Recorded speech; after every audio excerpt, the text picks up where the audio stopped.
15 seconds.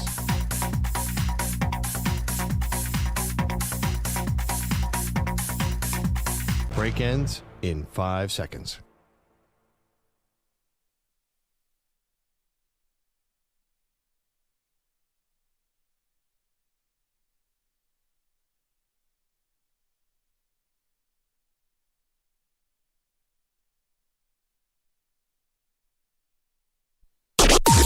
Maggie and Perloff on the Infinity Sports Network.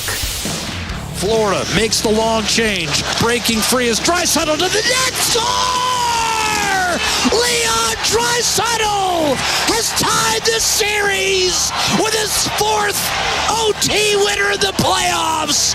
Final score, Edmonton 5, Florida 4 in overtime. Oh, wow. That is courtesy of Oilers Radio Network. Welcome to the Maggie and Perloff Show. Maggie is out again today, but Andrew Bogusch is in. It's a planned day. Maggie is fine. And more importantly, we don't know where she is, but she's fine. We don't know where she is. Parts unknown. But more importantly for Maggie, her drought buster take of the year, self-proclaimed take of the year, that this is the year of the drought busting, is alive because it looked like Edmonton was about to go down 3-1, Bogues, and then they came back. I was following the game on social media. There should have been yellow police tape around social media last night as Edmonton fell behind 3-0. People were so mad at Edmonton because I think a lot of neutral fans want a new champion, want to see Connor McDavid take the next step.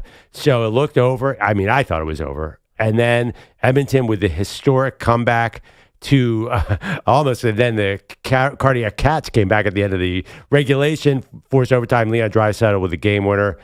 This is high drama. This series is nuts. And this is the drought that needs to be busted to make this Maggie take be the take of the year. This is the drought, the Canadian Cup drought that dates back to the Canadiens in 93. This is the one that has the heft, that has the historical significance. We can nitpick on, first titles for the Pacers or the Thunder or whatever, Rory McIlroy, soccer, UConn women's basketball. This is a drought. This is a national embarrassment for Canada. If you're out there saying that 2025 is the year of slump busters, of drought busting, you need the Oilers to win the Stanley Cup. You need this drought to end. And it did not look good after 20 minutes last night. They were atrocious once again in terms of discipline. The Oilers were. They had to change goalies. It could have been 4 or 5-0, not just 3-0 after 20. And then somehow they recover and win the game. And the drought busting is still very much in play. Yeah, I mean, the Cubs breaking the curse of the Billy Goat. That's a little bigger. I don't know. Oh, it's a little bigger, but yeah. But as we sit here and Maggie begs for this to happen and hopes that it happens and attaches her entire reputation to this happening, we're nitpicking. We're grasping at straws for actual droughts to be busted. There is no nitpicking with the Oilers and Canada. The Canada Cup drought is on the list of all-time droughts. Serious. Since Maggie's not here, can we talk about her behind her back? Of course. Although I know she's listening. I talked to her yesterday. She listened to the whole show. She's listening right now? She will go back and listen on the podcast, which you can find on your and that's another favorite podcast conversation feed. that we should have later on, that she needs help. So I have a question. Uh-oh. Is this really a take? A take is like LeBron isn't the number 2 player and it's really Kareem. That's a take. A take is that Tom Brady was the key to the Patriots dynasty, not Bill Belichick. Calling it the year of the drought buster, is that a take? Well, I guess it's a take when like half a drought was busted and you declared this the year of the drought busting. It's an early call.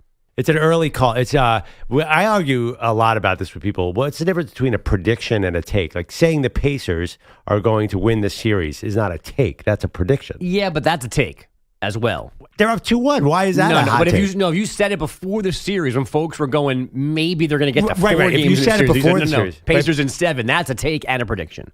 Okay. All right. So we'll give Maggie take of the year, still alive. So you were watching the game. Did you think it was over? Yes. Yeah, me too. Yeah, I mean, I didn't. First of all, the crazy stat that now has changed twice in this series, The Panthers, under Paul Maurice, their head coach, they hadn't lost a playoff game. They were 31-0 when they had a lead after either the first or the second period. And now they've lost 2 games in this series. In that scenario, blowing a lead that they had after the first or second. Last night, 3-0 after 1, and they lose 5-4 in overtime. So, but they still felt kind of impenetrable. It was in their building. The Oilers, the way they played too in that first period, they did all of the things that led to them getting blown out in Game 3, that they promised they were not going to do again in Game 4, in particular take penalties, and they took 3 of them in the first period. It led to 2 power play goals, and then it's 3-0. So it looked like they were out of the series, going up against a team that's really good at killing you in a series. So, yeah, I thought it was done. I thought it was going to be 3-1, and you're wondering, can they do... Last year, remember, it was 3-0, and Edmonton forced Game 7. So I was thinking, like, do they have a comeback like that in them again this year? But instead, they had the comeback in last night in and of itself, and now we've got a 2-2 series. It's so hard to get over that final hump. Carlos Alcaraz, we saw it in the French Open, to broaden this out, Sinner just could not put him away. It felt like the Oilers are refusing to die in this series. I don't know what the odds say right now. I bet you it's about to pick them in this series. Well, they've got extra home games now, so they should be a little bit of a favorite now. But Florida just blew it at home, so I don't even know what that means. And it makes me think of the NBA Finals. Can the Pacers, if they get the Thunder on the rope, are they going to be able to deliver that knockout blow? Because the way the NBA playoffs have gone, you could be up by 10 points with a minute and a half left and lose the game. We haven't seen the Thunder necessarily do that. The Pacers have been the come-from-behind team. But if you look at the NBA Finals, do you think that the Pacers, who are up now 2-1, can finish this thing? As every second ticks off the clock, I gain more and more confidence in the Pacers actually finishing this and winning this series. Okay. All right, let's go. A little momentum. And to your specific point here, they seem to live in this like blissful ignorance, right? They just play. The score doesn't matter. The situation doesn't matter. The location doesn't matter. They just play. And sometimes it does not work. Sometimes the secondary and third level people don't step up, whether it's Obi Toppin or TJ McConnell or Benedict Mathurin, or sometimes they have 27 points in 22 minutes and 10 points and 5 assists and 5 steals and follow dunks and 3-pointers, and they win a game. And they can win from wire to wire. They can steal a game that seemed mathematically out of their reach based on time and score. So they seem almost oblivious to pressure and underdog and whatever. And that's a huge part to me of why they are in this series to begin with and why they have found themselves up 2-1 right now, because they should not have won Game 1. They were lucky to win Game 1, and then playing from behind in Game 3 at home, they find a way to win that one as well with a different method to get to that finish line. They're just in this spot right now that most of us thought the Thunder were too good, were good enough to stop, but they haven't, and now they're playing from behind, and they're basically in a must-win game. OKC is tonight. Right. I think that people thought the Thunder were so good that the Pacers stuff didn't matter. The Pacers weren't going to be able to come back like they did. I was watching Game 1, and I was texting with one of my NBA friends who's like, you know what? The Thunder are too good to let happen to them what happened to the Knicks in the Eastern Conference Finals. Turns out they're not. I watched the Game 3 again last night. The NBA TV was re-showing it. I can't believe the Thunder were so shocked by the full court pressure.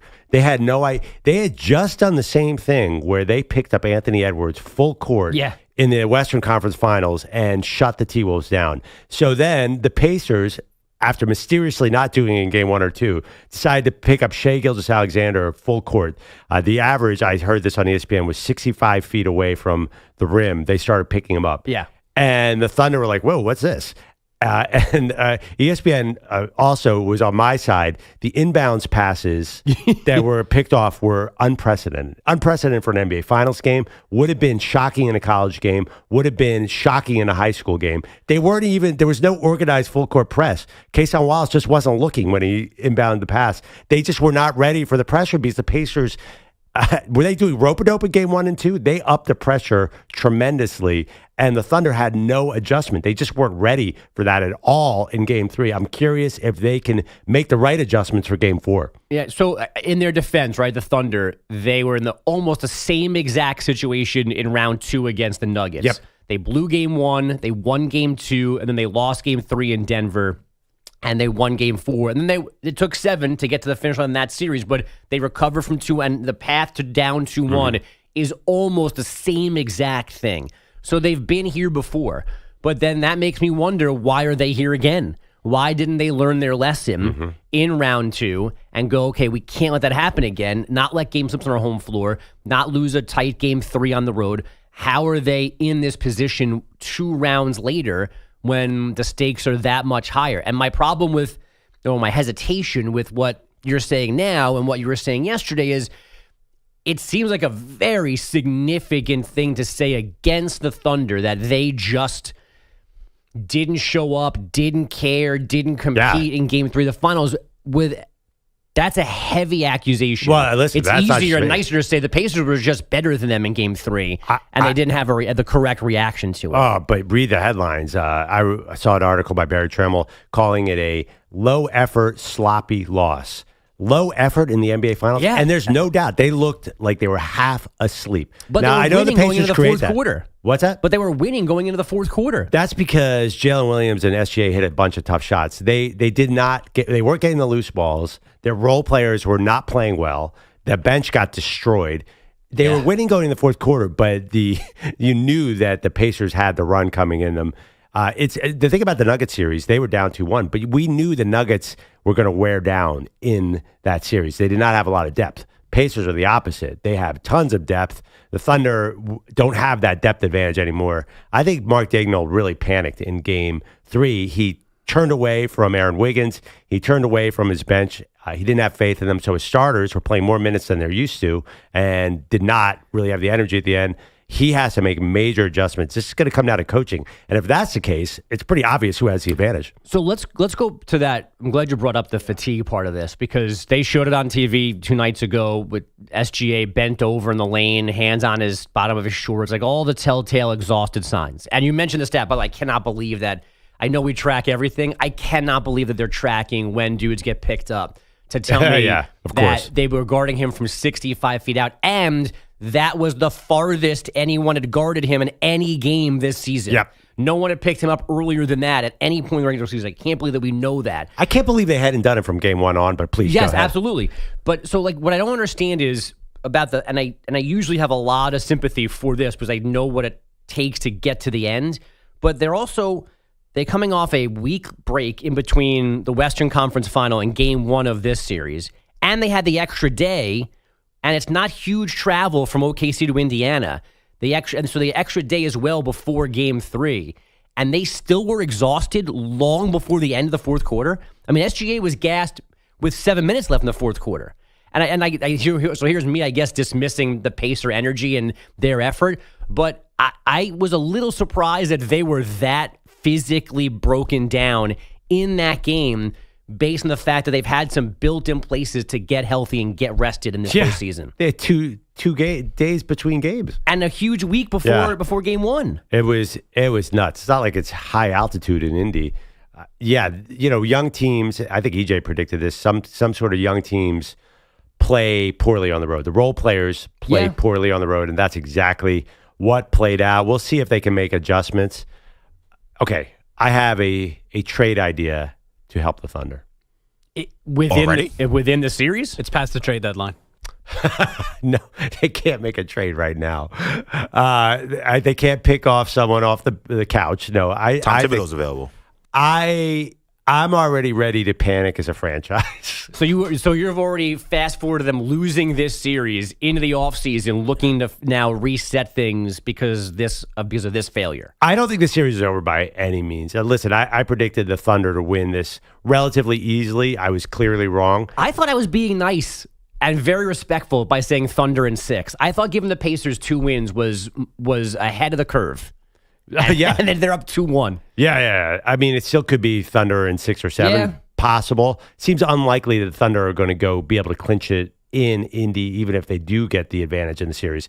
But I'll admit, panic has set in, and I have a trade. There is one player on the Thunder that I would dangle if they lose the series. I'm telling you, if they lose it, say Pacers win in 6, I am on the phone the next day and getting rid of this player. I'll share that next. Maggie and Perloff Show. You're in a 5-minute break.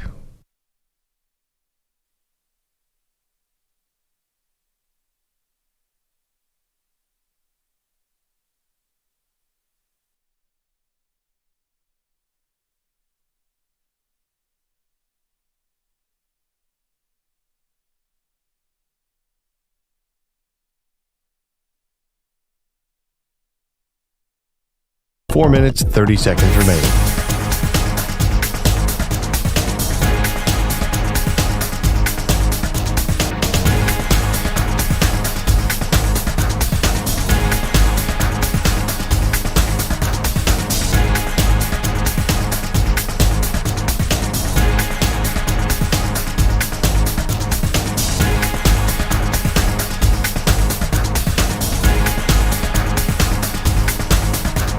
Four minutes remaining.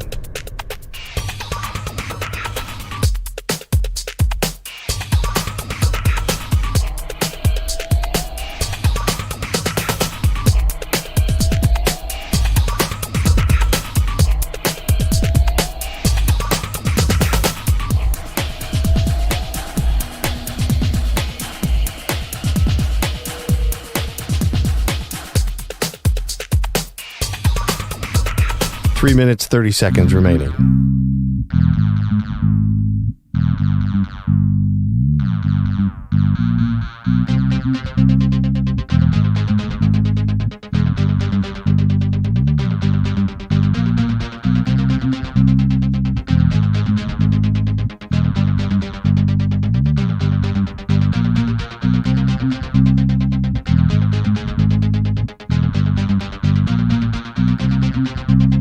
Three minutes remaining.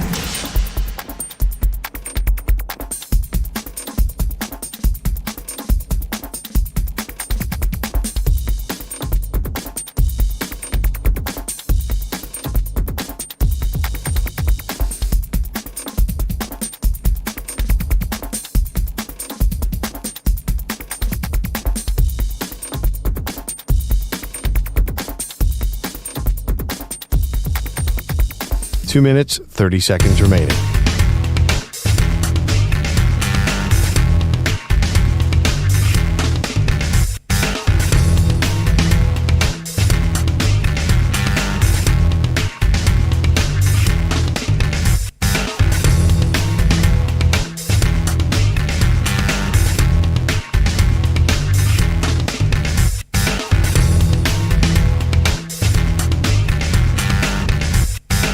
Two minutes remaining.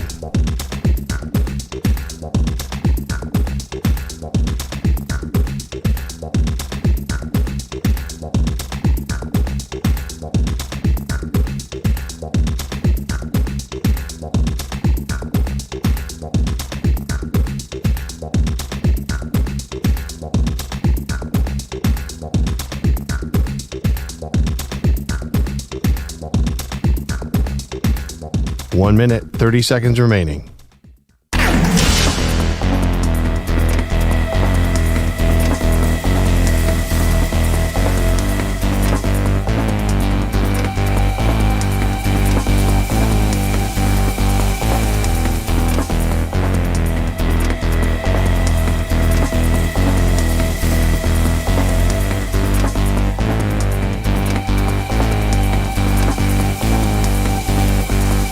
One minute remaining.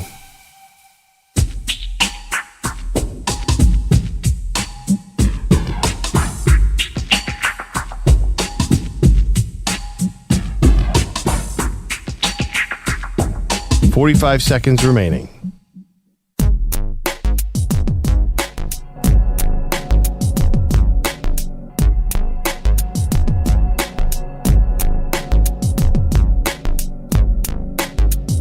.30 seconds remaining.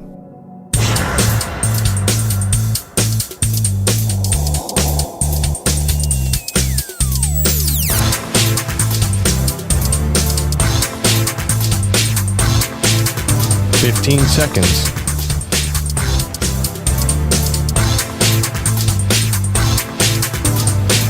Break ends in 5 seconds.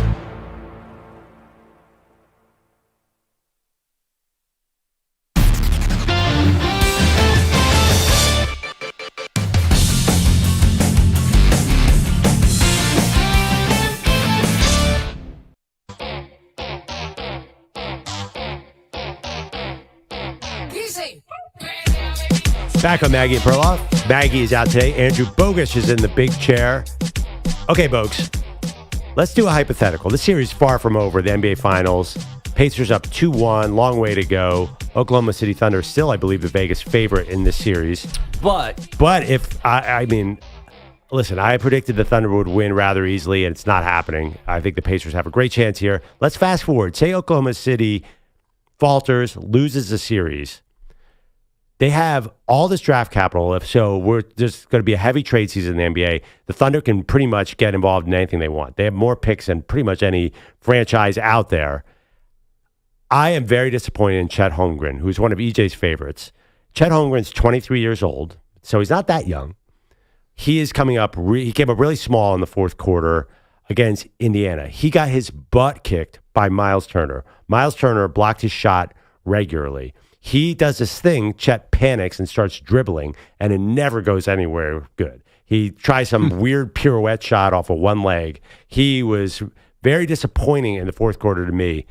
He's a major trade asset in my mind. 23, I think if Giannis is really on the trade market, if Oklahoma City Thunder wanted him, Chet Holmgren and draft picks for Giannis seems like it would blow any other package out of the water. If you're the Thunder, do you think that, hey, we're not that close unless we get another superstar, or do you ride this out with the existing core? I doubt that Sam Presti would trade Chet Holmgren. I see all of the things that you see, had the same shrugs and disappointments and grunts in Game 3 in particular when Miles Turner, who we found out was sick afterwards, was still roughing up Chet Holmgren. And you can't not think about the bigger picture of he's always going to be running into bigger dudes during his NBA career. That's true. So will he ever be able to survive those encounters and be the more physically imposing player in a big spot? But I can't fathom a world, even with Giannis, but maybe he's the lone exception. I can't believe that they would make a move like that. So, EJ, is this trade even remotely possible? Because I know the money will not work out at all. Giannis is in the max world. Jets, I don't think he's gotten paid like that yet. Could the Thunder find a way to trade for Giannis if they really wanted to? Well, since Maggie's not here, let's go to the trade machine that she hates so much. She hates a trade machine? Oh, yes. We have 3 things on this where we want to put a trade machine up. She's like, we're not doing trade machines on the show, but she's not here, so. I love the trade machine. I know. Go. That's exactly what you told her. Well, you need the trade machine to understand all of the dumb NBA rules. Oh, I understand. She just didn't want to talk hypothetical trades. She thought it was boring. Anyway, so if you were going to do a trade like this, it's going to be very tricky because Chet only makes about $13 million.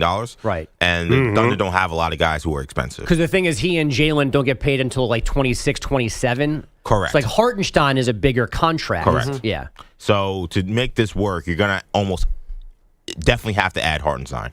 So I'm talking about Hartenstein, Chet, then you got to add another 11 to 12 million. So I added Isaiah Joe to this trade. Oh, I hate losing Isaiah Joe. And then what I did was you're going to add draft capital. So I did a 2025 pick, a 2025 pick, because they have 3 this year. I gave them 2. I gave them a 2026 pick that is the 1 through 4 protected that's going to the Sixers that they will have if it doesn't land in the top 4 next year. And I gave them a 2028 first-round pick. And that would be 4 picks, Holmgren, Hartenstein, and Joe for Giannis. That would work according to NBA CBA rules. By the way, the Thunder. And by the way, just as a projection, Fanspo says this would add 1 win total to the Thunder and -1 to the Bucks. So it suggests that it's not a killer for the Bucks. You know, it's interesting because the Thunder lost out in the lottery. They almost got a top pick this year. The Sixers, I think it was the Sixers landed in the top 3 and screwed the Thunder over. So they could have had even more draft capital. Here's the thing. And EJ, I want you to stand up for your guy, Chet Holmgren. Sure. Karl Anthony Towns, the New York Knicks center, who is being lambasted in this town on a daily basis, kicked Miles Turner's butt. Like, if he got him one-on-one, it was a bucket. Now, Chet Holmgren can't take Miles Turner. He should be Miles Turner's not fast. Chet Holmgren should be able to take that dude. And he got just stuffed by him again and again and again. Well, Chet's a young. I mean, you said 23 is not young. That's not true. 23 is very young. This is his first experience deep into the playoffs. Yep. And he was really great in the first half. He was dominating Miles Turner earlier to start this game. Yeah, the end of the game didn't work out. He's not a closer. Like, to me, that was the issue with the game. Was to me, they were going to the Chet Holmgren, Jaylen Williams show when it needed to be the Shai Gilgeous-Alexander show. He's 23 years old. He's still a big-time defensive player. I would not trade Chet Holmgren. I would try to trade Jaylen Williams. If I was going to do either or, I would put Chet and Giannis together because defensively, that is a hellacious front line. At that point, you don't need Hartenstein as much. So I would do Williams before I do Chet because to me, Chet is more of the unicorn. I could find Jaylen Williams is nice. I really like Jaylen Williams, but I could find another 6'7" scorer. You're not going to find 7'1" guys that can shoot threes, go coast to coast, and be that active defensively. If you put Jaylen in that trade right now, what would the win projection be? That's a great question. I'll do that standby. By the way, I love that Chet Holmgren is still young at 23, but Anthony Edwards is a major disappointment at 23 because he hasn't won a final. He's an older, yet. it's a different 23. Yeah, because Chet missed He's almost a year. 24. Yeah. Anthony turns in August. We'll see where Chet turns. Ooh, you remember Maggie's hot take, how Chet wasn't a rookie because he was hanging around for a year hurt? Well, that was sort of the Joel Embiid missing a season and being in the she rookie wanted to year. ensure that that Blah, blah, Perloff was going to San Diego. By the way, if you put Jaylen Williams instead of Chet Holmgren, that trade would work because the Thunder have a trade exception of $7 million, so they have a little bit of wiggle room. And what's the win change? Does it say that? Good question. So the win change, ironically, the Bucks wins go up by 5. Really? The Thunder become a team 5 wins worse than they were. Really? It's funny. So I think Jaylen Williams is a more impactful player. I'm starting to get Maggie's anti-trade machine talk. This has actually been pretty dry. It's good when you give me the basic, can the trade happen? But then we're getting in the weeds a little bit here. And you haven't even mentioned a third team, EJ. You could probably do another half hour on that. It's just a bad idea. But you were you're not far off in that they again have decisions to make here, because with aprons and taxes and these young guys getting older, at some point maybe they do have to trade one of those guys. Or I was reading this morning, like Hartenstein there's a team option at some point. Like they're going to have to basically get rid of him to be able to pay for Chet and Jaylen Williams. They want to keep both of them. So it might not be a trade this summer as a reaction to losing these finals. But when we talk about what the Thunder might be over a 3 or 4 or 5 year span, this is not going to be the same roster going through that entire window. Yeah. They may need to make a major move to make all the financials fit. Absolutely. But if you're the Thunder and you lose a series, you were 68-14 and set the all-time win differential. Yeah. I would think there's a lot of logic to keeping that core together. But what happened to Isaiah Hartenstein in Game 3? Why was he watching rebounds go left and right? He almost looked like he had the flu or something. He was terrible in that game. So I think that Oklahoma City Thunder, if they do lose a series, a big if, they could easily come back and win. They're really going to have to do some self-evaluation. What do you think? Give us a call, 888-710-4ISN, 888-710-4476. Is it panic time for the Oklahoma City Thunder? I compared them both to the 2015 Warriors. I thought they were about to go on this run because they're the best defensive team I've seen in forever. No team creates turnovers like they do, but somehow the Pacers became the defensive juggernaut overnight, and it's almost like a role reversal. I know the Pacers like this fast pace, but Thunder should not be losing the turnover battle in any given game. That's their specialty. Yeah, they have Lou Dort, for God's sake. Right, and they should not be down 2-1 with 2 of the first 3 games being on their home floor. And I think most of it still is just physical mistakes, physical matchups on the court. But again, from the mental side, with the Pacers, I think living in this beautiful ignorance, I think the Thunder are feeling the finals more than the Pacers are. Pressure. And I think that really... Sorry, EJ, you were saying? Oh, no, sorry, go ahead. Well, also, I feel like that's happening in the Stanley Cup final, too. I felt like the Panthers kind of, for some reason, even though they're defending champions, felt the pressure. It's just so hard to deliver that knockout blow. And EJ, I know you like the Pacers. Are they, if it really push comes to shove, can they deliver that knockout blow? I think, Bogues, you think they don't even know they have to. They're just out there They're playing. just going to do it by accident if they have to. But I think it's hard. I mean, listen, we are discounting the Thunder. It's going to be hard to finish this team. It will. And look, I think you talked about the 2015 Warriors. That's why I wanted to jump in here because they went down 2-1 to the Cavs in that first year. That 2015 year, that was supposed to be LeBron playing with no Kevin Love and no Kyrie Irving, and you thought, well, this is going to be tough for the Cavs. And you had Matthew Dellavedova basically needing an IV, chasing around Steph Curry, but it was kind of similar. They were just giving crazy effort. LeBron was all over the place, and it made it tough.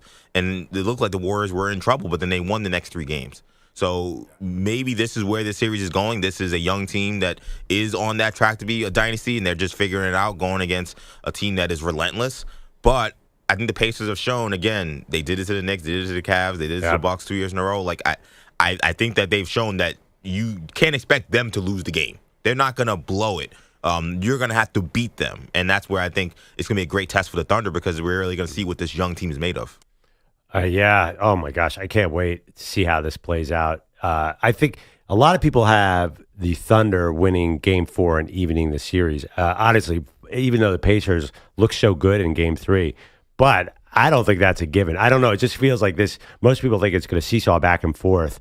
I'm very curious about Game 4. Well, I joked about it yesterday during an update. Neither one of these teams loses back-to-back games. Yeah. The Thunder lost back-to-back games at the end of the regular season that didn't matter, and they were basically on cruise control already, locking up number 1. So the last time they've lost back-to-back, like meaningful actual games is November. And for the Pacers, they've won their last 10 games after a loss, including Game 3. So what gives tonight? If that pattern continues, it's 2-2. But if the Pacers figure things out, then they're in the driver's seat for real at 3-1. Yeah, by the way, Thunder 6-point favorites tonight. They were 5.5 in the last game, so people really expect it to go back. I cannot wait. We'll get to updates in 1 second. I have a weird weekend. It's Father's Day weekend. Mm-hmm. Early Happy Father's Day. My wife is out of town. Her best friend's birthday is in California, so I am alone in the house with the kids. Okay. Not much celebration for Father's Day, but oh my God, I cannot wait to sit on the couch and watch that game tonight and not have to worry about my wife coming in and saying, hey, can I just check out my show for 5 minutes? Can you go upstairs? Now, should we all watch together, like on Zoom or something, as a Manny birthday party? Oh, yes. I would love to do that. Is that your worst nightmare, Manny? Sounds like an awful idea. But your main screen will be on video games. Exactly, yes. You're not going out? It's your birthday tonight? Maybe I will, maybe I won't. It's TBD. Happy birthday, by the way. Thank you very much. Thank you very much.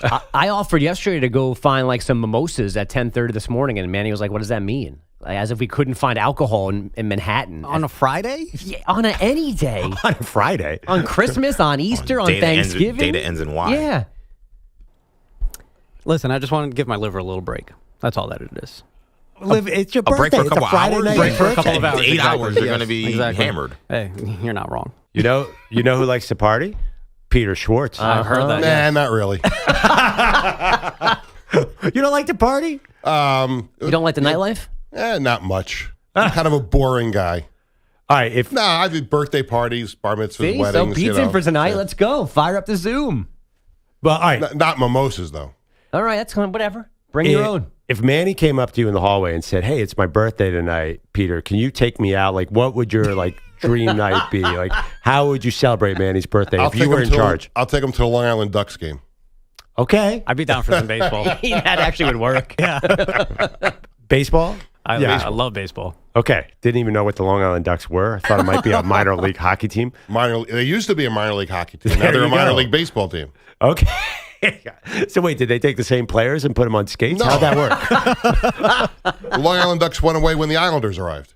Okay. Because they were a minor league team, and then the NHL gave Long Island a real team, so they disbanded. And then the baseball team took the name? Took the name years later. Wow. There you go. Okay. Well, that'd be a fun night. I think Manny would have fun at that. You want to go to the Ducks game, Pearl? I would love to. I think minor league baseball games are a blast. I don't drink, but I do know a lot of beer is partaken at a minor league baseball game, right? I like beer. Yeah. But I think you'd rather watch the basketball game tonight. I'm going to watch the basketball game. Yeah. It's 2025. We can watch it on our phones. You know, On Zoom. I would hate to steal from my former show, the Dan Patrick Show, but they had a guy, my friend Dylan, who did a 9-9 challenge, 999 challenge. Sure, yeah. Oh. You know, this is a thing I didn't know about until I saw the video the other day. Oh, you're not familiar with the 999? I'm not. Manny, why don't you explain? Well, there's 9 innings in a baseball game. Yes. Why don't you go ahead and consume 9 hot dogs and 9 beers in those 9 innings? Do you think you could pull that off? Absolutely not. I can only down 2 beers during 9 innings. What makes you think I could down 9 in 9 innings? I think I could have 9 hot dogs. You can only down 2 beers in 9 innings? I get full, man. Plus, I'm eating those chicken tendies at the Yankee games. No. That fills me up. No tendies. Why not? If I'm going to a Yankee game, I'm going to get some tendies. Because you're doing the 999 challenge. You can't waste space on chicken That's why tenders. I don't do the 999 challenge, because I want my tendy bucket. Do us a Doing the favor. 5-2. Put the tenders to the side for this experiment, and you're just drinking beers and eating hot dogs. You want me to spend $70 No, I'm on paying. a Yankee I'm sending you ticket? in. I'm sending you in. Don't worry about that. It's literally, can you physically do 9 beers and 9 hot All dogs right, in 9 but, innings? okay, fine. You'll pay for my ticket into Yankee Stadium. Who's going to pay for my hospital bill when I have to get my stomach pumped? That's off. That's not me. Maybe Maggie. God, you are so lame. Dude, you're He turning is. 28. You know You, what? should be in a stretch limo with Cristal and going to table Right. service. You're like, I can't drink 2 beers in 9 innings? You are lame. That's why I drink whiskey. You have Okay. 9 of those. That's not as filling. You get 9 of those, you're absolutely a blit. You know what I mean? All right, Peter Schwartz on that note. Got some headlines for us? I did 7 hot dogs when I did the contest with Moranis that night on the DA show. God bless. And that Oh, was okay. it. I thought I would be able to do more than 7, but How that was long? it. How long did it take? It was probably about 5 or 7 minutes. You know what that means, Bogues? Ooh, that's a lot. You're not downing 9 dogs. That's it. It's hard. That's much, but that's over 2.5 hours. Yeah, that was a speed competition. It's a Yeah. little different. I'm built for longevity. Oh, excuse me. Well, I got to tell Not what you, I've heard. 9 beers in a 2.5 hour span, that seems possible. I mean, you'd be hammered. A lot of bathroom trips. Long line at Yeah. Citi Field. I feel like your stomach would just explode. Yeah, though. It's I'm so, not you'd be trying so to- you'd be so bloated. that's all. Exactly. I'm trying to. You That's wouldn't why be you able to- drink. you wouldn't be That's able why to you move. drink hard liquor. That's why you drink hard liquor. You get drunker quicker, and you don't feel as filled. This is our future, Perloff. This is who's in charge of this place once You're we're gone. Damn right. I remember a story. Chris Mullen used to drink, and he famously talked Yeah. about stopping. He used to drink a case a night, just sitting there, get home at 9 o'clock and drink a case. That's 24 beers between 9 and 12. And you can't do 9 beers in 9 innings? Sad. All right, Schwartz, I give am us a some. pathetic All man. right. Riddle sponsored by Progressive Insurance. What do your home and auto have in common? Progressive protects them both. It was an easy riddle. Learn more at progressive.com. Tequila. An epic Game 4 of the Stanley Cup Final last night in Florida. Panthers jump out to a 3-0 lead after the first period. Oilers come back with 3 in the second to tie the game. Jake Woolman scores in the third to give the Oilers a 4-3 lead, but then Sam Reinhart sends the game into overtime with a goal with 20 seconds to go in regulation, and then Florida makes the long change. Breaking free is Draisaitl to the net. Score!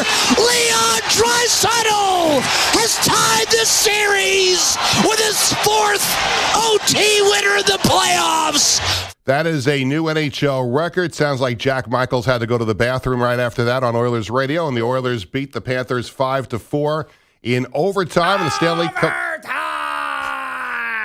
The Stanley Cup Final even at 2 games apiece. Draisaitl scoring the winner at 11:18, said the Oilers showed perseverance. I think that's once again tells you that our group never quits, right? Like, I think we believe that no matter how bad it is, if we get over that hump of adversity, we're going to keep pushing, we're going to keep coming, and eventually it'll break. Now, Perloff thinks Draisaitl is a handsome guy. Oh, yeah. On top of being an excellent hockey player. We need Maggie for this, but maybe somebody else listening can help. I need a ruling on the German accent.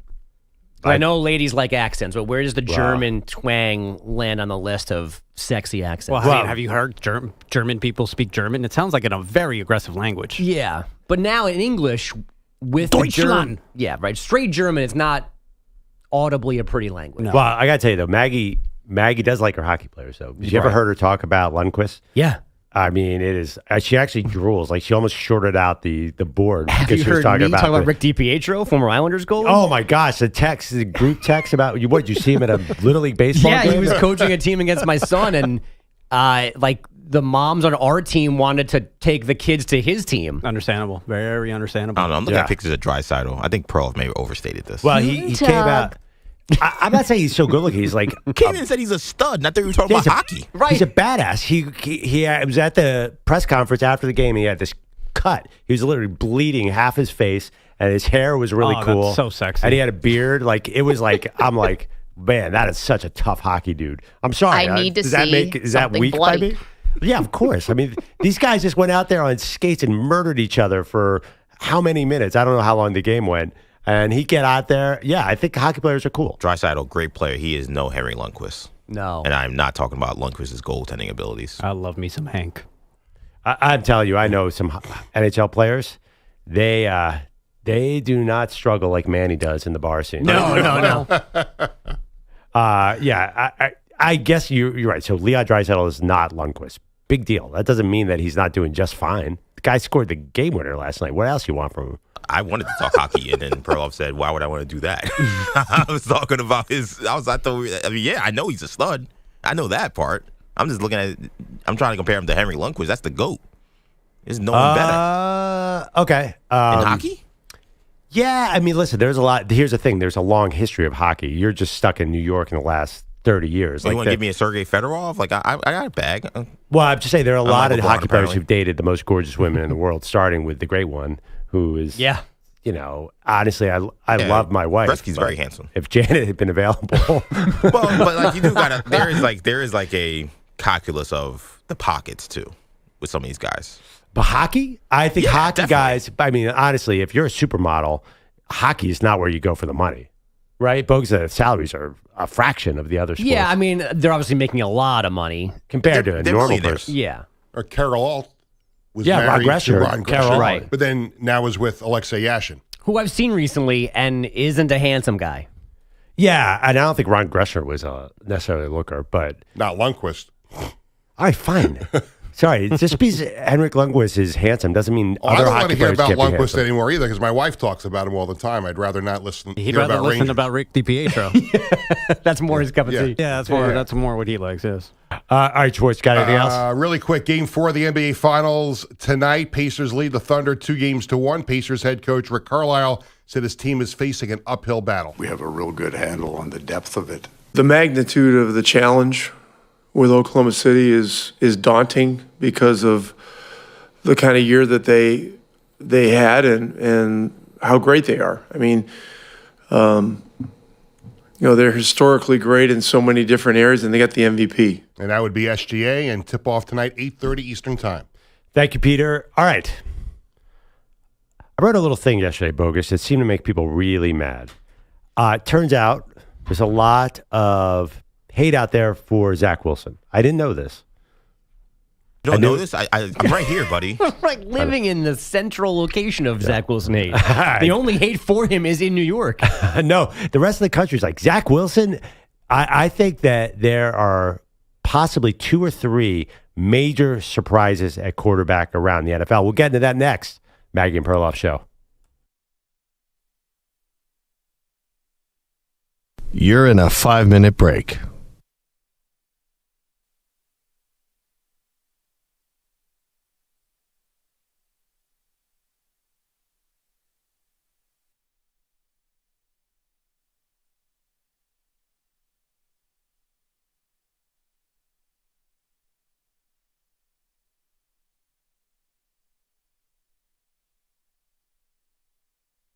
Four minutes, 30 seconds remaining.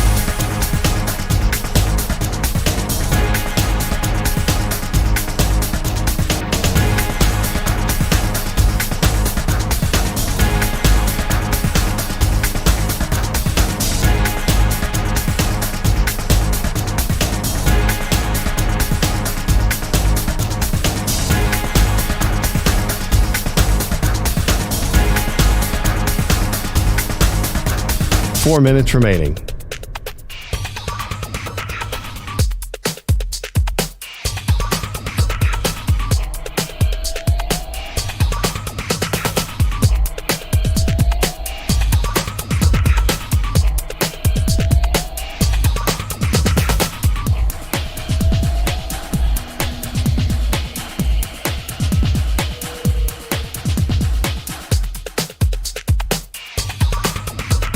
Three minutes, 30 seconds remaining.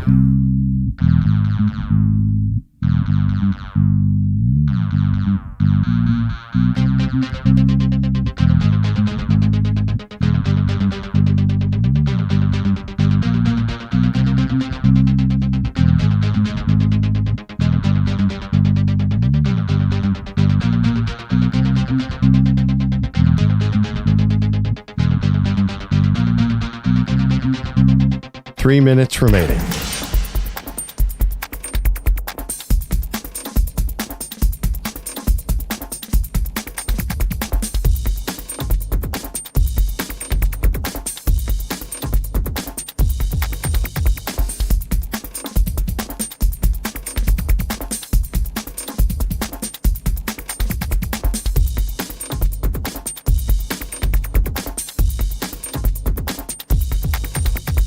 Two minutes, 30 seconds remaining.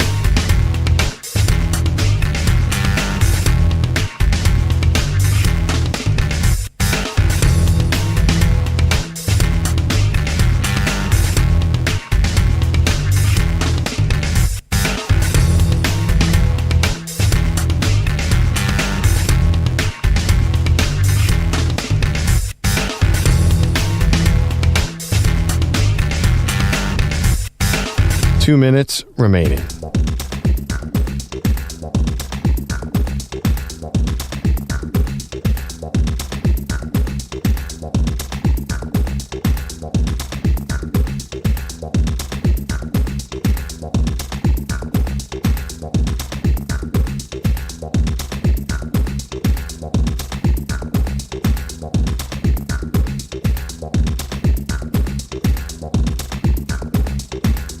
One minute, 30 seconds remaining.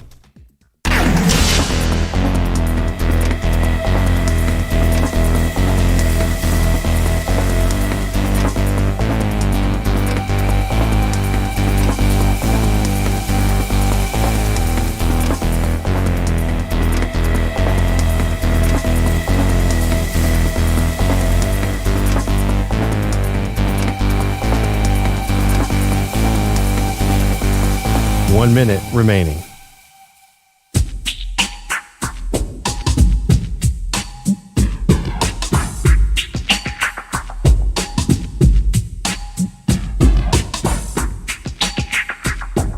$45 seconds remaining.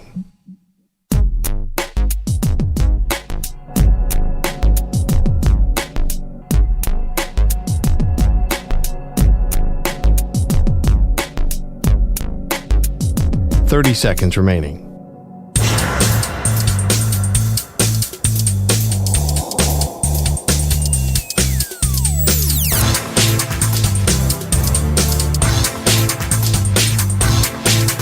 $15 seconds.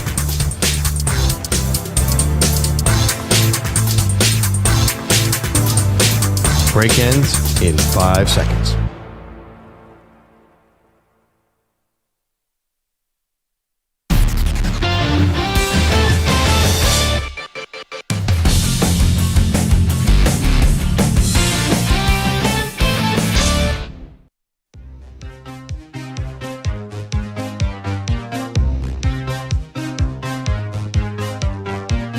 Welcome back, Maggie and Perloff Show. Maggie is out today. Andrew Bogusch filling in. All right.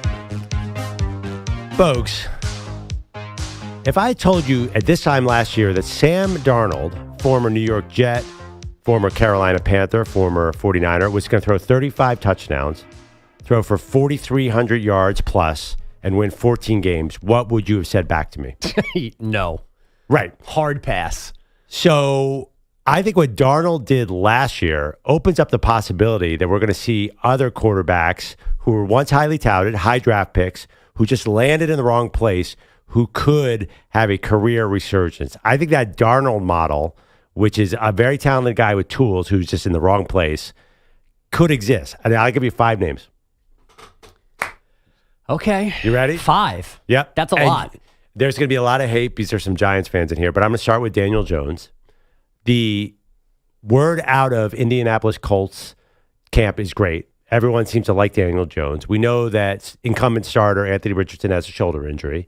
He's dealing with that. I think Daniel Jones fits Coach Shane Steichen's offense. So Shane Steichen really sort of made Jalen Hurts. Right. He needs a big mobile guy who has arm strength, and Daniel Jones has fine tools. There's nothing wrong with the physical tools of Daniel Jones. He's just a bit of a slow processor. Like he has trouble. He holds on the ball too long. I think with a different coach, maybe Daniel Jones has a chance to be okay. And I want to hear from birthday boy and Giants fan Manny on this.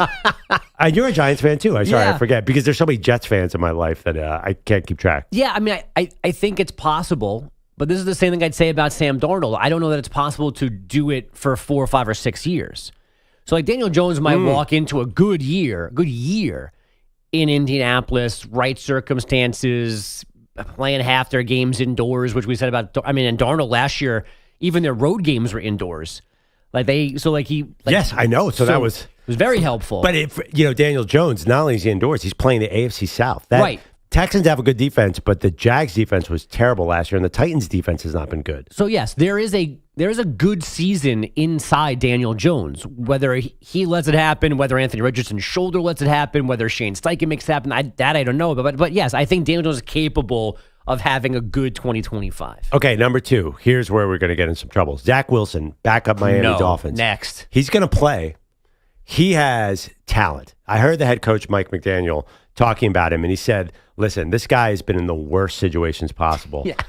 Basically, he said he came up in a time, he was implying the Jets really messed with this guy. But, he got through it, and then he got to Denver, did not play, but Sean Payton said nice things. I've seen the highlights again from minicamp and OTAs. Guy's got the arm. That's not the problem. No, the arm is not the problem. And I will say this. All of these guys who I think you're going to mention, coaches say nice things about them, and then they let the guy leave the building. Well, yeah. So, what matters? Well, I'll tell you. Because he's not a Bronco anymore. So Sean Payton, whoever he says about him, what actually counts here? Kyle Shanahan compared Sam Darnold to Steve Young. And then let him go. But everybody laughed and then the at that. Vikings were like, you know what? We're good, Sam. Thanks so much. We're going to stick with J.J. McCarthy now. Right. So, but nobody even saw that 1 year coming. Okay, I'm not asking for a Hall of Fame career out of these guys. I just think it'd be a gigantic surprise if these guys turn their career around. All right, next, New York Jets quarterback Justin Fields. Now, this one's a little trickier. But Justin Fields is now playing with Tanner Engstrand is his offensive coordinator. He resurrected Jared Goff. He was part of that team. I mean, it might have been more Ben Johnson. But I feel like at least the Jets are committing to Justin Fields. Like, they jumped all over this guy in free agency. They signed him quickly. They outbid the Steelers. I feel like there's some commitment to him, which he never really kind of got in Chicago. Chicago is a mess. Pittsburgh, the offensive coordinator, is terrible. So I feel like Justin Fields has maybe that 1 year in him. EJ, you're a Jets fan. Optimism for Justin Fields? Optimism, but controlled optimism. I'm not going to go crazy, but I think there's a chance he hits the ceiling that we didn't see in Chicago. Yeah, I mean, I think also with his running ability, he's got all the arm on the world. He is another guy who seems to have trouble letting it rip at times. This is my favorite so far suggestion from you. Really? Justin Fields. Yes. Okay, 2 more, and we're going to go a little deeper here. Mac Jones in San Francisco. Everyone thinks Mac Jones is terrible, and I get it. But San Francisco is a place where they do surprising things at quarterback through the years. How did Brock Purdy hurt you? No. I don't. Brock Purdy's the starter. Like, Mac Jones will never challenge him, but he's a San Francisco 49er. And you know what the 49ers love to do? They love to get injured. That's not fair. Why do you think Brock Purdy is a quarterback? Why do you think Brock Purdy's getting paid $50 million? Do you think that they drafted him as Mr. Irrelevant and said, let's get him out there in camp? Everybody got hurt. He's already been hurt. He already finished a championship game with one arm. Yeah, he's exactly. And with the wrong arm. And he's not big. Can't you see Mac Jones getting a shot here? And then Mac Jones running a Kyle Shanahan offense. He is a perfect combination of about 6 other Kyle Shanahan quarterbacks. If you combine Brock Purdy, Kirk Cousins, Matt Schaub, Case Keenum, who played for Kubiak, not Shanahan, but it's the same thing, you would end up with Mac Jones. I got a poll question for today. Who loves their niche NFL community more? Perloff and the Niner backup quarterbacks, or Manny and punters? By the way, Nick Mullins hung out with him at a Super Bowl party.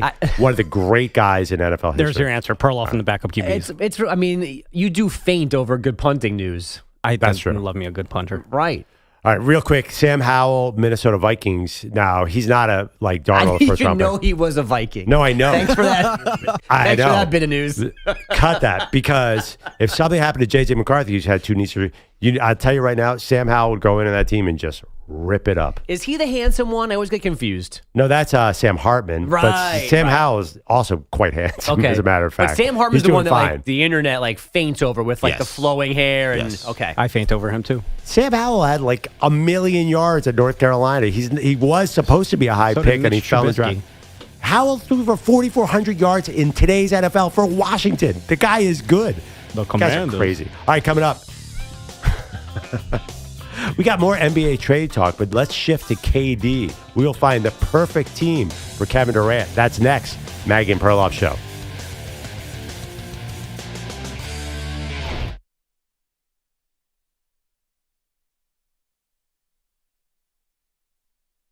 You're in a 5-minute break.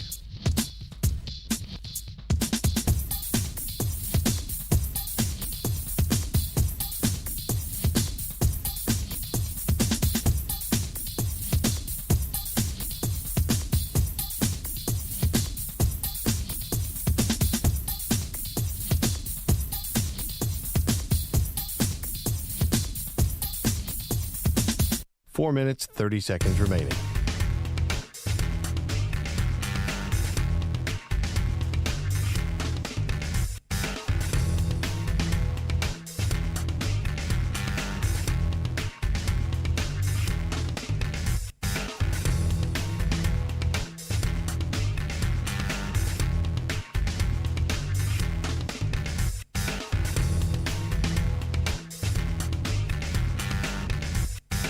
Four minutes remaining.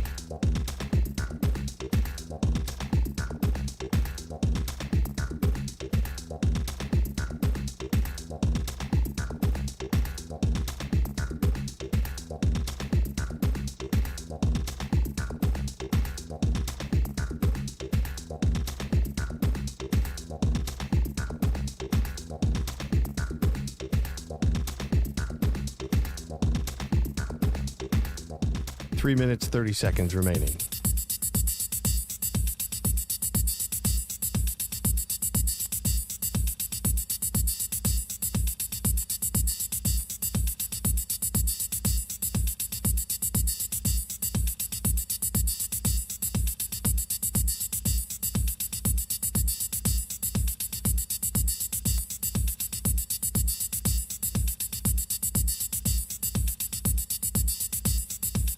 Three minutes remaining.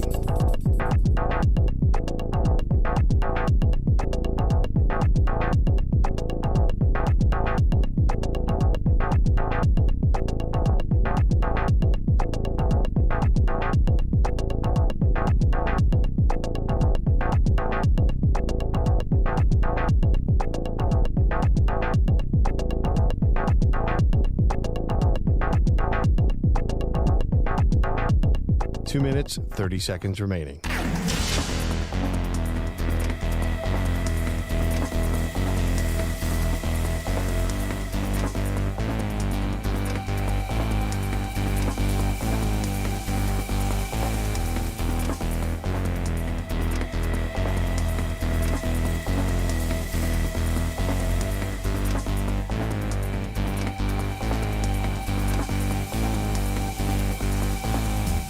Two minutes remaining.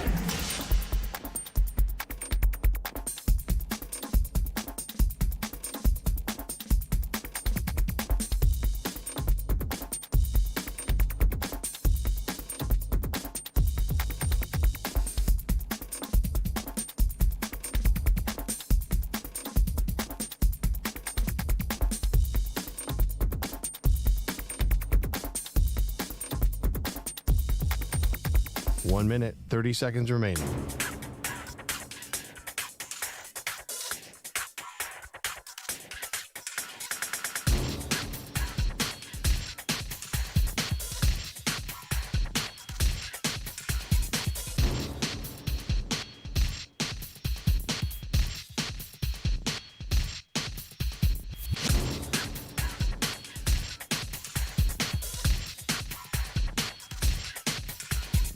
One minute remaining.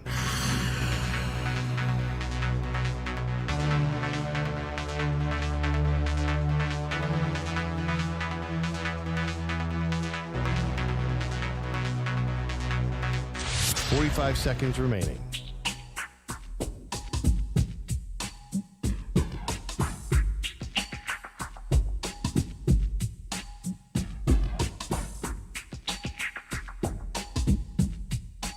Seconds remaining.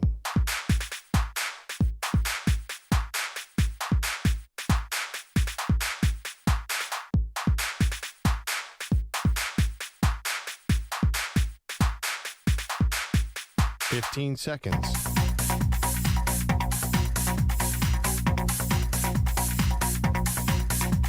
Break ends in 5 seconds.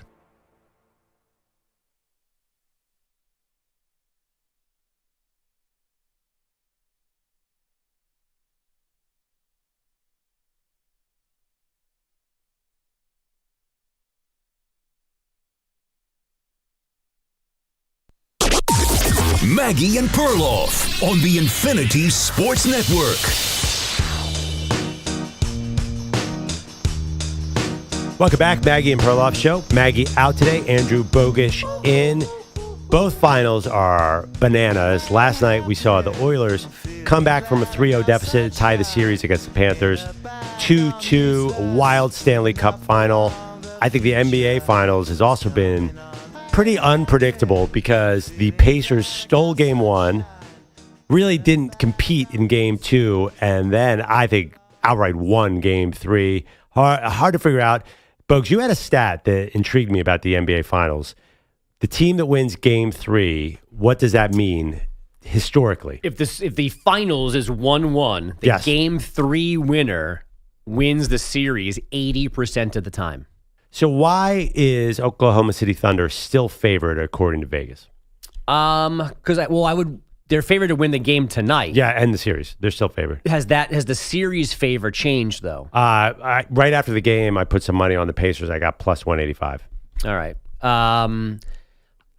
Maybe we're still living in a world where everybody just thinks the Thunder are the far better team and will eventually reel off 2 or 3 wins in a row and be done with this series. Well, I think it's because also they were down 2-1 to Denver, and they've been a little bit up and down, and they've led this series for all but a few minutes. Right. So talent-wise, they're right there. I think their starting five is actually play better. It was the bench of Indiana that shocked them. And Oklahoma City Thunder is supposed to have a bench, a great bench, an all-time bench. They go 10 deep. So that was very surprising to me how that played out. We will see. I've already ripped apart the Thunder if they lose the series. I'm like, trade Chet. EJ's like, trade J-Dub. Everybody's gone. I'm a big overreactor because they are 68-14, won their average by a game by 12.9 points. They should have an advantage over a 50-win Pacers team that, to me, is coming out of the inferior conference.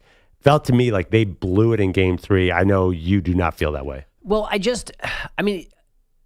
of course they blew it, but they didn't blow it exclusively because of themselves. Like the Pacers made them mess up. Yeah, they didn't walk in and go. I don't think they took the Pacers lightly. I don't think they thought it was going to be easy. I am more confused as to why they didn't have better responses to the things that the Pacers did to them, especially the things that we knew Indy was going to do to them. We did not know that Indy was going to amp up their defense on SGA. But they should have. They should have. I totally agree. They did not see that coming. And also, there were certain plays that was not on Indy. Indy got steals. I keep on going to the inbounds pass where, Indy wasn't even pressing.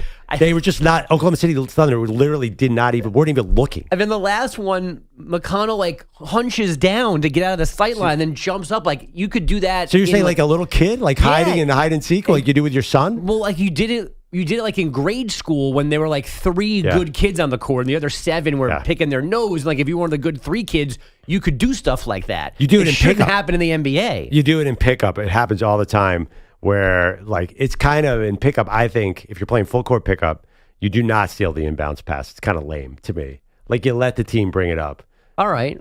Doing a full court press in a pickup game is pretty weak, in my opinion. It's we're not in the state final here. We're just on Saturday afternoon, a bunch of guys. I would have had you pegged for full game plan, doing whatever it took to win. If you were going full court, you're calling the rule book by every letter of the law. That feels like your MO, no? No way. All right. If you go into a zone in a pickup game, that is weak. If you go into a box and one, that is lame. I'm listen, if you're the inferior team, just take the loss. But I'm actually not that talented of a basketball player, but I win a lot of pickup games because the most common error in a pickup game is a guy who never passes the ball. If you just pass the ball, and that's true for the NBA Finals, the Thunder are not throwing enough passes, and it's killing them. It's literally killing them. Right, but so again, that's because the Pacers have messed them up. No, and no, I still no, think we're no, living no. in a world where we're not acknowledging how annoying they are to play against and how relentless they are. And it's surprising that they have messed the Thunder up this much and did it more than once in the series. If there was one game, and Mark Daniels said it after game one, he said, or maybe it was after game two, they said that they're an acquired taste. So why was SGA able to move the ball so well? Why were they able to pass so much in game two? If the Pacers do their thing, 40 they assists seemed like in they were game fine. two. I know, 40 assists in game two. And then the Pacers had the reaction to game three, and the Thunder didn't have a counter. Yep. So we'll see in And game you had four. you had to know whether they were going to do it from the jump or not. You had to have expected them as you're brainstorming in Thunder staff meetings.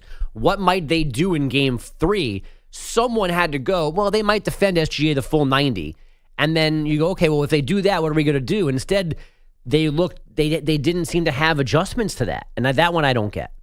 All right, let's fix some of these other teams, including possibly the Thunder. It's supposed to be a hot and heavy NBA trade season. Shams Charania, ESPN, said it's going to happen soon before the draft. Any day now, we could start to see some major names on the trade market. A lot of buzz. I think they're creating too much buzz. I don't think the NBA can deliver all that they're promising, but there's so many names out there. We're going to break them down, and we're going to play big deal or no deal. Think a little music with this, Manny? A little birthday music, maybe? All right, EJ Stewart, EP, you are going to throw out a name.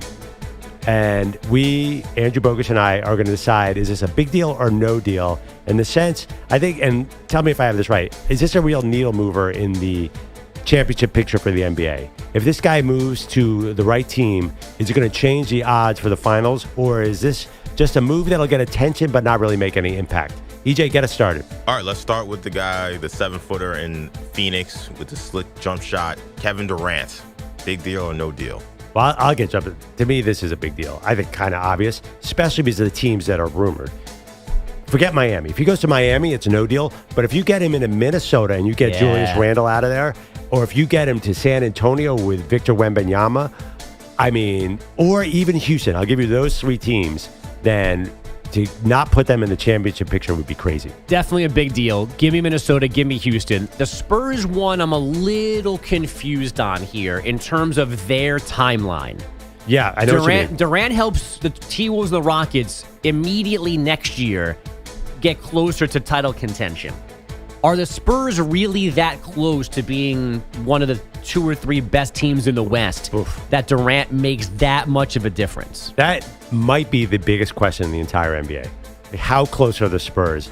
I don't have an answer. There seems to be now, there was a report yesterday that they're not sold on taking Dylan Harper number 2. They could even trade that pick. Dylan Harper, the Rutgers star, who I think by all draft experts think is by far the number 2 player in this draft. Yeah. They're young. Here's the thing.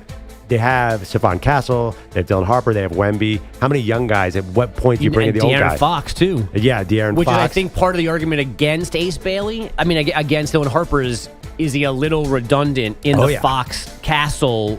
Like, are they already kind of set there? Seems that way. So why not move back a little bit? But that's why I get why you want Durant, and watching Durant and Wemby on the court at the same time would be great. But like, really, how much better does that make them in 25-26, which is the only year that matters with KD? Yeah, I like actually, and I'm not the only one that thinks Minnesota would be a great fit because Minnesota has some veterans. Yes, that they could give up, and Phoenix could at least be competitive. They could get Gobert off their books would be huge. We'll see how that plays out. Who's next, EJ? All right, he may not be good at Dykeman, but he's the NBA's favorite play-in player. Let's go to Trae Young, who's already been linked to some trades, including to the Sacramento Kings. Is this a big deal or no deal? Acquire that? I'm going to go no deal. As Manny said, who would want to acquire that? I think he's got to get out of Atlanta. I think everybody needs a break from that. And maybe just for Manny and EJ's sake, get him as far away from the Garden as possible. I like that. But he's going to, wherever he goes, I think we're going to end up with the same questions of whether or not he really is a true frontline franchise leading guy. I read Young is eligible. Get this number. 4-year, $228 million max extension this offseason. Ugh. I mean, who wants to pay that? I know the Hawks have to be considering either trying to get him to take less or trade him. I agree, no deal. I don't think he The teams that he's rumored to are not going to change the title picture at all to me. Who's next, EJ? All right. What about the Greek freak, Giannis Antetokounmpo? Big deal, no deal? I'll start. Biggest deal. Biggest deal of this offseason, although I'm getting really, really nervous. As a general NBA fan, I need some change in Milwaukee. I do not want to see Giannis return. I can see Giannis being Mr. Good Guy and returning, but if I had to say, I would get him into the West, and same teams with KD. To me, San Antonio would be fascinating. Obviously, Houston would be very exciting.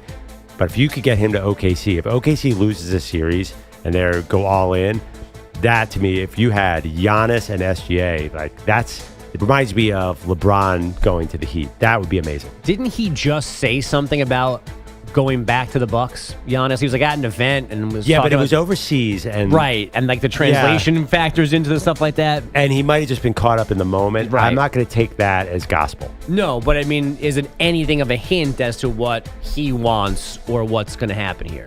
Snitches get stitches. Yeah, no, it does seem like it seemed like a month ago everyone was like, "Oh, Giannis is gone." Right now, the tide he was seems to be shopping turning. for houses here in New York. Yeah, I know.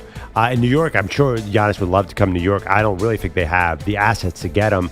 So I think he would go west, and I think the Bucks would prefer to trade him west. I'm just not sure it's going to happen. All right. I think the quote was, I hope to be back with the Bucks soon, was the quote. Let's go to a two-time All-Star but troubled figure, Ja Morant.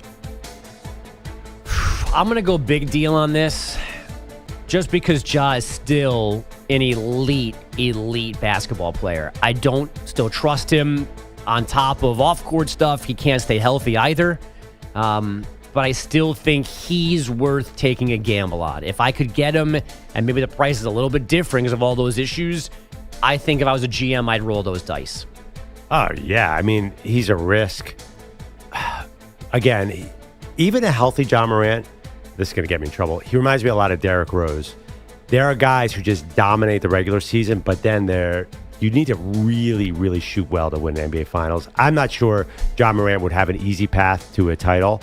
So in that sense, not a big deal, but I would take a risk on him in a second. I think he's going to mature and get older, and some of that personal stuff, he'll put behind him. Obviously, I think he's a hard worker. Or at least he seems that way on the court, so I'm down with that. All right, who's next, EJ? All right, he scored a lot of points, but not a lot of wins. How about LaMelo Ball in Charlotte? Oh, man. I saw him on the list. I'm like, oh, right, LaMelo Ball.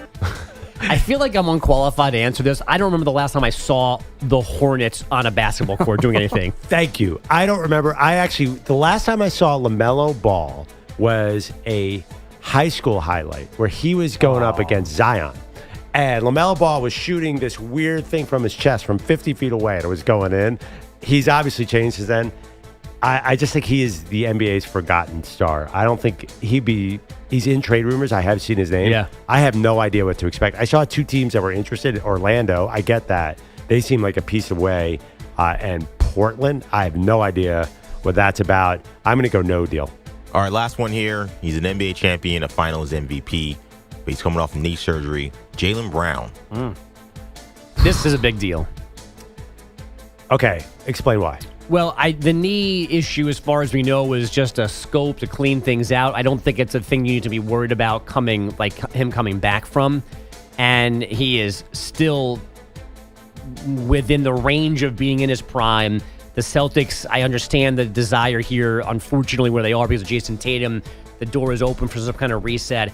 We know what Jaylen Brown can be when the games matter the most. So if you're one player away, it's a lot of money. I get that. But people are going to get paid here no matter what. You're going to have to pay guys like that at some point. So I would go get Jaylen Brown. Okay, say you had to give up massive assets to get Jaylen Brown, but you could give up less and get Derek White off the Celtics, who's also reportedly on the trading block. I don't think they're comparable players. Derek White's a complimentary player. So my point is you could give up 60% of what you give up for Brown to get Derek White. But even if I traded for Derek White, I'd still be going, I need a player like Jaylen Brown. I don't think those solve the same question. Say you're Houston, say you're Minnesota, say you're even San Antonio, who had Derek White. Say you're a team that needs a solid point guard, a solid defensive player, but you have a scorer. You don't need Jaylen Brown. You already have a wing scorer like Anthony Edwards, for example. Sure, then yes, then Derek White. But if I'm out in the wild looking for a guy that can be my first or second option. Yeah, but you have to give up a lot to get Jaylen Brown. But that's who he is, and I don't have him. So how else am I going to get him? I'm intrigued by Derek White. I feel like he's a championship kind of player. Right, He reminds me of Drew Holiday when he got to the Celtics. But this is a whole different conversation, though. It's not. They're not. To me, they're not on the same list. They don't satisfy the same needs. I don't know. I'd be nervous about selling the farm to get Jaylen Brown. I think because of what? Health. He's already 28. He can be really sloppy. He comes in. I feel like he did win a title in Boston, but I have trouble trusting Jaylen Brown as my star player. And you have to give up a ton to get this dude. EJ, pay him. EJ, where do you weigh in on Jaylen Brown? I kind of agree with you, Pearl. I think the contract, the stuff you had to give up just to make that deal work. Yeah. You feel you're giving up half your roster, unless you're one of these teams that have a bad contract themselves they're willing to take just to get off of the Brown deal. That would concern me. I like him as a player, but if he's going to be my best player and I'm paying him $60 million a year, that would concern me a little bit. Yeah, I mean, the Celtics reportedly want to get cheaper or below the apron, and Brown is expensive. It seems like they're headed towards a major rebuild. All right, give us a call, 888-710-4ISN, 888-710-4476. The name that really, to me, right now I want to hear about is Kevin Durant. Do you want Kevin Durant? Do you think Kevin Durant could make the Spurs an instant NBA Finals contender? Do you think he could make the Rockets or the T-Wolves? I'm very curious. There's going to be a lot of names flying around. Feels to me like KD's going to be the first domino to fall. We'll see where that goes. All right, coming up next, more NBA Finals. Is the series over? We'll talk about that next. Maggie and Perloff Show. Okay. You're in a 5-minute break.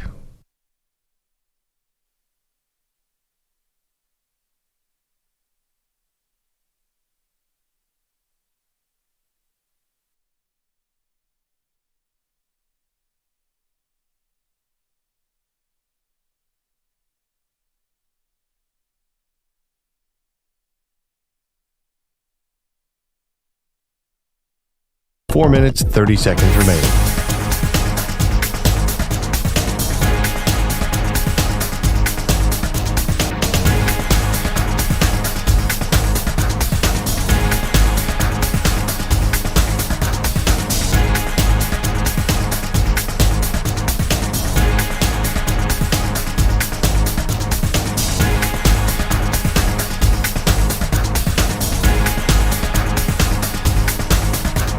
Four minutes remaining.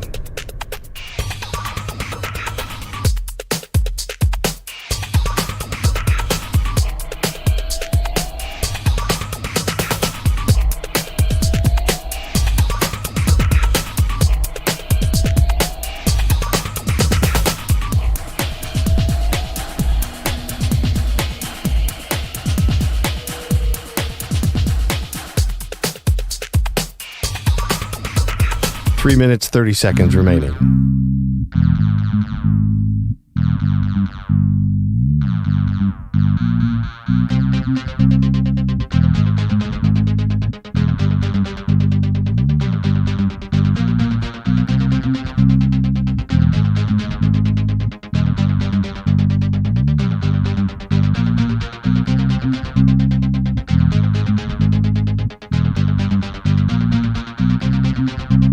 Three minutes remaining.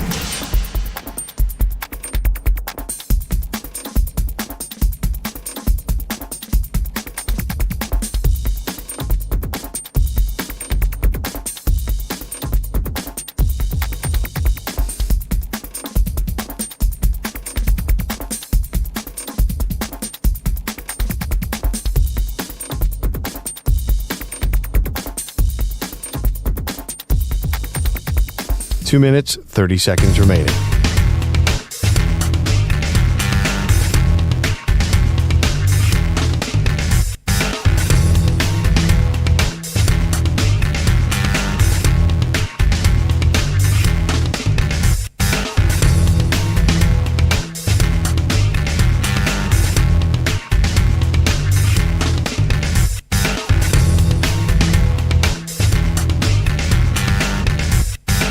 Two minutes remaining.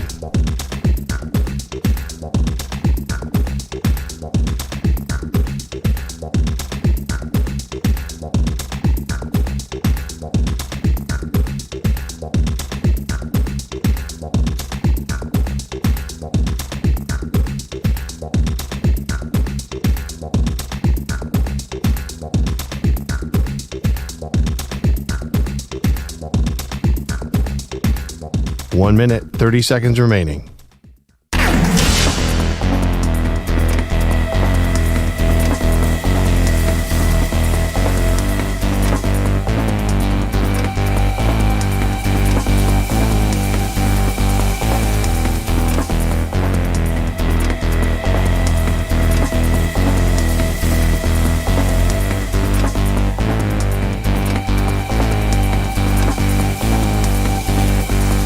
One minute remaining.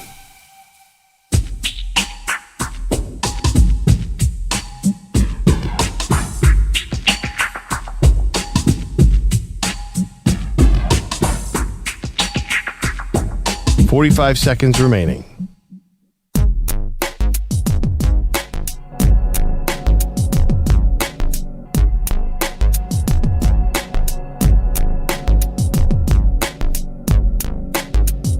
$30 seconds remaining.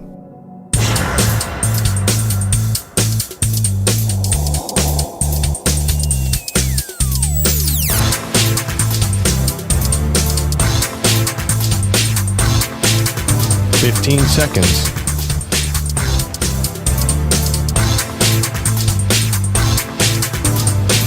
Break ends in 5 seconds.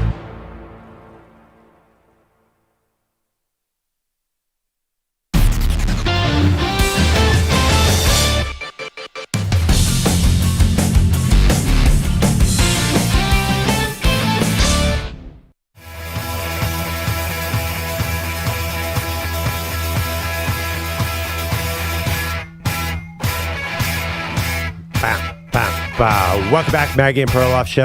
Andrew Bogerson for Maggie Gray today. I am so glad you're here because you can help me understand this story. Christian Pulisic, I know his dad came out and was angry because Landon Donovan, the former U.S. soccer star, criticized Pulisic for missing international play.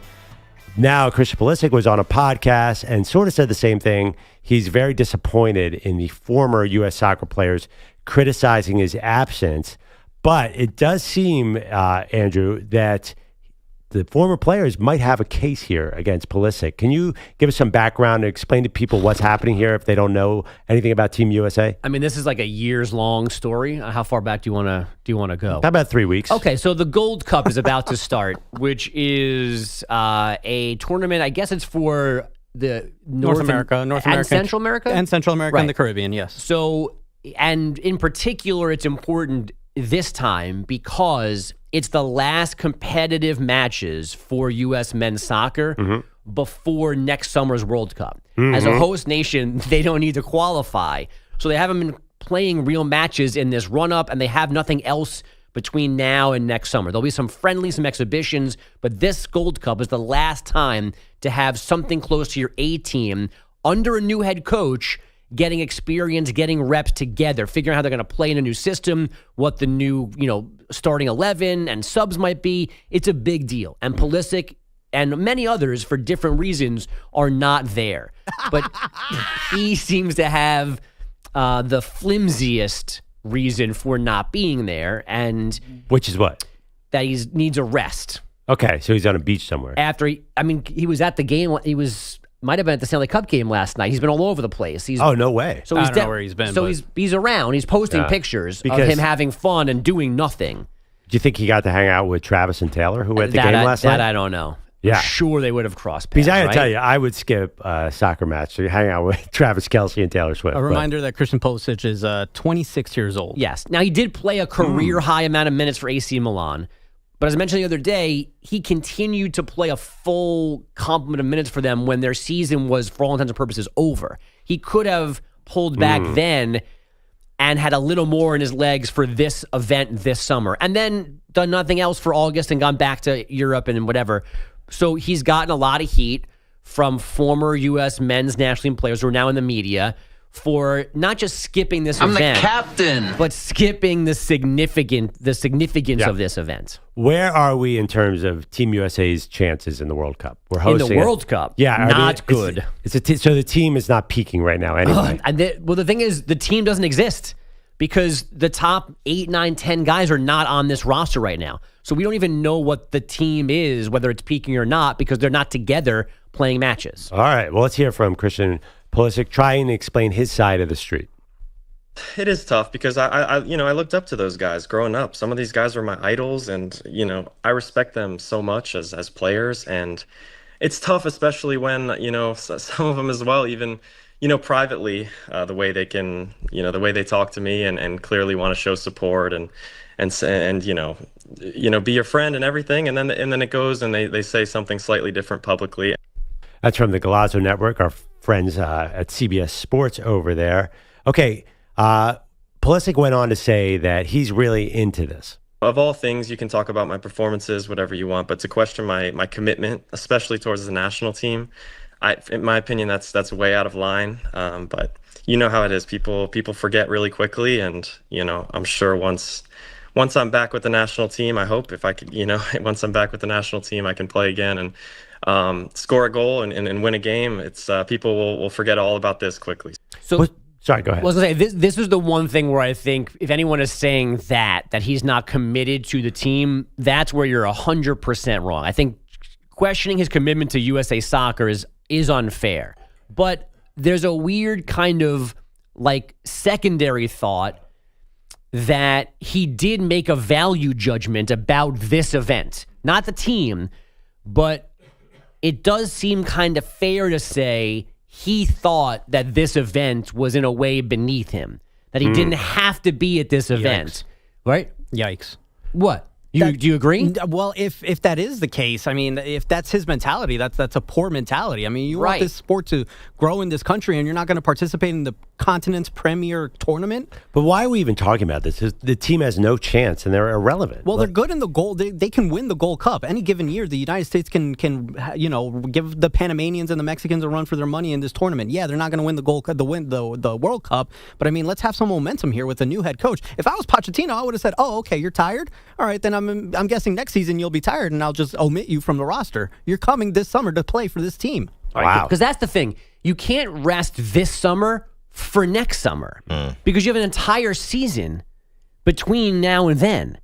So there is room to criticize him here or to be confused. And why does it matter? It matters because soccer's never been more important in this country than it is now. Everyone loves English soccer. Everyone's following the Champions League. Everyone is geeked up for MLS, for Gold Cup, also, for the FIFA World Cup. This is the golden generation of American soccer, and it's they a new produced coach. Nothing. But it clearly is not the quote-unquote golden generation. Well, I think there's been more buzz about their chances in previous years. I mean, I feel like nobody's even fooling themselves this time around. But the problem is people are awake to all of these issues. Like people would drop in and get excited when it was almost time for the World Cup. Now people are following this. Some people.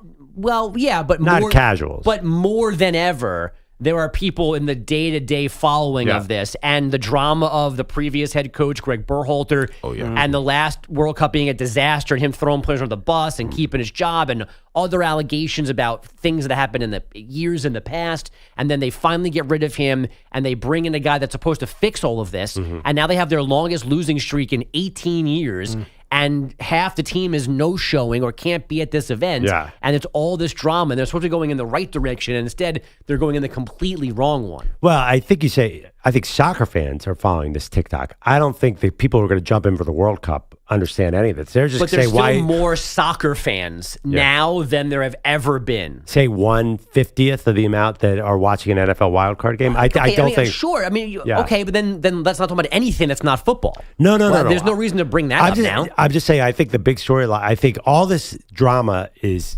compelling, but I think come World Cup time, a lot of Americans will be like, why aren't we better yet? But I think the problem, they're going to wonder why. Right, but I think the problem will be when we come to next year, people who have been paying attention, which again, like Bogus and Maynard was saying, is more than before, they're going to say, well, if this guy would have played last year, maybe we would have been better. Like these skeletons are going to come out of the closet one way or another.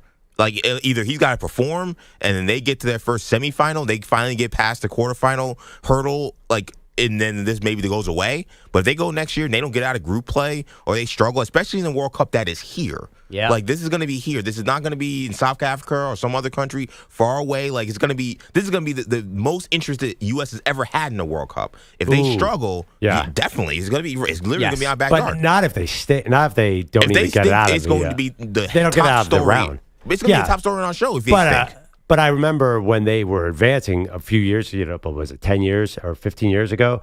Then it caught like wildfire. Right. If they are not competitive, we're not going to have watch parties like we did because they'll be gone. No, okay, a couple of things. Now, I remember in '94, the last time the Men's World Cup was here. That summer, my friends, for the first time ever, we played soccer all the time. Like people were all in on that. Yeah, no, I know what you mean. But then it ended, and you're like, oh, baseball. Oh, football's back. NBA.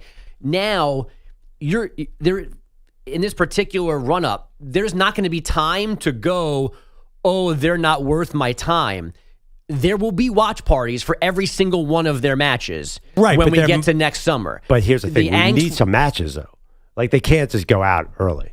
No. They're going to have three at least. They're going to have three. Yeah. So, for those three, people will be all in on whatever those games are. Totally. But you just said they're not. Like, they're not going to show up. People will show up. But I think there was, honestly, what was the year that we did really? Was it 12? I feel like there was a lot of buzz and a lot of excitement, a lot of hope. Belgium, right? That was the quarterfinal. What was that? 2010, you guys beat Algeria to get to the quarterfinals. Okay, I do think also, I agree with Pulisic. Like, the narrative, this is a long way away. Like, there'll be 5 other narratives. I'd be surprised. He said the second I score a goal, people are going to forget this. I do think that's possible. That's kind of how sports works. Yes, but that's also a year from now. And unless they win this Gold Cup with this, B minus squad, then the only conversation between now and next spring, or I guess it may be in the fall when they have a friendly somewhere, is going to be about what's not working. Like, there's no way for them to stop the negativity until the World Cup. And if they don't play well, then that negativity is going to go up even more so. Right. Is there any discussion of bringing in a college football coach? Not yet. Not yet. But I mean, I will, as Nick Saban is available to at least consult here. He's a little old. We need a young go-getter like Mr. Lasso to save the team. I will say this, though, and I don't disagree with the criticism of Pulisic, but I do have a little bit of a problem of these older, and I love these guys I rooted for. That was my height of watching soccer. But the Landon Donovans and the Tim Howards, great players, and then Alexi Yalis is a whole nother deal. Those guys also didn't win anything. Like, they do sometimes get on their high horse as if they got rings to show, all these Gold Cup wins to show, and they didn't get it done. Those Landon Donovan, Clint Dempsey, these are the guys that I watched growing up. I love those guys, but it does feel weird to hear guys who did not win go off on these guys all the time. It seems like they always got something to say negatively about these current players. When I look at them, I'm like, well, what did you accomplish? And I don't see a lot of big advancements in the World Cup. I remember some heartbreaking losses in the Gold Cup that I watched. So my thing is, like, let the guys do them, and then if they don't play well, they struggle, then yeah, go at them. But that's the only thing for me is EJ, these guys talk as if they are World Cup champions. But they did more with less than this group has. That is but fair. EJ, let me ask you, is this related to your same take with NBA where you don't like the former players just shredding the league constantly?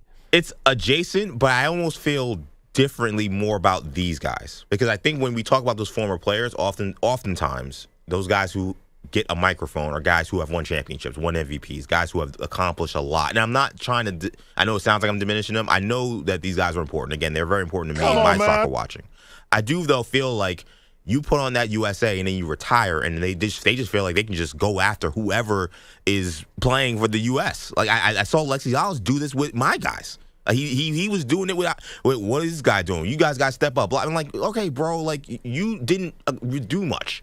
Like, I do think there needs to be some grace for these guys who did not win a lot, who are then wanting to just shred guys who are currently playing right now, trying to work off of what they establish. It's funny. Former players getting on TV and shredding current players, like, that's called sports TV. former players going on and saying nice things about current players, that would exist in a vacuum. That would be like a tree falling in the woods. Nobody wants anyone on TV because when we talk about sports, we shred guys. We want the people on TV to shred guys. That's exactly like I'm getting to the NBA to shred Pulisic? Yeah, of course. Like otherwise, what are you doing on TV? I mean, talk about what happened in the match, which was that Portugal had a historic yawn. win. Well, that's for you. I mean, you're not 100% of people. Like there are other, I like Inside the NBA because they tell it like it is. I don't like ESPN because they are league partners. Like I want criticism of the players because the way sports works, one team wins, one team loses.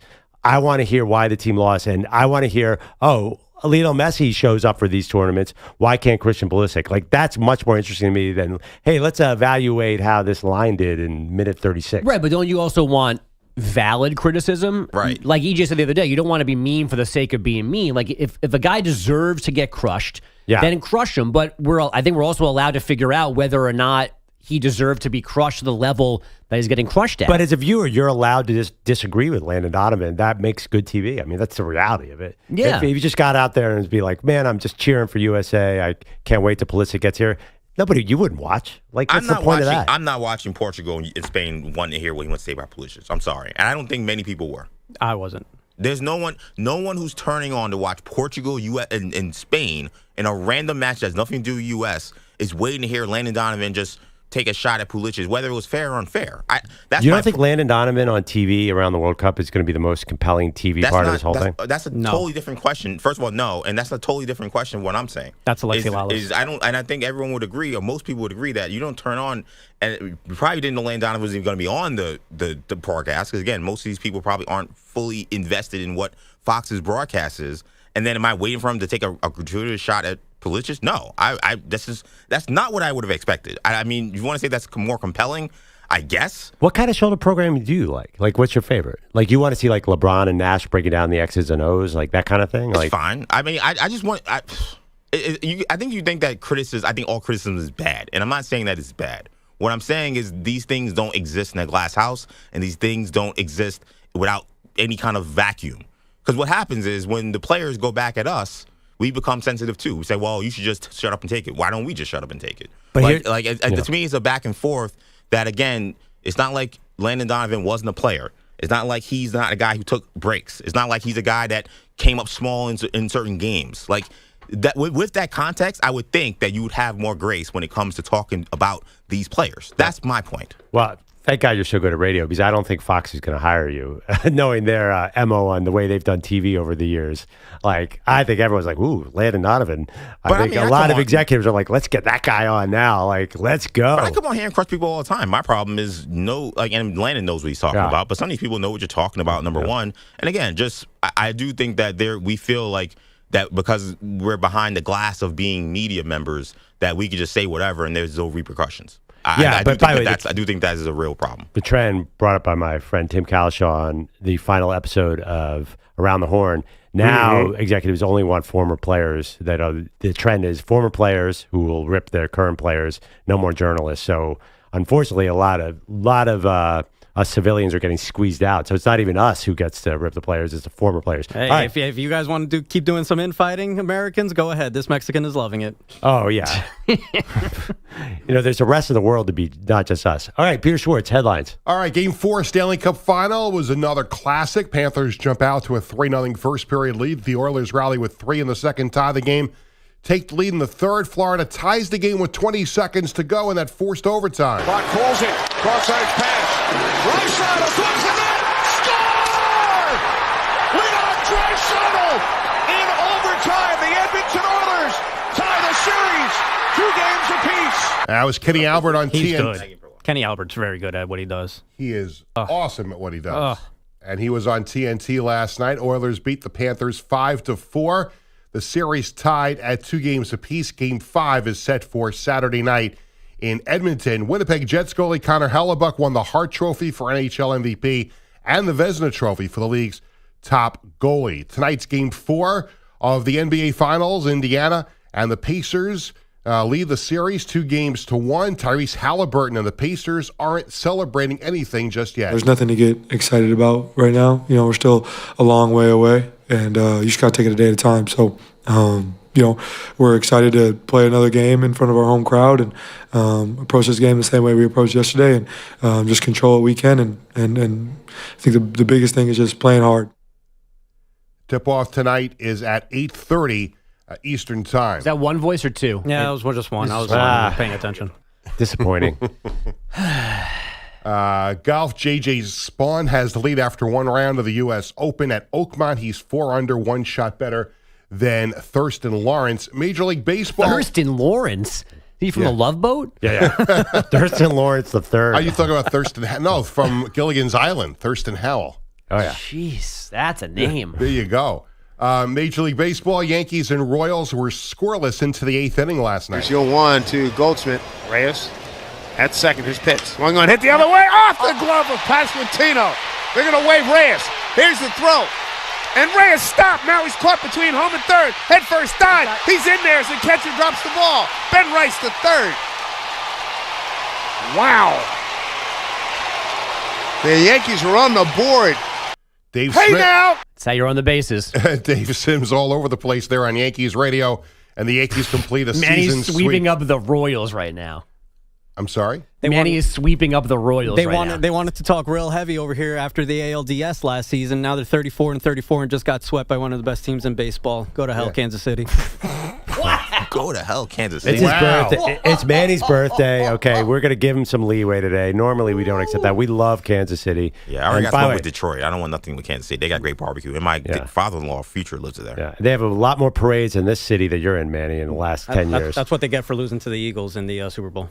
Can someone cut Go to Hell KC for me that's for happening. future? Thank you very much. Right, KC, big soccer town, right? Oh, yeah, big time. Definitely. Big time. Yeah, I think they're they actually going love to host that a game team. too. I Yeah. think. There you go. All right, Peter, thank you very much. All right, I want to hear more from you. 888-710-4ISN, 888-710-4476. Do you have a problem with Landon Donovan and former soccer players ripping Christian Pulisic, or former players in general in any sport being overcritical? Give us a call. Maggie and Perloff Show. You're in a 5-minute break.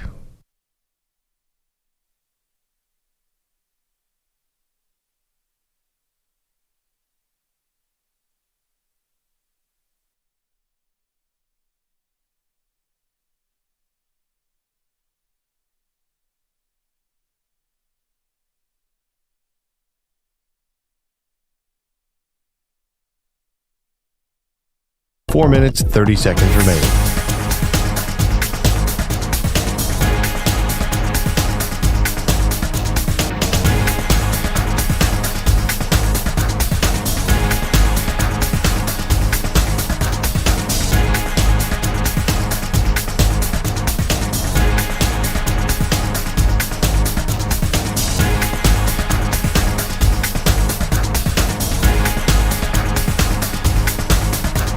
Four minutes remaining.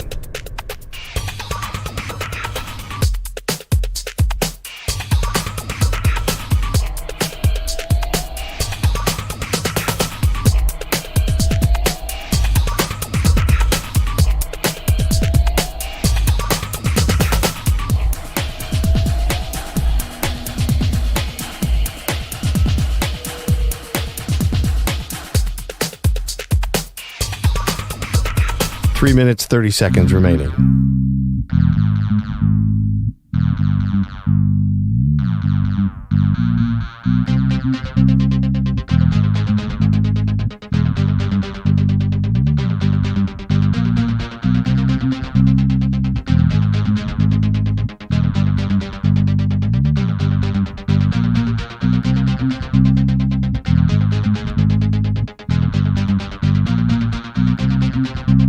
Three minutes remaining.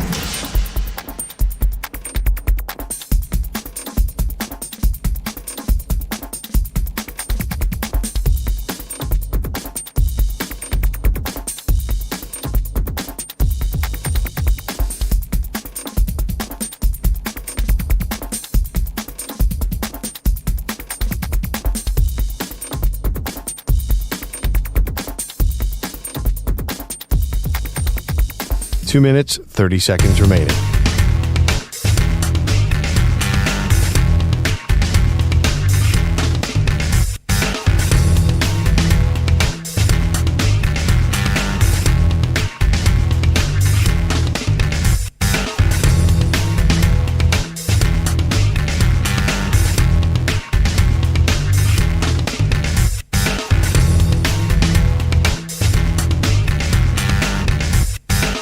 2 minutes remaining.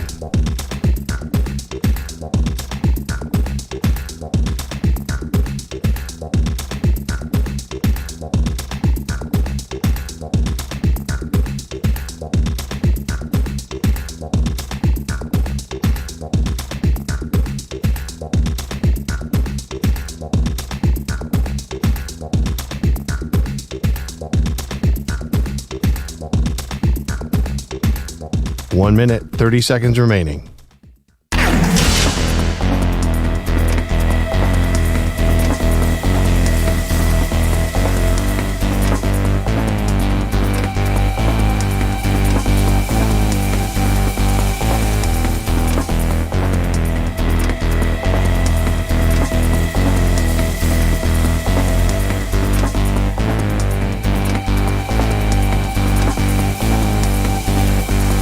One minute remaining.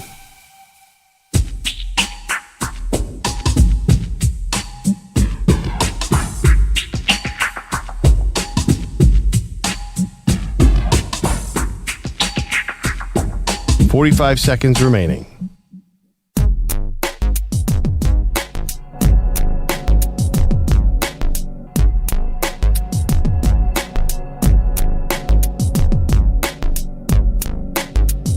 $30 seconds remaining.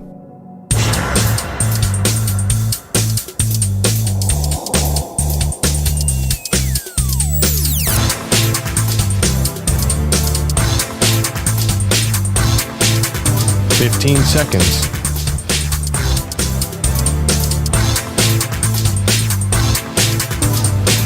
Break ends in 5 seconds.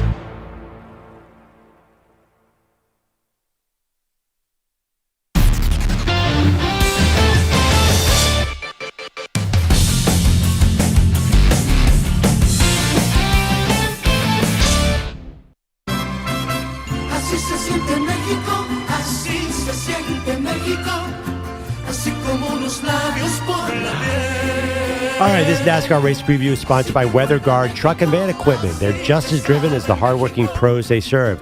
How is NASCAR celebrating Manny's birthday? What do you got, bud? Well, guys, I've been waiting for this race all season long. Not only is it the race happening on my birthday weekend, but for the first time ever, NASCAR is taking the Cup Series to my motherland. It's the Viva Mexico 250 from El Autódromo Hermanos Rodríguez en la Ciudad de México. It's the first time since 2008 that NASCAR has a race down in the Mexican capital. That was back when Kyle Busch visited Victory Lane for Joe Gibbs Racing in the Xfinity race. Eyes of the local fans will turn to the 99 Chevy Camaro for Trackhouse Racing, driven by the only Mexican in the Cup Series, Daniel Suarez. It's the Viva Mexico 250 from El Autódromo Hermanos Rodríguez. Green flag waves on Sunday, 3 p.m. Eastern. Oh, that's exciting. By the way, guys, the Autódromo Hermanos Rodríguez, it's a road course. Inside turn 14, whole baseball stadium. No. Oh, yeah. That's really cool. Diablos Rojos de Mexico play there. Trevor Bauer graced the mound on that field one day. That one, I don't know if you're bragging about. Grace with Trevor Bauer. All right, fine.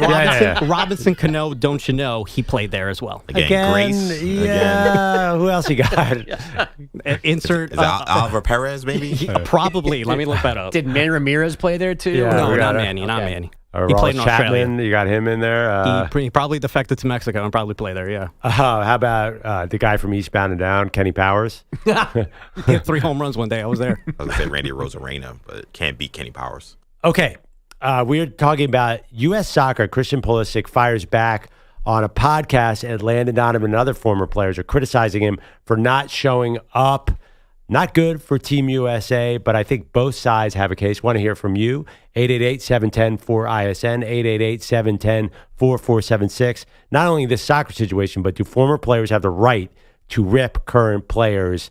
And of course they have the right, but do you want to hear them basically just do that? All right, let's go to Bill in Rochester.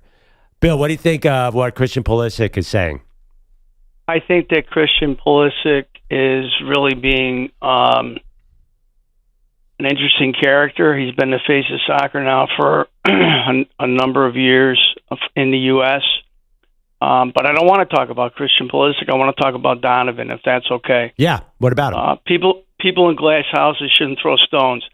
Donovan took off for 4.5 months before the summer before the World Cup. and that's why he didn't make the roster. And so he's got to really think about what he's doing, and he's being a hypocrite. And when he was saying that, when I heard it live on TV, my head just exploded. And people don't realize that he did that. Okay, so he's got no place to say that. I think that guys that played for the national team and that are paid announcers, that they have to make sure that they have credible when they are criticizing people, that they're credible. Yep. And Donovan doesn't have that in terms of criticizing Pulisic for this.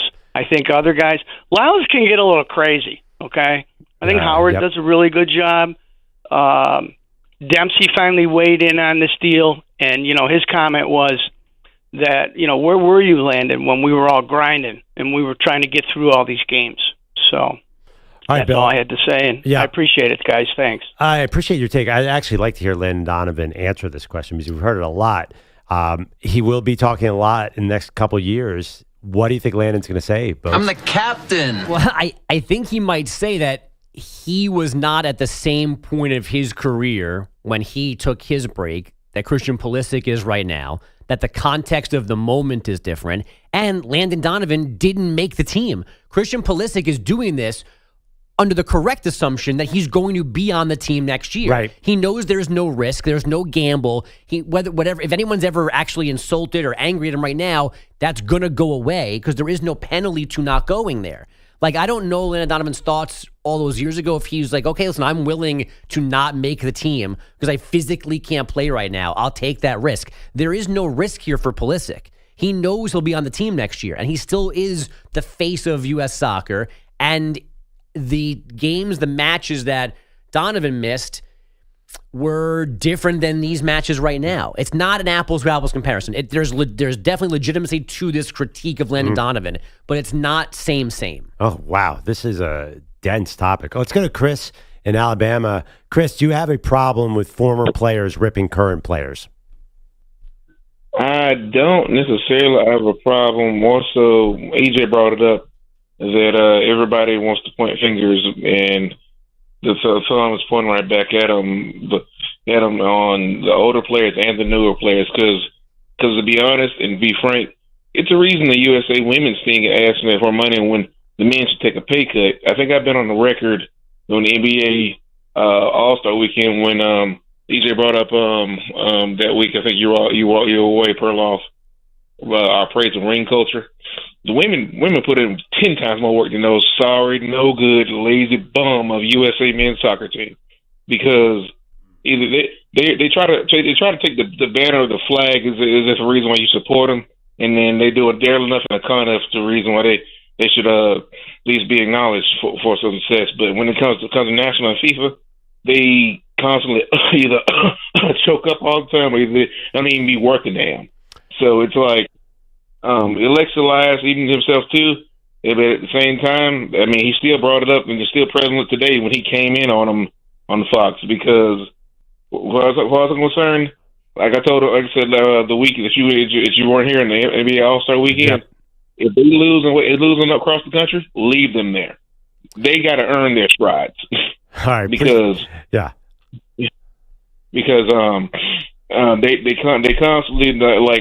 constantly just take your love and adoration for your flag and just take a crap on it and then expect you to just be like. All right, Chris, I appreciate that. And the pay between the women's teams and the men's team, that's another can of worms. And obviously, I think there's a lot of consensus on that particular issue. Bogues, you kind of agree with some of the sentiments in there?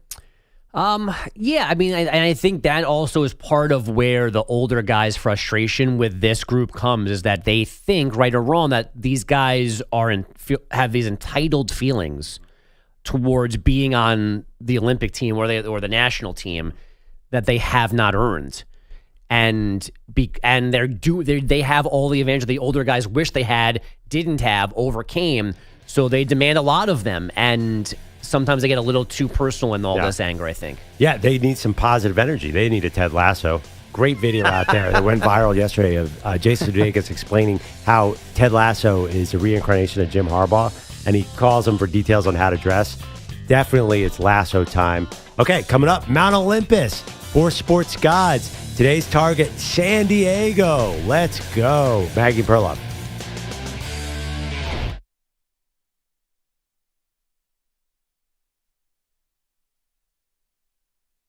You're in a 5-minute break.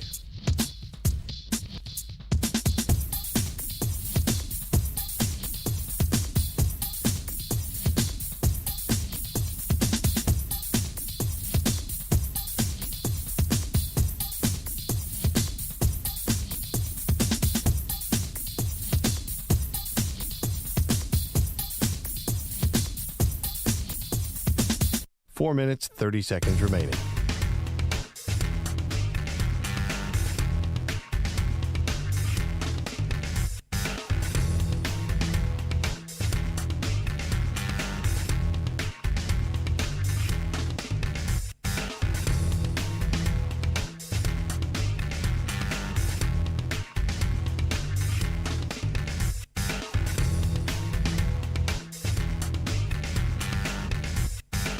Four minutes remaining.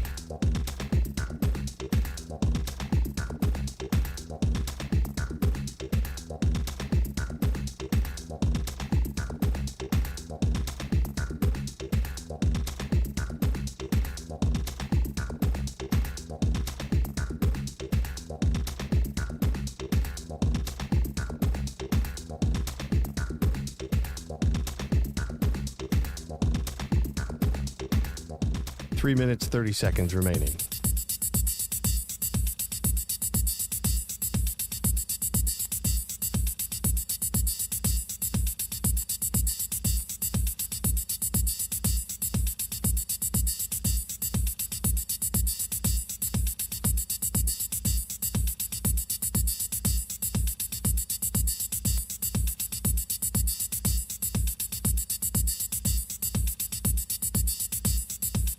Three minutes remaining.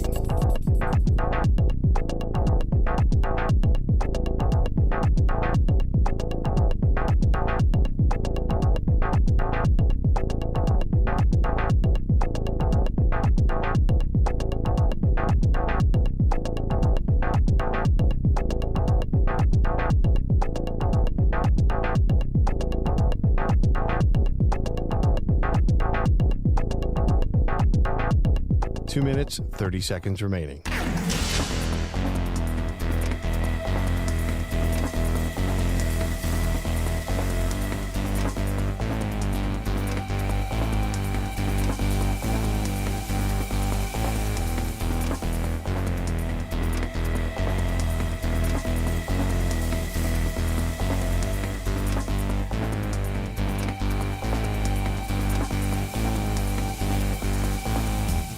Two minutes remaining.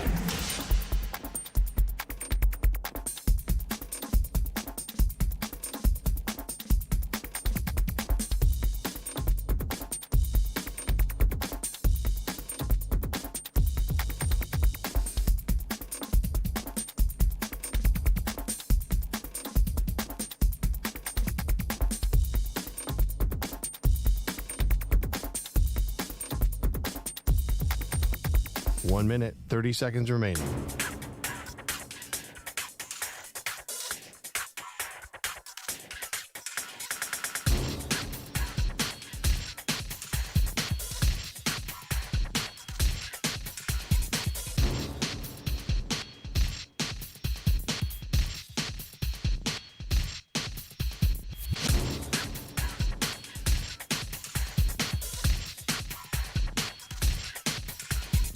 One minute remaining.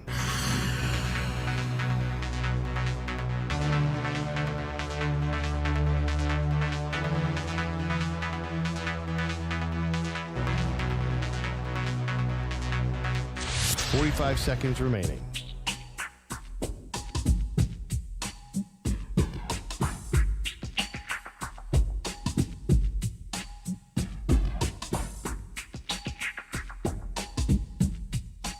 Seconds remaining.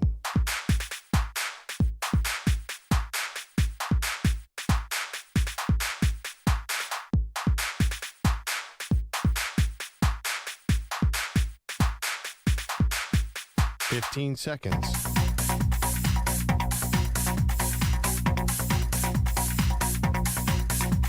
Break ends in 5 seconds.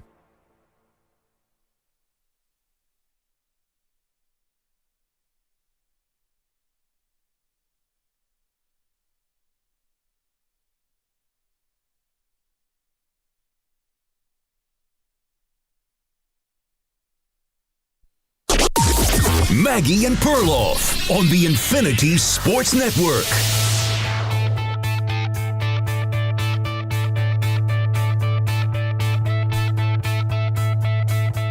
Welcome back, Maggie and Perloff Show. Maggie is out today. Andrew Bogusch is in. But all things are coming up, Maggie. She has the take of the year, self-proclaimed take of the year, that it's the year of the drought buster. It looks like the Oilers are still alive in the Stanley Cup final. They came back to beat the Panthers last night in overtime so they could break Canada's drought going back to 1993. Meanwhile, U.S. Open, we'll see if there's any droughts to be busted there. Rory, of course, was part of Maggie's take that he finally won the Masters. But I got to tell you, I don't know if you saw the highlights from Oakmont. Oh, my God. Some of the shots in the rough, they look like us. Rory, Bryson DeChambeau, they had some shots that were hysterical.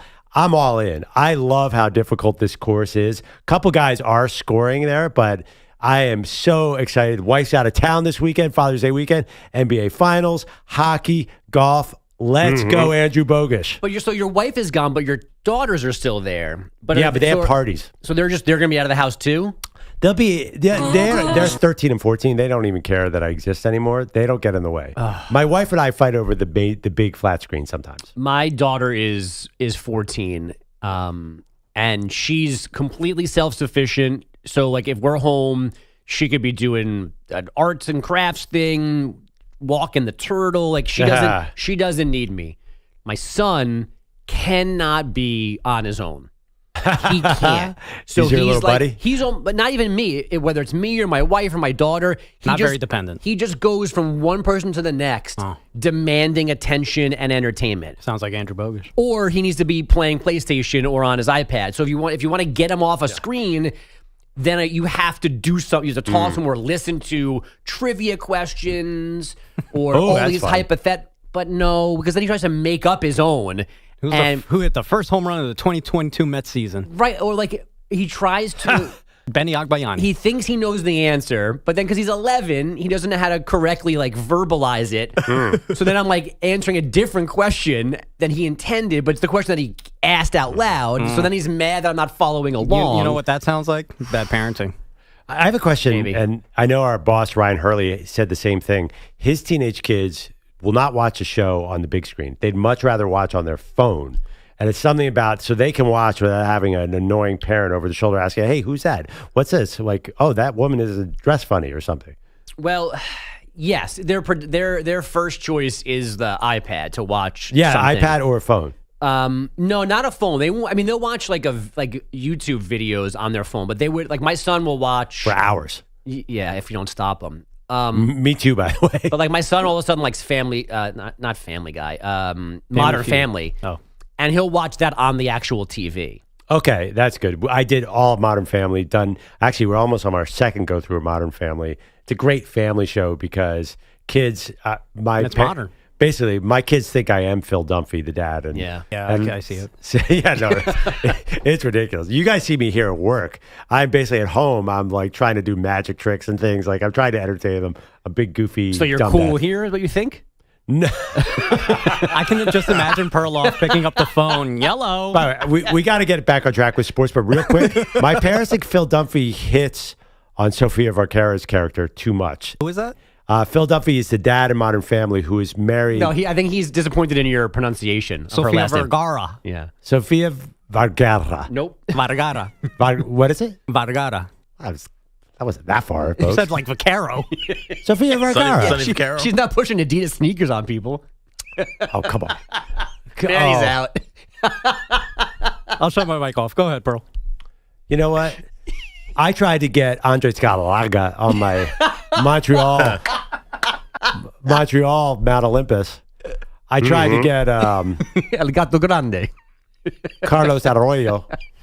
That was pretty good. That one. That one works. Good roll of the R. Yeah. Good roll Yeah, of the but R. unfortunately, we're doing Mount Olympus in a moment for San Diego. Carlos Arroyo is not making anyone in Mount Olympus. Okay. Puerto Rico. Puerto Rico. NBA Finals Game 4 tonight.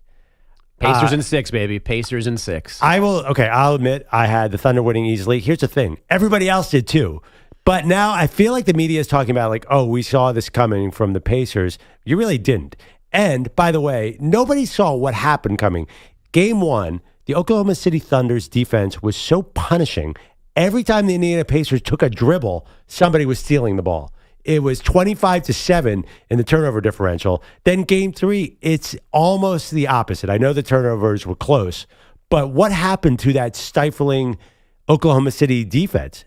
Indiana seemed completely comfortable in the second half of that game. Yeah, the Pacers happened. Accept it. TJ McConnell is an actual NBA player. No. He's an NBA Finals star. Like NBA player. Yeah, I know he's a competent NBA player. 10 points. He had a good game 3. Yeah, 10 points. You knew Benedict Mathurin was a final star, even getting 10 points in a final. I had TJ McConnell as a Sixer. I never said, well, that guy's going to be a major contributor on an NBA Finals team. Because you knew you were going to get the finals. He's a 5'11" point guard in a league where even Jalen Brunson's too short. Yeah, I just think this is surprising. To me, like, I did not see the Pacers going up 2-1 the way they have. I did not see the Thunder losing every loose ball in a game. The Thunder go 10 deep.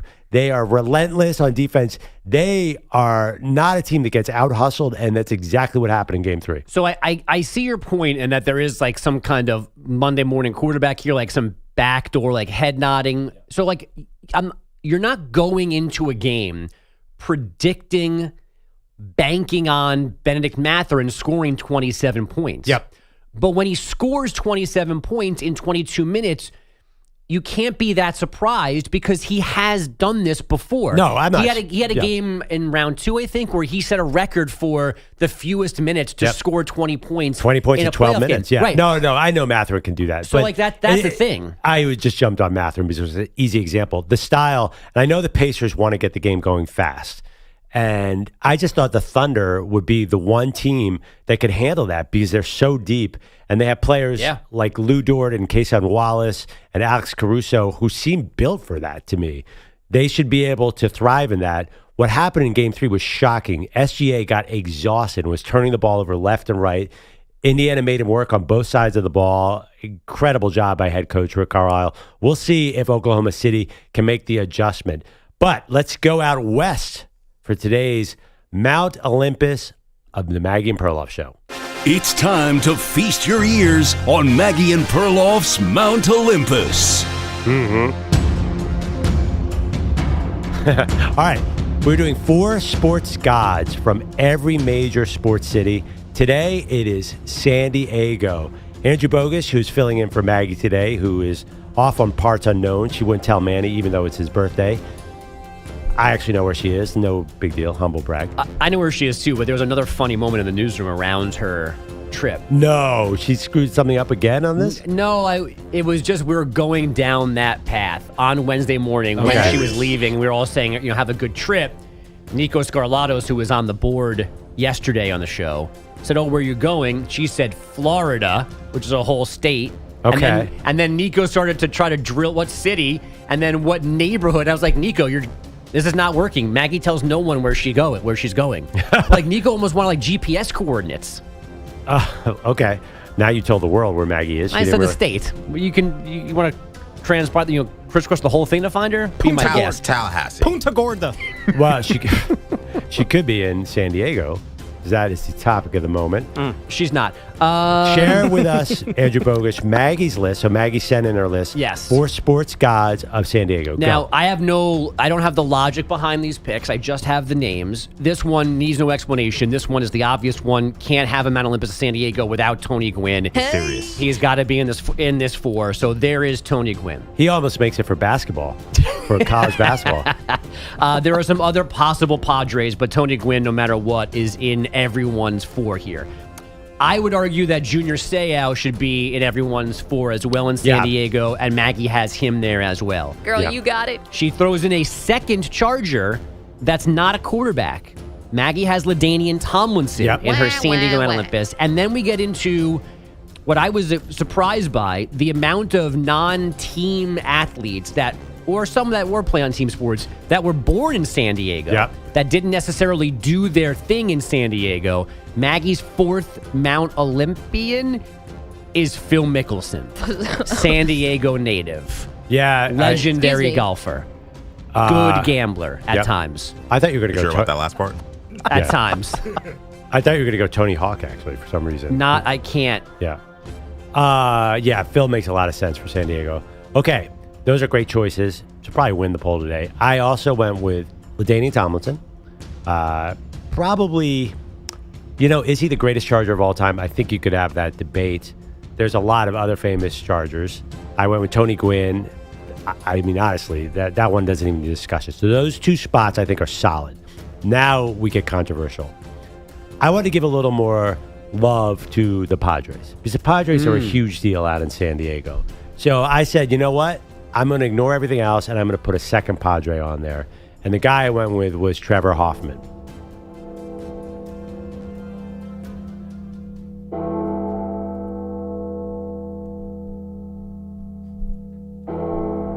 All right. How long does this take to hit? How many bells are there? All right. Here we go.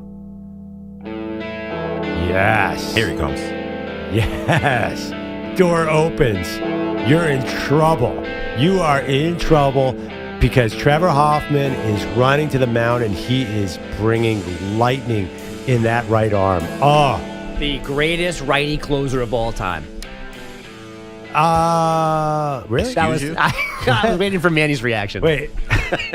I'm kidding. Okay. I was about to go lefty. You're saying, like, you don't want Billy Wagner or somebody? Like, well, who's the lefty closer that is better? No, I'm just saying he's better than Mariano Rivera. That was a shot for Manny. But the right, it's so funny. My brain, wait, was Rivera lefty? What are you talking about? What? Because usually when you say right-handed, that means it's like Aaron Judge just won the American League home run championship. Like, you have a reason to say the caveat. Yeah, no, I just wanted to make sure Manny got my point. I thought saying righty reliever for some reason was making it even more clear that this is a Mo Rivera shot.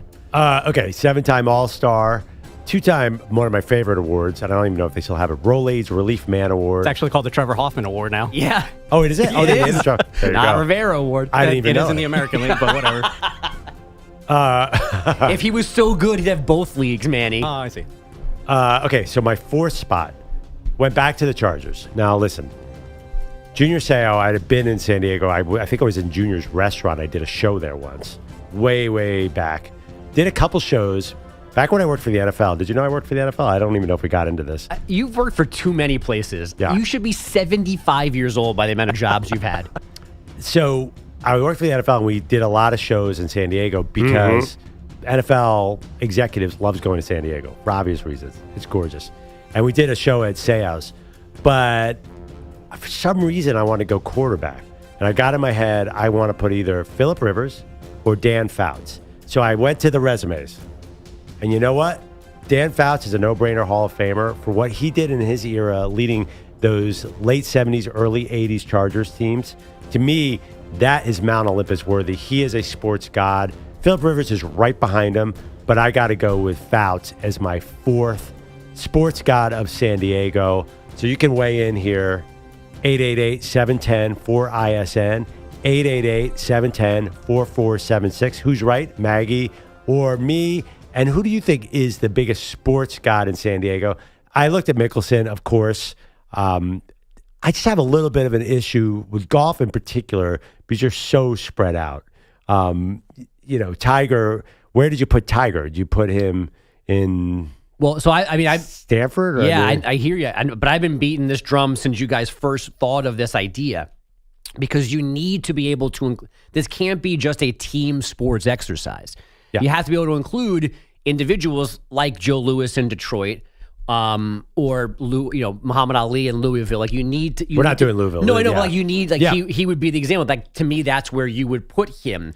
If we were doing, this globally, Rafael Nadal would have to be in Spain and Federer would have to be, I guess, in Switzerland. You need their birthplace because you can't put Tiger in Atlanta as Augusta adjacent. Yeah. That's a good point. So you need to have these people represented, and the only way to do it is to put them where they come from. So Phil, absolutely. Now, you can make an argument where there's 4 better, but Phil is a very worthy candidate in this exercise. Yeah, and also Phil is definitely identified with San Diego and the whole area. Does Nadal make Spain's Mount Olympus? Yeah. I'm just joking. It's a joke. Relax. Let's go to Sean in Oregon. Sean, what are your thoughts on our San Diego Mount Olympus? Well, I can't believe I heard Phil Mickelson on there. Why is that? Well, if I'm going to put somebody that's from San Diego and is a legend there's a guy that has 2 bronze statues in San Diego. His name's Sir William Walton. Oh, yeah. I was once in San Diego, and Bill Walton rode by me on a bike and waved. Awesome. But explain to me, though, why San Diego? Like, it's not just where he's from. Like, Bill Walton was part of the community, as I understand. Big time. That's where he's got his statue down there. One of them's down at the bike park where he liked to ride his bike, and another statue he's got in front of Walton's gym. Yeah, and he was born technically, Sean, help me out, in La Mesa, California, which is a suburb of San Diego. I'm not sure on that one. Well, call us if you're from San Diego to clarify that. But Bill Walton, I got to say one thing, Sean, his career probably a little cut short. I put him on my Portland one. Honestly, I know he won 2 NBA titles. Probably could have done a little more, and LA makes sense for him because of UCLA. I just got such a love for him. I'm just trying to spread the love, brother. And when I heard San Diego and then I heard Phil Mickelson, I'm like, you can't put Phil Mickelson on there instead of Bill Walton. All right, Bill Sean. Walton, have a great day, you guys. So Bill Walton, by the way, played for the San Diego/LA Clippers from 79 to 85. I don't know what year they moved from San Diego to the Clippers. I think he was there for most of the time in San Diego, if I'm not mistaken. I have this thing up here. He played only 1 season for the LA Clippers. The other seasons were for the San Diego Clippers. It's so funny that I don't think most casuals know that the Clippers were in San Diego. I'm being serious. Like, I knew they were in San Diego. I would not have known that Bill Walton played for the San Diego Clippers. I didn't know the Clippers were the Buffalo Braves once until I went out to Buffalo when I started going to school there. So what is the deal, by the way, with Bob McAdoo in the Clippers? Because I actually saw him. I was looking. Former Nick. Bob McAdoo played for the Buffalo Braves, but never made the trip to San Diego. That's correct. But I think he's still, like, in their Clipper record books, I think he still is there. Yes. Yeah. Right. Which he should. That's the franchise. Yeah, it's the same franchise. They just moved around. Yeah. I will say, too, on this topic, I was surprised how many elite athletes are from San Diego. I mean, bigger cities, New York, LA, like that's going to be a long list. But San Diego, you've got Phil Mickelson, we've already mentioned. You've got Ted Williams is a San Diego native. You've got Bill Walton. Gail Devers, one of the greatest track athletes of all time, is from San Diego. Greg Louganis is from San Diego. Oh, yeah. Because it's divers of all time. Are you surprised? It's warm 12 months a year. All the athletes are outside and practicing. It seems like a Reggie Bush is from San Diego. Do you know how many quarterbacks are from San Diego? No, I know. It just felt like a very concentrated number of like also top echelon people, not just like, oh, a guy that played in the NFL or any pro athlete. Like people who, because this has become, again, I like this little subcategory of people from a city, not that played in the city. And there's a lot of possibilities for San Diego that could have earned that 4th spot as a San Diego native, not a Padre or Charger. By the way, San Diego's so beautiful. I don't know why you want to lift a weight or any strenuous effort. That is my favorite city in America. I think it is, by the way, the highest concentration per person of NFL players are from San Diego. Let's go to Michael in San Diego. Michael, who did we leave off that should be on our Mount Olympus of sports gods? I think a trend center in Tony Hawk. I know you guys talked about the skateboarders a little up north. We don't talk about LA, but Tony Hawk transformed skateboarding. ESPN, X Games, created his own video game for it.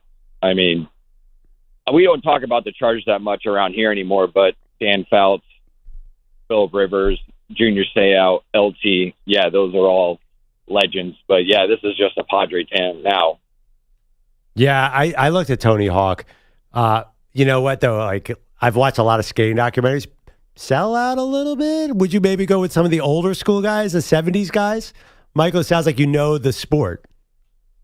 Yeah, I mean, I'm born and raised San Diego, grew up skateboarding. I guess I'm late 80s kid, so yeah, Tony Hawk is kind of like an idol to most of us growing up.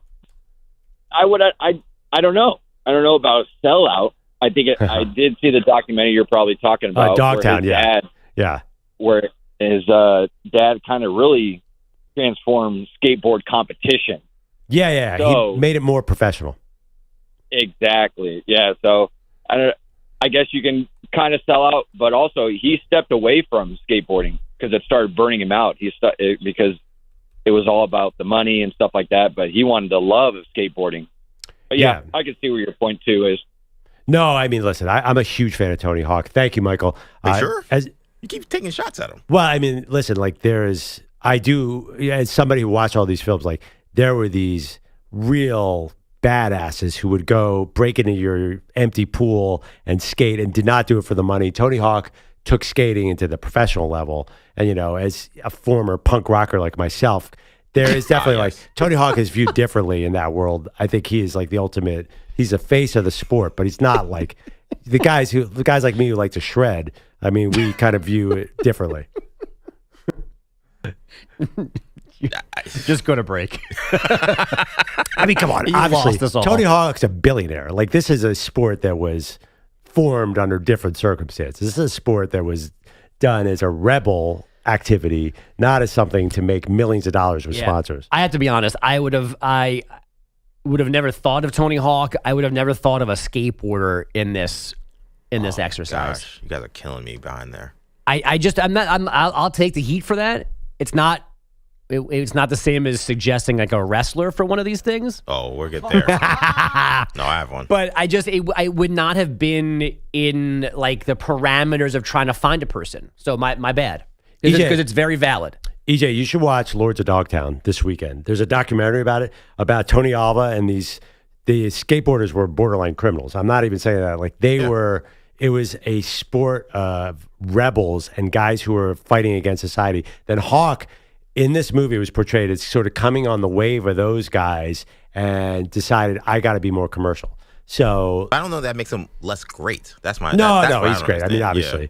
But I think in a skateboarder, I'd like to hear from a skateboarder or two. I doubt any of those guys who watch the guys of the 70s are still around because those guys also like to party. Unlike Manny on his birthday tonight. Listen, if you were with Tony Alva, all-time great skateboarder, he would take you out and show you a good time. None of your old friends from your shredding days are around to come on and help us here? Did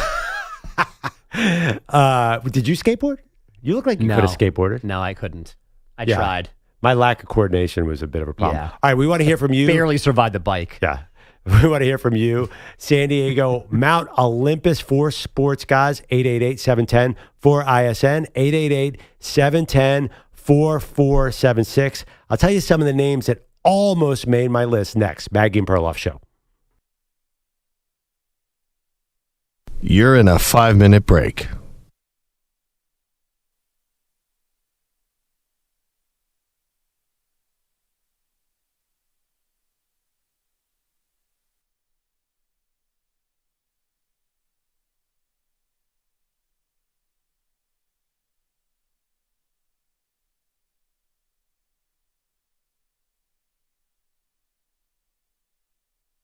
Four minutes, 30 seconds remaining.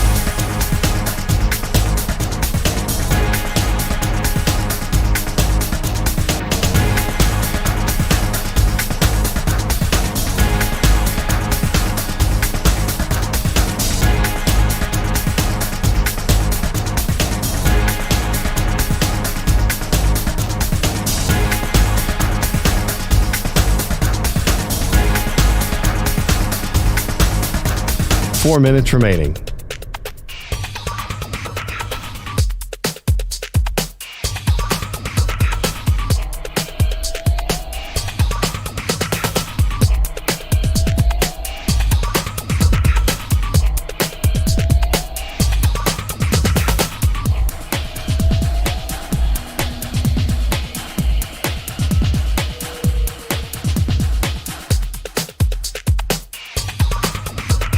3 minutes, 30 seconds remaining.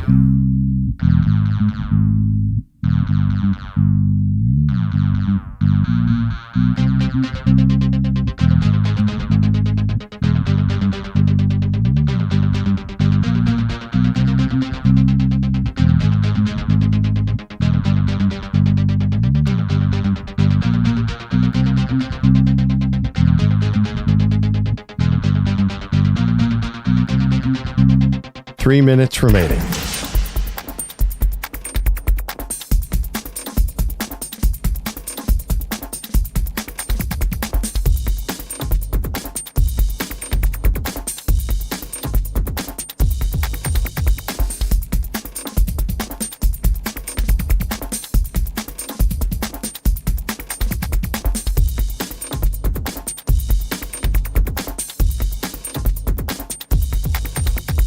Two minutes, 30 seconds remaining.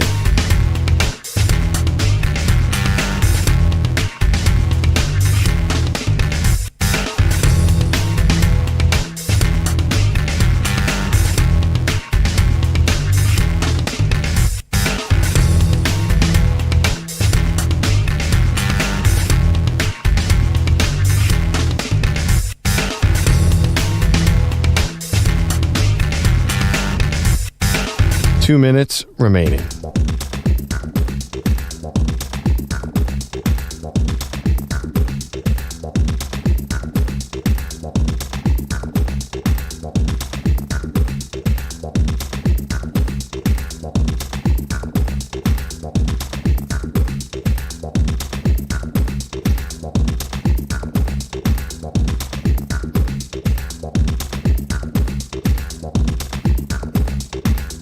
One minute, 30 seconds remaining.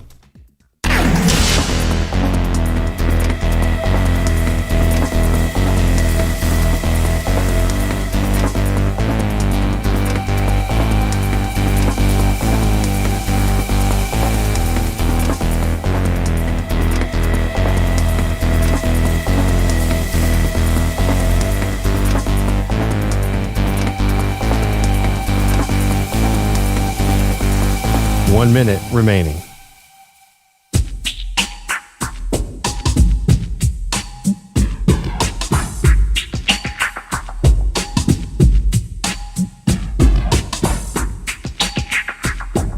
$45 seconds remaining.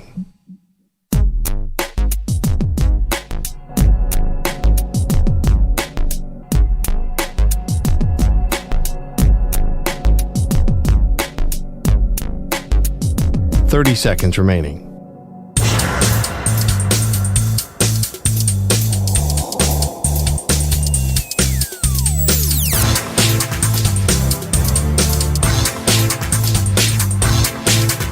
$15 seconds.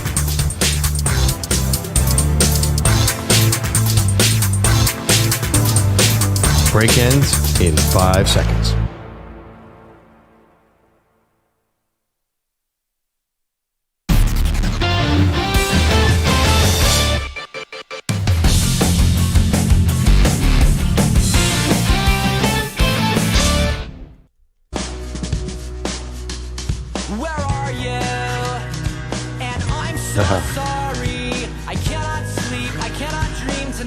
Welcome back, Maggie and Perloff Show. Of course, that's Blink 182 right from San Diego. So we're doing the Mount Olympus, 4 sports gods from every city. Today is San Diego. I went with Tony Gwynn, Trevor Hoffman, LaDainian Tomlinson, and Dan Fouts. Who did Maggie go with, folks? Maggie also has Tony Gwynn and LaDainian Tomlinson, plus Junior Seau and Phil Mickelson. Let's go to Chris in Vancouver. Chris, who did we miss? Well, this guy, he spent about 60 years in your guys' industry. Dick Enberg. Oh, yeah. The best. That guy's a legend. Legend. And also very San Diego, right? Yeah, absolutely. And if you're going to go with a technicality with a guy who is from San Diego, Marcus Allen is a San Diego native. Yep. Big deal in San Diego. What else do I got? Oh, and Phillip Rivers. I know you mentioned it. Yep. Maybe in the bedroom, but that's why he makes Mount Olympus. But I mean, that guy might be pumping out 12 athletes. We'll find out. Anyways. No doubt. Appreciate the call, On Chris. Father's Day, too, no less. No That's a good doubt. Phillip Rivers mention. He deserved acknowledgement. All right, let's go to Carlos. Carlos, who has to be on the San Diego Mount Olympus? Yeah, I mean, I think you guys are dead on. I'm from Carlsbad. Okay. Here on the coast. So, skate-wise, my boy professional skateboarded. All these names you said are fine. Tony Hawk was basically more commercial than anything. So for the love of skating, there's a lot of soul skaters, like soul surfers. Rob Machado is one of them. But, I mean, if you talk to any San Diegan, it's basically Tony Gwynn and what's his name, Fouts. Dan Fouts. But don't forget about Brian Sipe. Brian Sipe was Cleveland. Don't forget. Is he from San Diego? Yes. And then don't forget about Sean Salisbury. Oh, love he's from yeah, he's from Orange Lane also. So there's a huge baseball, line of players too. So absolutely. To me, those two, when you talk to anybody, is Gwen and Fouts. Hey, Carlos, have you ever been to the Callaway Center there in Carlsbad? Yeah, that was right by my house. It's about awesome. a couple miles up the road. Yeah, it's one of the coolest places. Oh my goodness, yes. It's the coolest place. Yeah. Thank you, Carlos. At Callaway, they fit you for clubs there. They have a famous little lab. It didn't help my game at all. But if you were good at golf, it would be heaven on earth. They have this incredible facility. It's like they can, in the matter of hours, they can fit your clubs to exactly your swing. Incredible place. That's a humble brag that I went to the Callaway thing in Carlsbad. And Phil Mickelson lives right around there. I guess that's officially San Diego. Let's go to Lance. Who should we have for our 4 sports gods of San Diego? I'm going to say Jimmy Johnson. Yep. He's from El Cajon, which is a suburb of San Diego. I'll go with Fouts. I'm going to go kind of way out here with Ricky Johnson. He's a motocross champion. Yeah, 5 or 6 time motocross champion, I think, back in the 90s. And I'm going to go with Lance Allworth, man. I got to go with my name, Love. Huge fan of Lance Allworth. Lamby. Yeah. Great nickname. The highlights are incredible. Thank you, Lance. I once, keep on name dropping here. My former boss, when I was at the Dan Patrick Show, her uncle was Lance Allworth and would tell stories about him all the time. He was a sports god. Now, I think he's a little too old school for this, but he was like, he's the Randy Moss of his era. Right. Yeah, probably has been surpassed by more current Chargers. Right. I mean, to put an old school guy on there, it's got to be like Babe Ruth level. Right. An all-timer. Yeah, but is that a great name too? Yeah. Nickname Bambi. And my favorite, though, is Elroy Hirsch. That's the best old school. Crazy Legs? Crazy Legs. That, and also Night Train Lane. That's another great nickname. All right, let's take one more Mount Olympus from San Diego. Let's go with Mike. Mike, who should be on our Mount Olympus of San Diego sports? Well, that caller just hit up with Jimmy Johnson. He is a 7-time champion, which ties him with names like Richard Petty and Dale Earnhardt. Oh yeah, and it's not just his NASCAR. I mean, he was racing motorcycles in the desert for years, and drove out in the West Coast with the ASA too. So he's rarefied air. I know it breaks the old rule, but Maggie broke the seal. So he didn't actually race any tracks in San Diego. Yeah, maybe on the weekends with his buddies, but that's about it. But yeah, Manny, happy birthday! Much love, thank you. Thank you, and Mike. Happy Father's Day to the rest of you blokes. You too, Mike. So the funny thing, we were talking about Phillip Rivers being a bedroom Hall of Famer. Jimmy Johnson makes a Mount Olympus on wives too. Well, I think we should point out, I guess, in Phillip's defense, just in case people are not aware, we are not saying that Phillip Rivers was like Lothario. That's still a good reference. Like sleeping around. He has 9 to 12 children.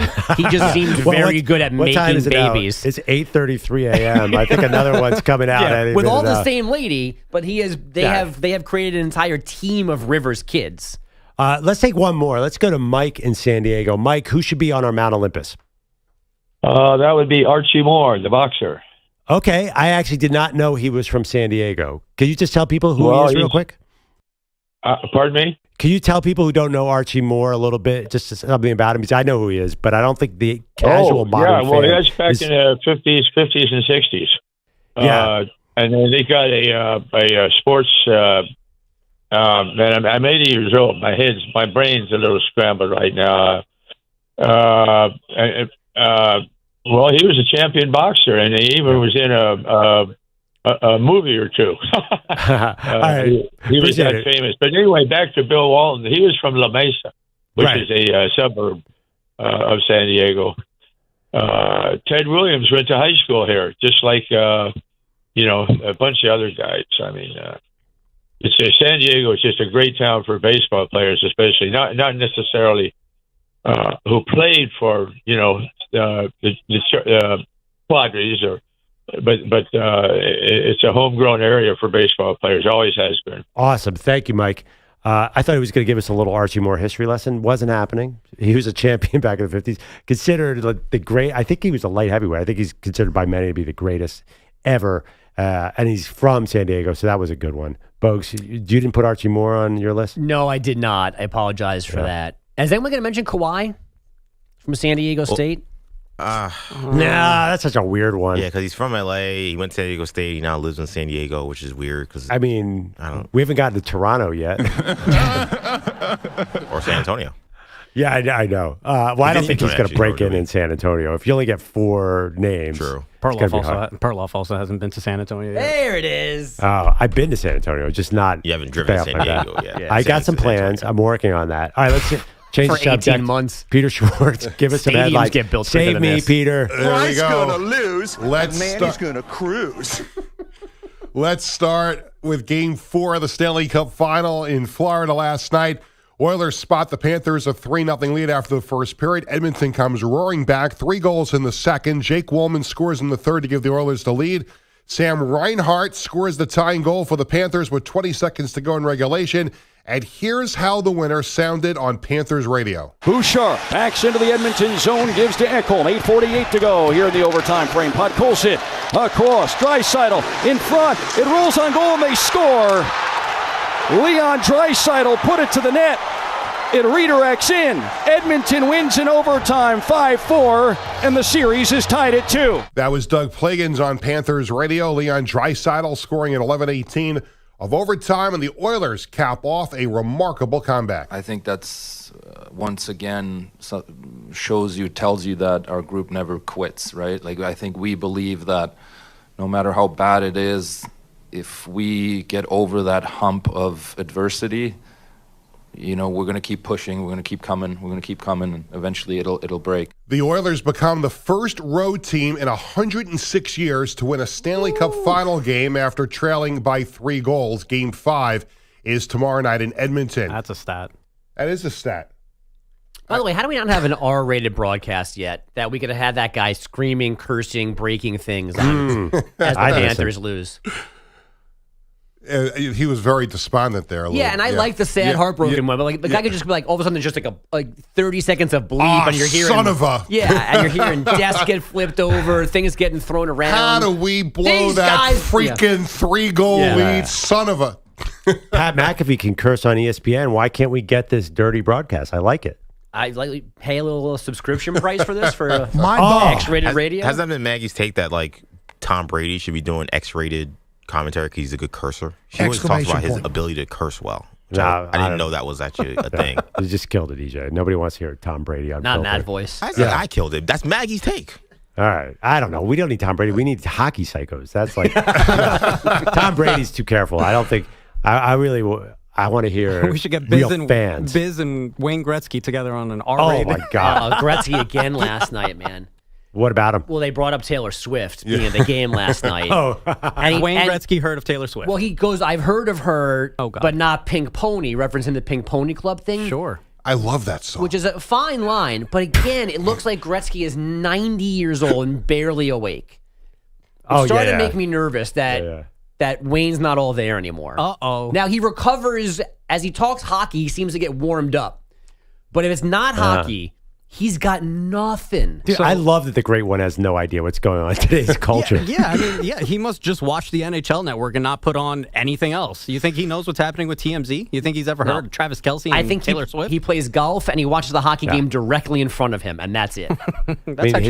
Is that a life that you guys want? Yeah. Honestly, I would not turn on this. If Janet was my wife. Okay, There it is Peter, again. you love Pink Pony Club? I do. I love that song. We have about an hour and 20 minutes left of the show. Could you maybe sing part of it later for us? You famously sung on the show in the past. You did La Macarena, and it was amazing. It was horrible. Could you give us a few bars, Pink Pony Club? Give a little love into your Bonnie Macarena. Yeah. Now, I think the audience needs to hear Peter Schwartz singing Pink Pony Club in hour 4. Please. All right. Yes. Okay. There it is. Yes. We'll give you a shot of tequila, and you can have some... tequila. Oh, right, tequila, whatever. Manny, you can have your happy song. birthday, buddy. Tequila. Manny, you were not excited for this birthday. It's already turning out better than you thought. Pico de Goyo. Any more quick headlines? Huh? Any more headlines? It's the same stuff from last hour. Let him rest his voice. It's okay. Yeah. Rest your voice. We want to hear from you on the San Diego Mount Olympus 4 sports gods from the city of San Diego or played in San Diego. 888-710-4ISN. 888-710-4476. There are some great calls, some names we forgot. We want to hear from you. Maggie and Perloff Show. I'm Ron Burgundy. You stay classy, San Diego. You're in a 5-minute break.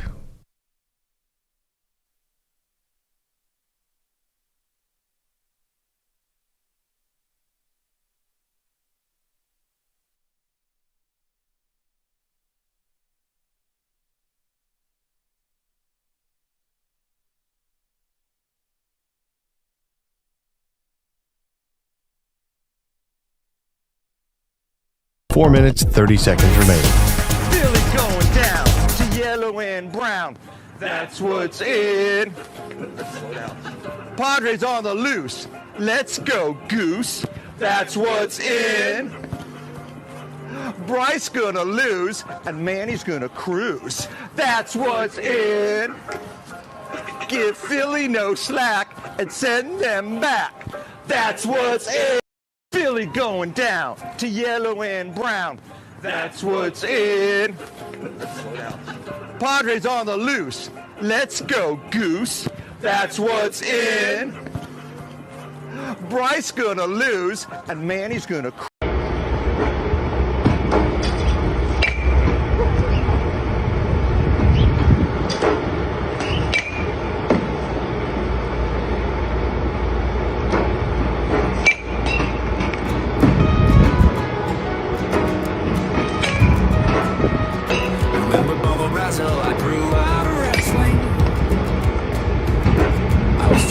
13, I stopped watching TV. Moved out of the house and sold the TV. There's no way, bro. Watch less wrestling.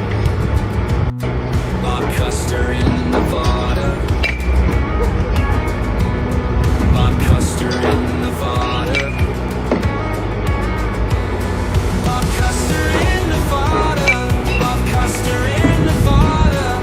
Bob Custer in Nevada. Bob Custer in Nevada.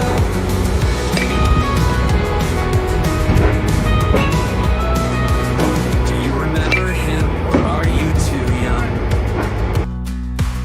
I don't know where he is, but I don't care. He had curly hair, he always wore a tie. He always wore a tie. I don't know why. Bob Custer in Nevada.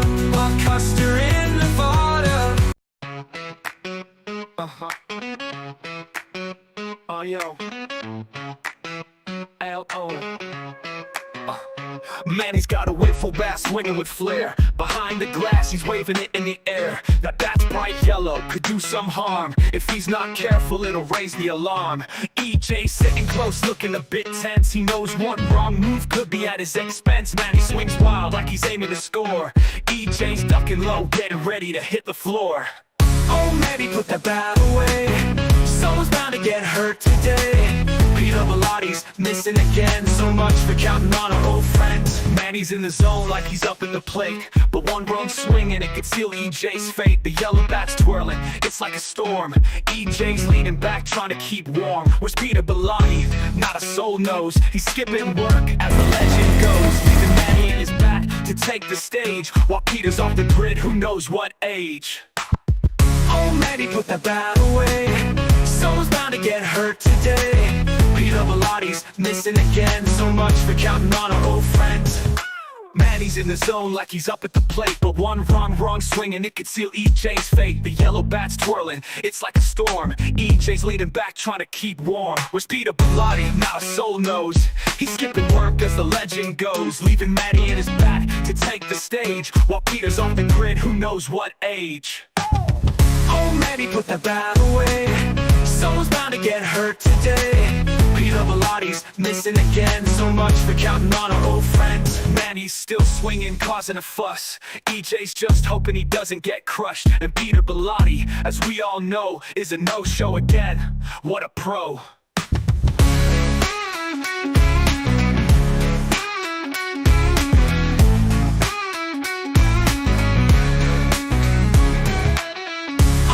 Put that bat away. Someone's bound to get hurt today. Peter Belotti's missing again. So much for counting on our old Break ends in 5 seconds. Causing a fuss. EJ's just hoping he doesn't get crushed.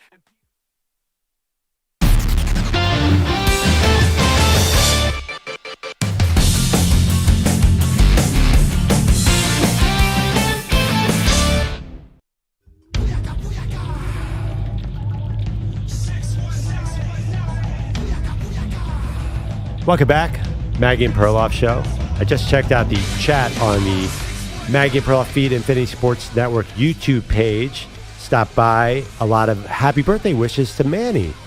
I think Manny is having a better day than he thought, because you seemed down all week, but now things are turning your way, Manny. Is it fair to say? Little by little, little by little. All right. Are you afraid of 28? Is that what's going on here? I'm afraid of 30. That's what I'm afraid of. Oh, okay. It gets way worse. Okay. We're doing the San Diego Mount Olympus for Sports Gods. Give us a call, 888-710-4ISN, 888-710-4476. Let's go to Ben. Ben, who should we have on our Mount Olympus for San Diego? I got a couple mentions. I'd say the legendary broadcaster Teddy Leitner. Okay. And his runner-up Jerry Coleman. Legendary for years for sports out here. And then Peter Seiler, the late owner of the Padres. Since the Chargers left, city's been a baseball town, and if Padres can actually put it together and win a championship, he's the first one really willing to spend money in San Diego and put a team together and give them their identity right now. Awesome. He's beloved here. So, yeah, I'd say those three. Appreciate it, Ben. Ted, Bogues, you do some play-by-play. Those two names jump to mind? I thought of Ted Leitner. I should have thought of Jerry Coleman. Yep. But Ted, voice of the Padres, voice of the Chargers, I think only recently, maybe a year or two, has stopped doing Padres games. He had already stopped doing Chargers games. Mm-hmm. A fabulous broadcaster, and I always want to include these guys. Yep. Vince Scully was definitely in play for L.A. Because the older guys, the connection on radio to these cities for guys who worked in 50s, 60s, 70s, 80s, like it's very significant. Part of the fabric of the sports communities happened with me in Philadelphia. Let's go to Jason in Indio, California. Jason, who did we miss? Good morning. I'll go with the first two with of course Tony Gwynn, Junior Seau, but and Leroy Glover. Okay, Jason, you're cutting out. Thanks for all. Yeah, Leroy Glover. Love it. Tony Gwynn, obviously. There's another Ricky Johnson motocross. Yeah, another Ricky Johnson. Too. Gosh, maybe I got to find out more about this guy. Let's go to Kevin. Kevin, who would you put on your San Diego Mount Olympus? Just names to mention maybe is Don Larson, David Wells, both played at Point Loma High School. Yeah, Bob Boone, Crawford High School. I knew Wells. Actually, I did not know Don Larson. Yes, both no-hitters, right, for the Yankees. Yeah, those guys perfect games. Had pretty good World Series, as I recall, yeah, Bogues. Whatever. All right, Kevin, appreciate the call. I mean, we're getting into the game with Mount Olympus. We're doing the 4 sports gods from each city. If a player is from there, do they make the list? And this feels especially relevant for San Diego. And I know that you guys have said more than once, like, there are no rules in this, but I feel like you always need to have a rule or two. So I would defer to players from team sports have to go to the city that they played in.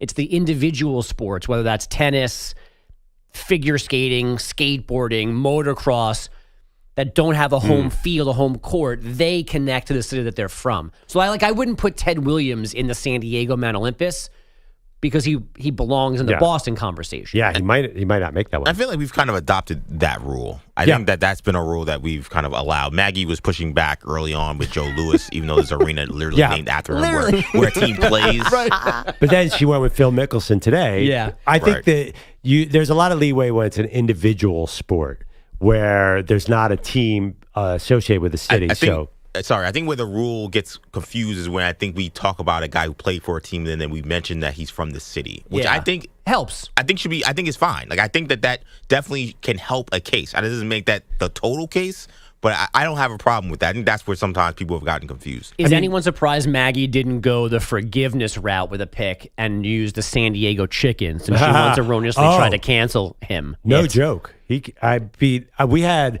Angelo Cataldi, the voice of Philadelphia sports for many years. She said the Philly fanatic deserved real consideration. I'm telling you, as a Philadelphia native, if you're doing sports gods, the Philly fanatic was a serious thing. I know he's a funny mascot, but the chicken would have been great.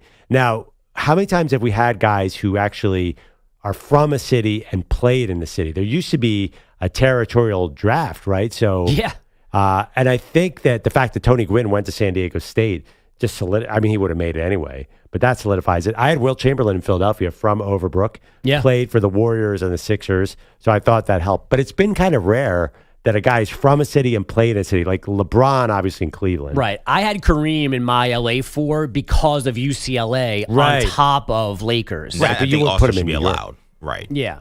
Michael Jordan, you wouldn't put in New York. Exactly. Wilmington. That's the issue. Or even North Carolina. Although maybe, you want to do college. Yeah. Well, Steph Curry, born in Cleveland too, or Akron, same hospital as LeBron. He did not make my Cleveland sports gods. He also grew up in Toronto a little bit. Maybe he can make the Toronto sports gods. Yeah. There are a few guys where are so associated with the city. For some reason, Clayton Kershaw was borderline for the LA. Everyone knows, maybe it's because of the Stafford thing, that Clayton Kershaw is from Dallas. Right. It's just a weird thing. You know he went to high school with Matt Stafford? Where? Oh. Clayton Kershaw. Did you know he went to high school with Matt Stafford? It's funny. Lamar Jackson, I think everyone knows he's from Florida for some reason. Yes. Because there's that highlight from high school where he's juking out a guy at the goal line. It's maybe the most famous high school highlight of all time. So there are guys in San Diego. Reggie Bush, to me, I really associate him with San Diego. Well, he's put 619 on his eye black. Yep. Let's go to Big Friendly in California. Okay, Big Friendly, I don't know if you want to weigh in on San Diego, but you have some words for Manny. Yeah, okay, well, real quick. The late, great Tony Gwynn is from Long Beach and went to Long Beach Poly High School. So, but Manny Wapo, Manny Dollars, happy birthday, my man. Appreciate you, Friendly. What's up? I got you. So listen, take this from a 6'4.5", 350-pound man. It works. This is what you need to do.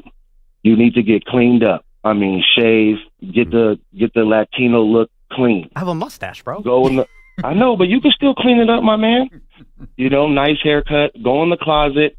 Get something that's noticeable but doesn't make you stick out. Okay, my Jaylen Brunson jersey. Okay. There you go. Get some shoes. It's got to flow, Manny, from the head to the toes, baby. It's got to flow. All right. Okay? All right. Now you get the best cologne you got. Mm-hmm. Go. Do they have Dave & Buster's anymore? I'm 49 years old. Yeah, okay. Okay. You might be there later. That. Hell yeah. Okay. So now you want to go. You want to go where the women are. You don't want to ignore them. Not Dave & Buster's though. I know. I'm just saying. I'm just saying. Like any place where there is women. I'm older, so Dave & Buster's used to be a spot before the club they would go to. Go to a place where there's women. Don't talk to them. Don't ignore them. Be in smelling range. And it's the reply, Manny. It's in the reply. Is he smelling the girls, or we want them to smell him? we want them to be able to smell him when they walk by. Women are attracted to a man who takes pride in his appearance and his hygiene. I'm a big man. I know this. I got more hits than Pete Rose in this game, baby. Trust me. I'm writing all this down, Friendly. Appreciate it. Hey, Friendly, you are the Mount Olympus of Maggie Perloff show cars because that was incredible advice. My favorite line, he goes, does Dave and Buster's still exist? That was great. Smelling range. Okay. More Mount Olympus San Diego sports, and we will predict what happens in the NBA Finals. Maggie Perloff.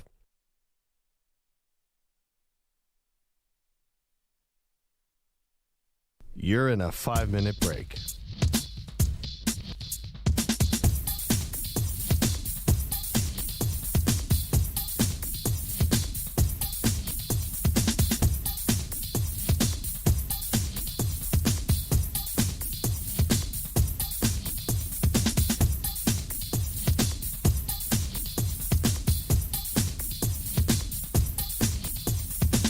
Four minutes, 30 seconds remaining.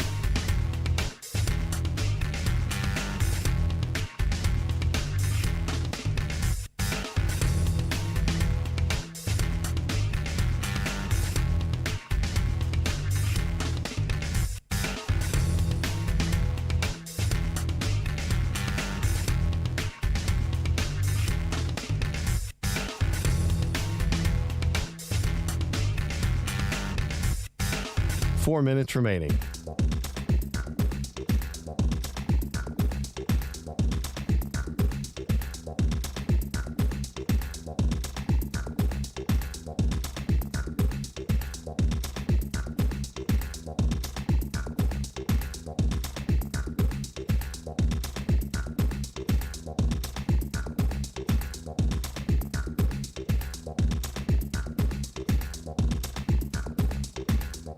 Three minutes, 30 seconds remaining.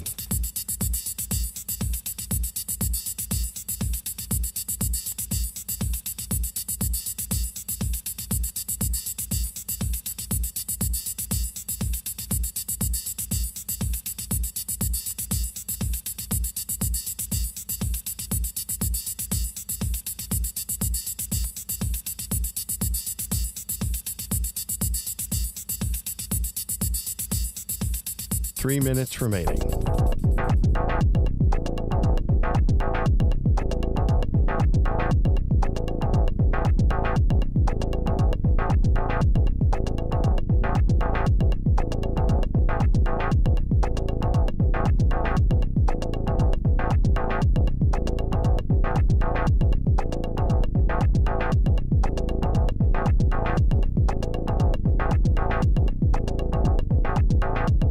Two minutes, 30 seconds remaining.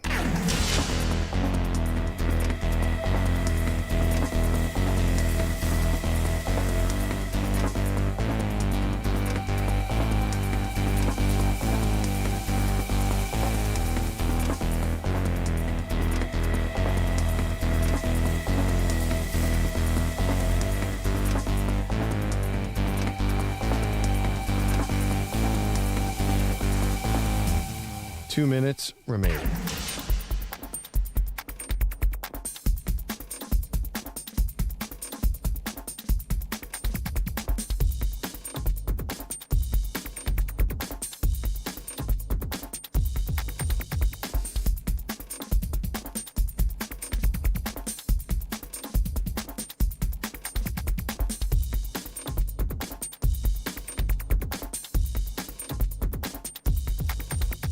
One minute, 30 seconds remaining.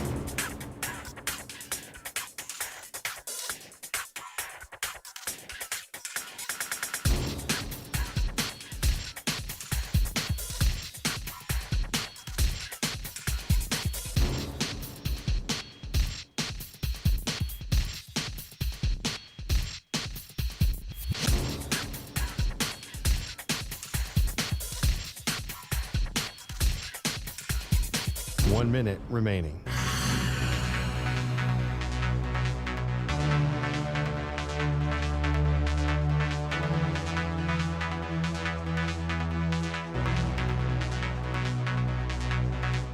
.45 seconds remaining.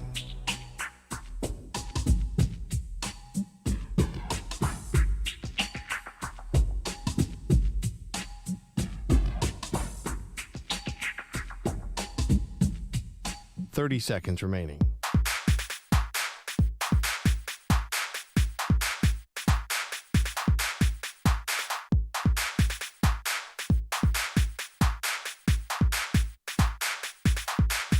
$15 seconds.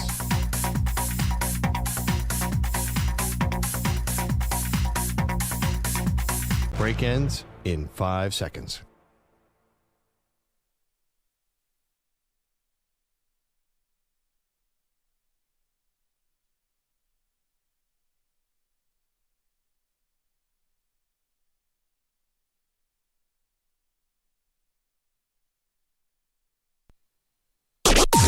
Maggie and Perloff on the Infinity Sports Network. Back on Maggie and Perloff Show, we have an exciting fourth hour because Peter Schwartz, who does updates occasionally for our show and is known to sing a song or two, will be doing Pink Pony Club later in the hour. Of course he will. That is must listen. He has the voice of an angel, demented angel. Okay, Andrew Bogus. Andrew Bogus, sitting in for Maggie Gray, who is off again today. She will be back on Monday. She is listening to the show. I talked to her yesterday afternoon. She has a lot of comments I will not share. She's in the northern territories of Canada. Yeah. We just heard some amazing advice from Manny, whose birthday is tonight, and I think people collectively want you to go out to the bar and find a lady. Or Dave & Buster's.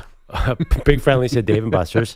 Said, wear some cologne. Women need to smell you, which is the way he said it made sense, but I don't know. Did it?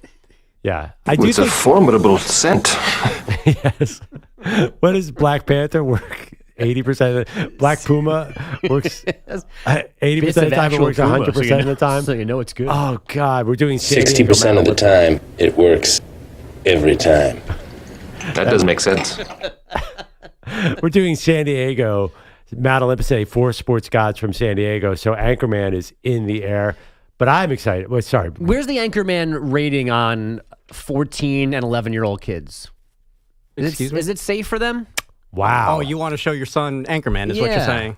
Because of the violence when Luke Wilson loses his arm? No, the violence I'm less concerned about. You stay classy, San Diego. The big fight scene? Nah, whatever. Like, is there anything inappropriate, like language-wise or sexually? Well, I mean, doesn't Ron Burgundy have an enormous crush and perhaps something, that was visible? He was visibly... Okay, yes, that's right. Yeah. There was a visible aid yes. to Ron Burgundy's oh, my kid, liking to Veronica. You said 14?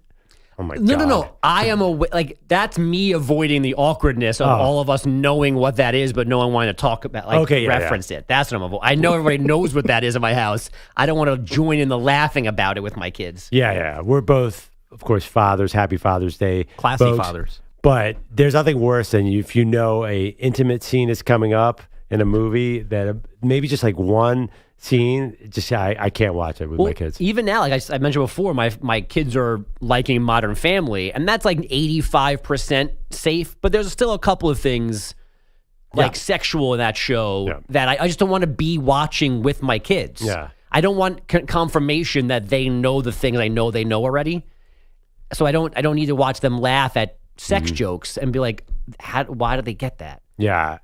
Are we allowed to say breathtaking Heine on the show? I don't know. Because that was how Ron Burgundy described Veronica Corningstone's behind. I mean, Ron Burgundy, I think that is not only can you watch it, I think you have to watch that with the kids. It is, if you really want to get to know the San Diego scene in the late 70s. It's true. It's research. Yeah, Big meat. It's research. Will I think Ferrell. you got to give him a D. Will Ferrell, the best. I am excited. My wife is out of town this weekend, which means I get the big TV to watch. Basketball tonight, basketball Sunday, hockey this weekend, and U.S. Open. It's incredible. I think we have 3 home runs here. I think hockey, this is an all-time series. Went to overtime again last night. Oilers on the brink of going down 3-1, came back. Second team ever to come back from a 3-0 deficit on the road. Feels like this is going 7 games, and it's going to be as tight as humanly possible. Let me just fix your schedule because I messed you up in the break. Okay. So tonight, basketball. Yep. Tomorrow, hockey. Yep. Sunday, U.S. Open final round. Yep. Monday, back to basketball. Can't wait. There's no playoff action on Sunday. Got it. That's okay. That is Father's Day. I guess I'll have to go to some dumb brunch or something, but whatever. Oh, wow. Yeah. No, that's how fathers think, Manny. You'll be there someday. EJ, you'll be there even sooner.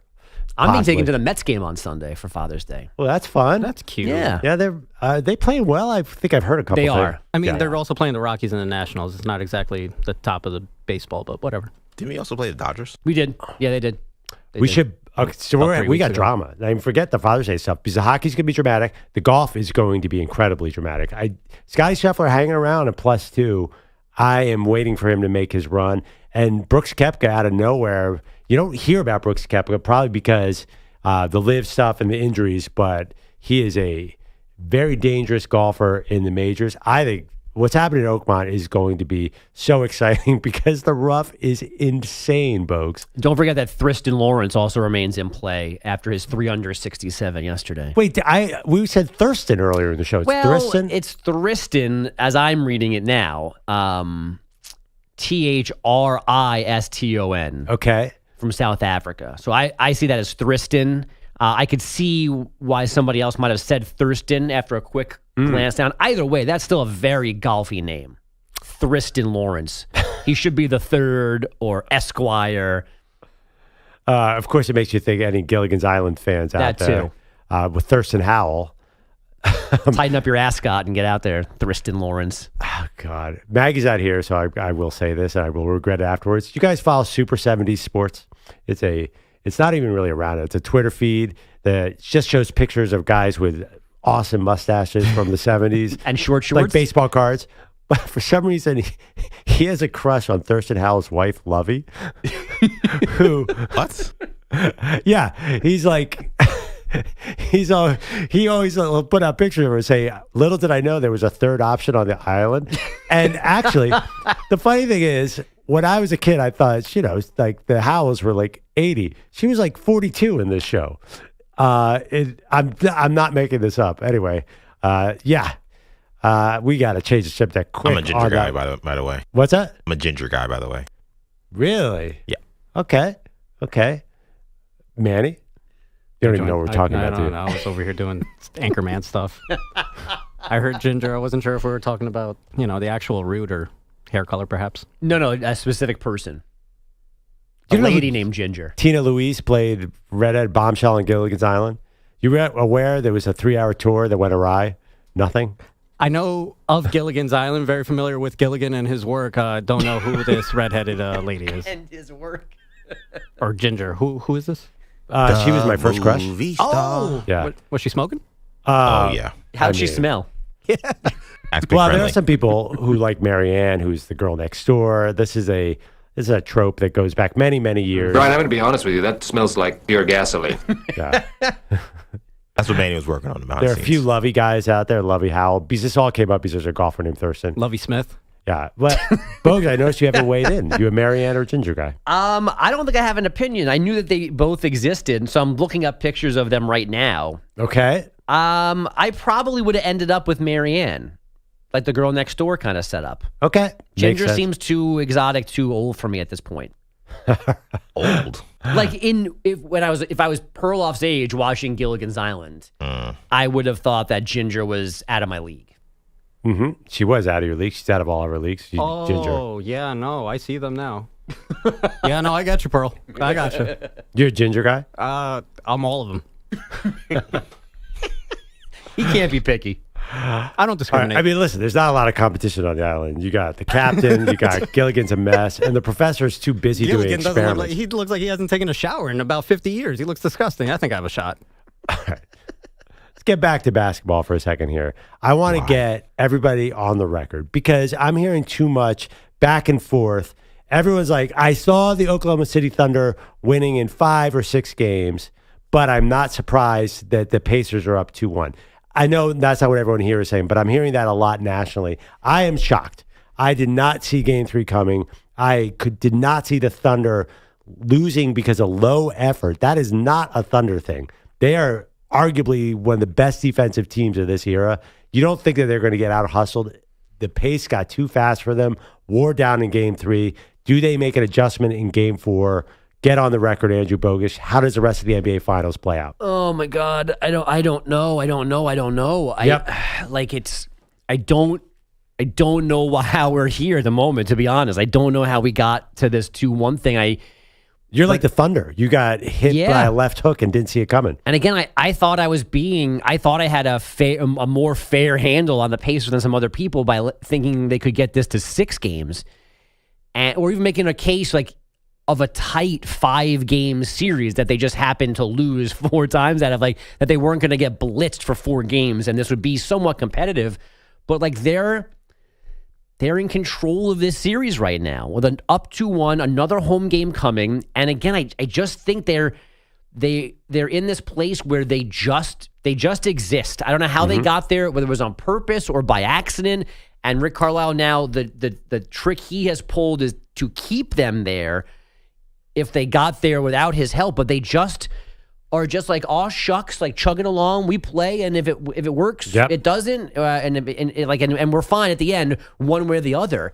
And I think they've put the Thunder in their feelings, they've put the Thunder in mental and physical jail. Yeah, and all of a sudden, I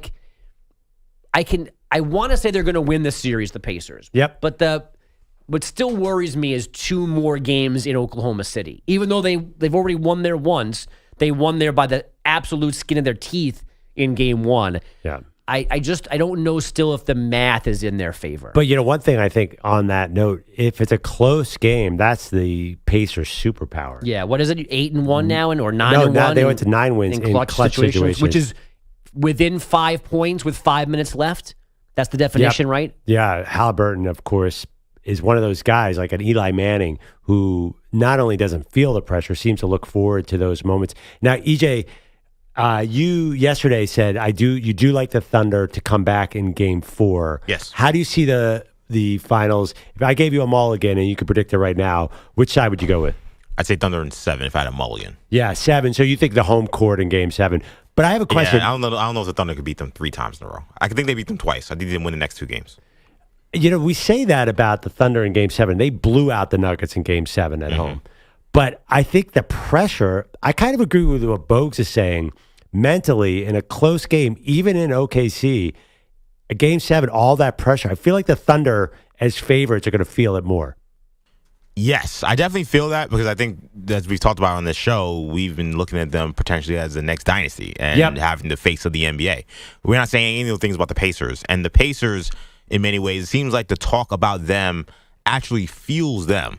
They are not shy about talking about how when critics aren't suggesting they can win this series, when people have doubted Tyrese Halliburton, they have said that the assistant coaches give us that material and we use it as fuel. Who's to say whether or not it actually helps them win or not? But that's what they believe. So at that point, you got to take it as real. So I don't know if people flip-flopping now is really going to change how they feel. Like they came to the series feeling like they want to respect on their name and they're playing like it. So I don't know if pressure is really going to come into it with them. They seem to be a team that's totally fine with saying our goal and our mission is to prove everyone wrong and we're going to get our lick back. I'm getting a vibe, and I'm actually still sticking with the Thunder. I'm going 7. I'm getting a bit of a vibe, though, that scares me for that prediction. The Cavs series, the Cavs 64 wins in the regular season, I kept saying they're going to get a little bit healthier. Garland's going to come back, and they are going to at least make this game go 7. Pacers never took their foot off the gas, just destroyed them. The Knicks, first 2 games, correct me if I'm wrong in the chronology here, the Knicks outplayed them, I think, in both games, in a sense. First game, definitely. Second game was a little bit more of a seesaw. They got badly outplayed in the fourth quarter. Right. But they, talent-wise, it kind of reminds me of the OKC. Like, talent-wise, the Knicks came out game 1. I'm like, oh, they're the more talented team. Just like I thought after game 1 of the finals. OKC looked like the more talented team, had the lead the whole time. Took sort of a miracle once again. But the Pacers seem to figure things out as the series goes on. Because I give head coach Rick Carlisle a lot of credit. They seem better at making in-series adjustments than their opponents. Yeah, and they even from the beginning of the series, before the opening tip of game 1, they forced the Thunder into an adjustment. Remember, we sat here last Friday talking about the Thunder started small, they played small, and they got crushed on the glass, and they didn't take advantage of all of those first half Indy turnovers. That was the only time the Pacers have looked like they didn't know what to do in the finals, with those first 24 minutes, with those 19 turnovers in game 1. The Thunder didn't get far enough away, and then slowly got their way back into this game. So, like, even before they started, Indiana was imposing its will to some extent on Mark Daigneault. And then you've already talked about what he didn't do or did do wrong in Game 3. So, yeah, and again, this is back to our original point of, as you're assigning responsibility for all of these things, I still think most people are not giving enough positive responsibility to what Indiana's doing. Yeah, I hear you. I'm one of those people. But I have to ask, like, OKC, obviously the careless turnovers, that's not in their character. I know the Pacers are forcing that, but, like, when did Isaiah Hartenstein become such a I thought they were hunting him in Game 3. I actually said they took it right to him. They were not scared of him at all because I thought the two big lineup was going to be good. Chet Holmgren, that dude has to stop dribbling. If I'm a coach and he puts the ball on the ground and goes right late in the game, it was a disaster. Miles Turner ate him for lunch defensively. And then SGA, I think that SGA ran out of energy in Game 3 for sure. You have to rely on your teammates more. You have to get them involved from the get-go. I feel like he is in a tricky in-between spot where in the first 2 games, he could get wherever he wanted with the ball and score at will. I think they upped the defense. Now he's got to readjust, and as a leader, he's got to get everybody involved. Yeah, and the Thunder, as good as they were all regular season, and as we've always pointed out, historically good during the regular season, like a lot of that stuff doesn't matter now when they're still young and relatively inexperienced, and they're in the finals for the first time. Like, at least the Pacers can rely on Pascal Siakam. They've got a little more, McConnell at least is a veteran player. Yeah. Miles Turner has been around but longer. Caruso's been around. Sure, right, but he's not the Siakam anchor that it. But it just seems like all of a sudden now you're asking a young Jaylen Williams and a young Chet Holmgren to put their foot down in a big spot in this series, and they did it once. They did it in Game 2, but they didn't do it in Game 1 or Game 3. Yeah, I need Mark Daigneault, the Thunder coach, to play his bench more. We're also doing Mount Olympus of San Diego sports, 4 sports gods from San Diego. Let's actually go to John in San Diego. I'm curious. It feels like for this city, we've been doing a lot of, this guy is from San Diego, so he makes our Mount Olympus. That feels a little different than most cities. John, who did we miss on our Mount Olympus of San Diego sports gods? Good morning. I grew up 3 houses from Alan Trammell. He went to elementary, high school here, and he does live here still. So, and when he played the hometown San Diego Padres, he actually worked in the stadium as a vendor. He was a World Series MVP. So that was kind of bittersweet watching them beat the Padres in their first joint to the World Series. So, John, you ever play Alan Trammell in Little League? Because that's a guy I'd probably pitch around in Little League. Oh, yeah. His dad was president of Little League for when I played. So, he's still a normal guy. He can walk the streets and no one will know who he is. He's just that type of guy. But being in the world, knowing a Hall of Famer is kind of cool. That's so cool. Thank you, John. Thoughts, Alan Trammell, folks? I mean, I didn't know he was a San Diego native. A San Diegan? Yeah. So, I don't think he knocks off the 4 or 5 consensus people we've had in these 2 groups. No, I think John was just wanted to brag that he played Little League with Alan Trammell, which is worth bragging about. Do you remember anybody that you played against growing up, legitimately, and that turned into something? Yeah, there was this kid who I played pickup with at the JCC. I don't actually know if he made it. He had a funny name. It was named after a steak. Yeah. Come on. You didn't do that. I played pickup against Kobe Bryant. No, that doesn't count. Okay. Like growing up, you mean, right? Yeah, my league. Not really. It's funny. I miss a lot of guys. There was a kid. You guys don't even remember him, Matt Blunden. He actually was a star. Played on the UVA football team and the UVA basketball team. Okay. Like Ron Artest I didn't even play on him. Played a high school game in my high school gym. Now I wasn't on the team, but that was in my same. Tobias Harris was on my AAU team. Okay. No, he's on your team. Yeah. Yeah. Are you buddies with him? No, but he was on my team. What team was that? This was Riverside Church. This was before a lot of scandal, but when they were one of the top teams in the AAU in New York. Washington Nationals pitcher Josiah Gray. Right. Kimball Walker played against him in high school.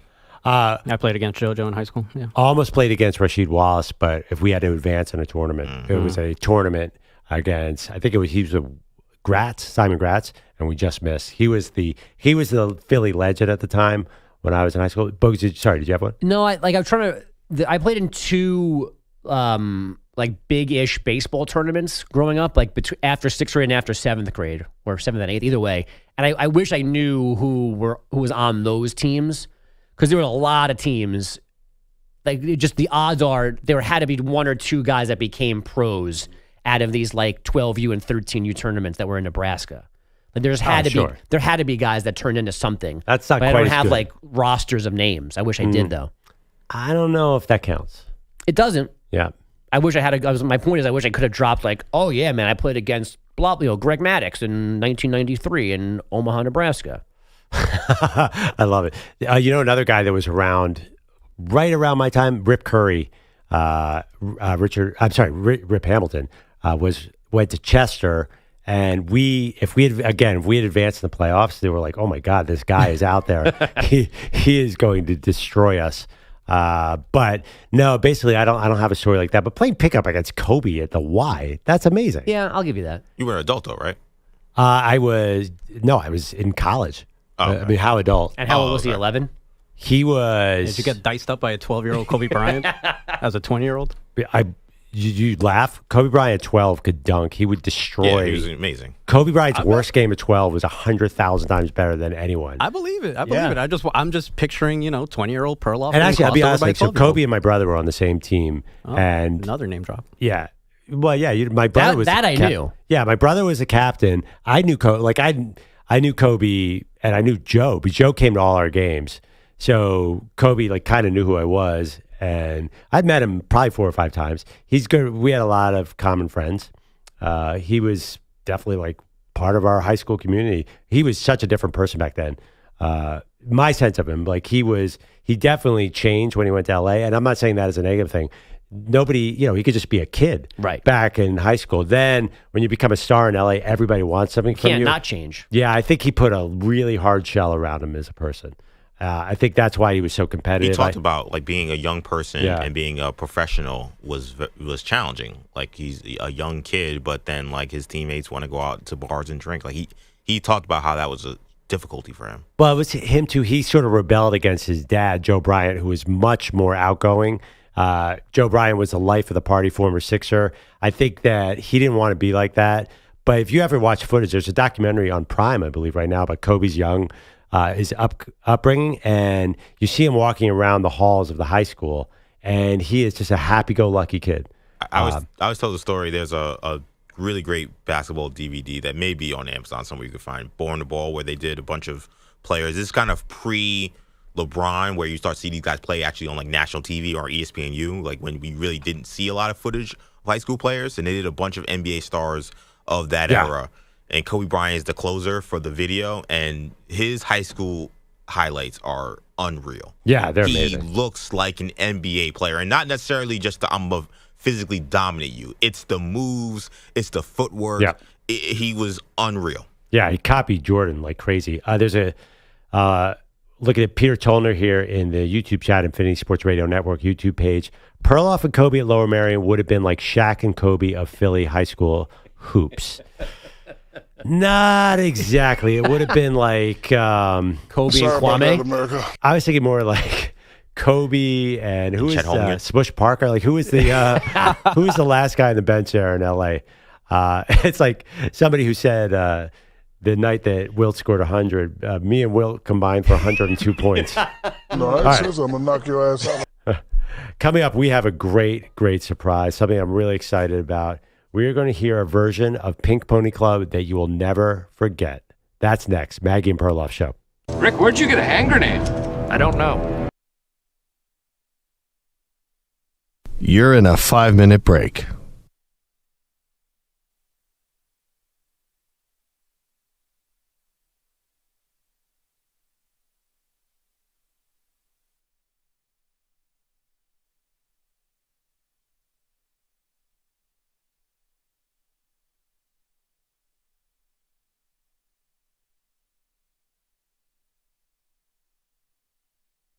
Four minutes, 30 seconds remaining.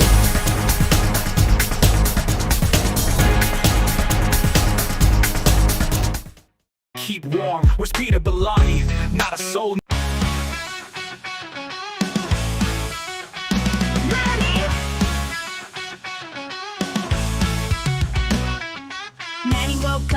10 feet tall. Birthday boy, yeah, he's got it all. Put on his crown, it's a special day. Hit up Jaylen, bro, we're on our way. Out in Nashville, music in the air. Boots on the ground, confetti in his hair. But where they headed, not a country show. Dave and Buster's, baby, time to go. Not as Maddie's birthday, turning up the sound. Jay's got token shots going round. Gilligan's girls just crashed the floor. Ginger's dancing, Marianne wants more. He's watching aliens, winning the night. Speedball king and neon light. It's wild, it's weird, it's totally right. Maddie's birthday bash, all damn night.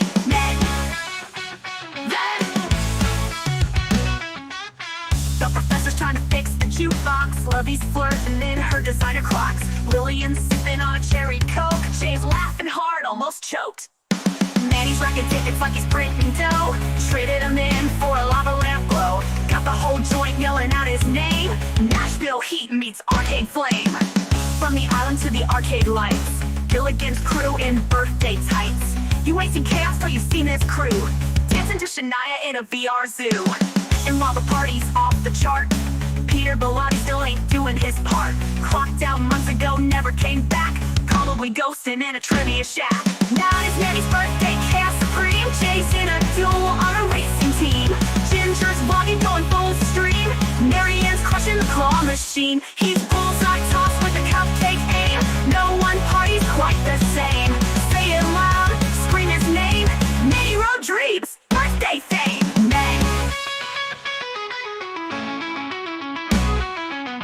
Here's the Manny, a legend no doubt. With the crew so wild they can't throw him out. From Nashville, honky tonks to pixel screens, he's living the dream with Arcade Queens. Oh! Arcade Queens. It's so far from this neon glow. Peter Belotti's still a no-show.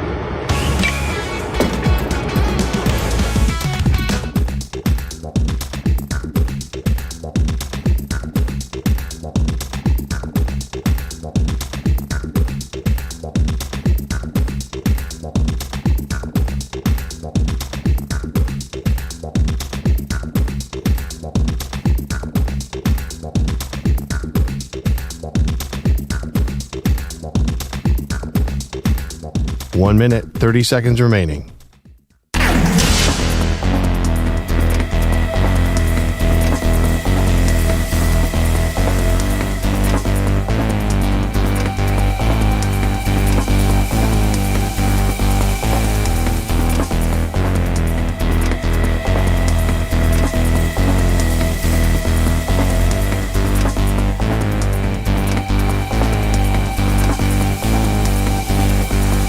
One minute remaining.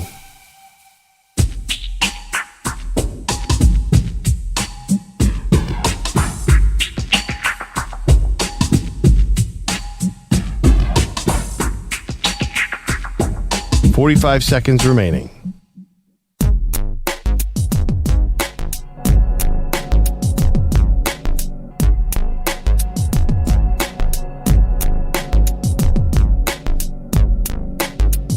$30 seconds remaining.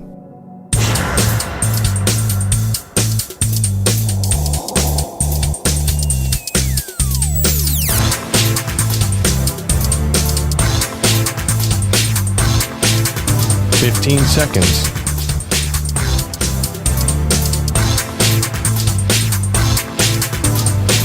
Break ends in 5 seconds.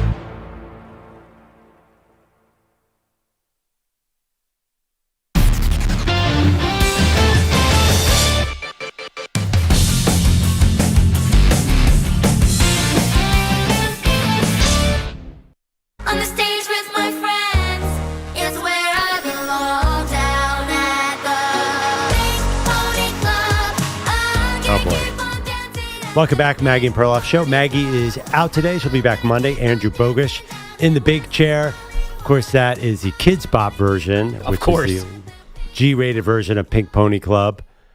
We have a treat today, Bogues. It's Manny's birthday. We want to do something really special.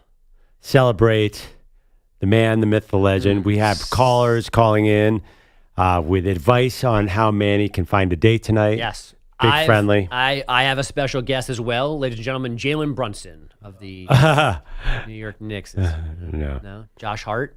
No. Who is Manny's favorite Nick? Jaylen Brunson. Jaylen Brunson? Yeah, by far. He's your favorite human being, right?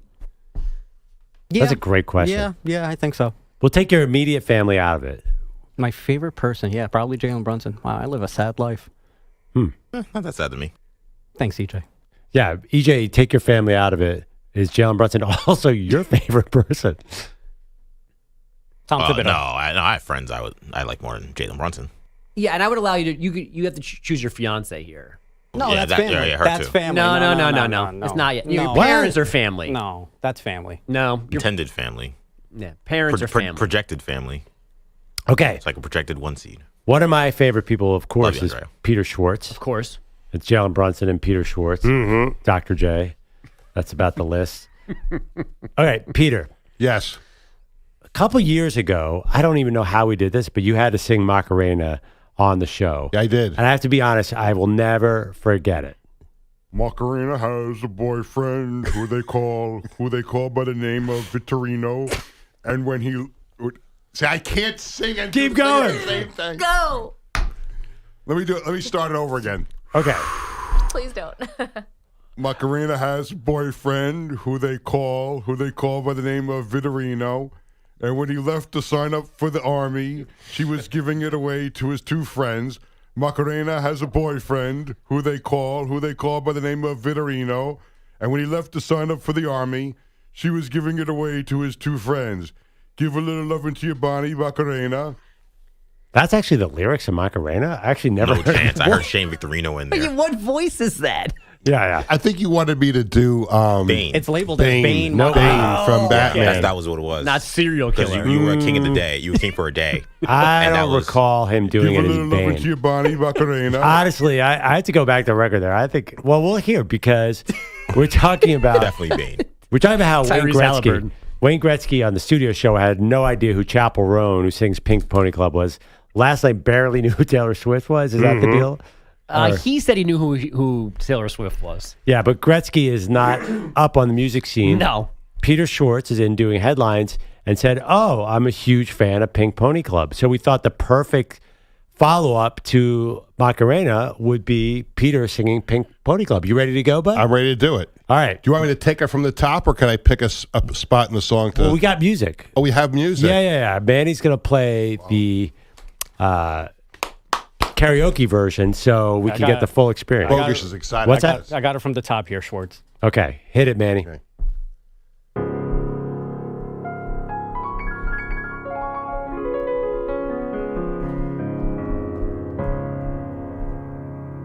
I know you wanted me to stay, but I can't ignore the crazy visions of me in LA.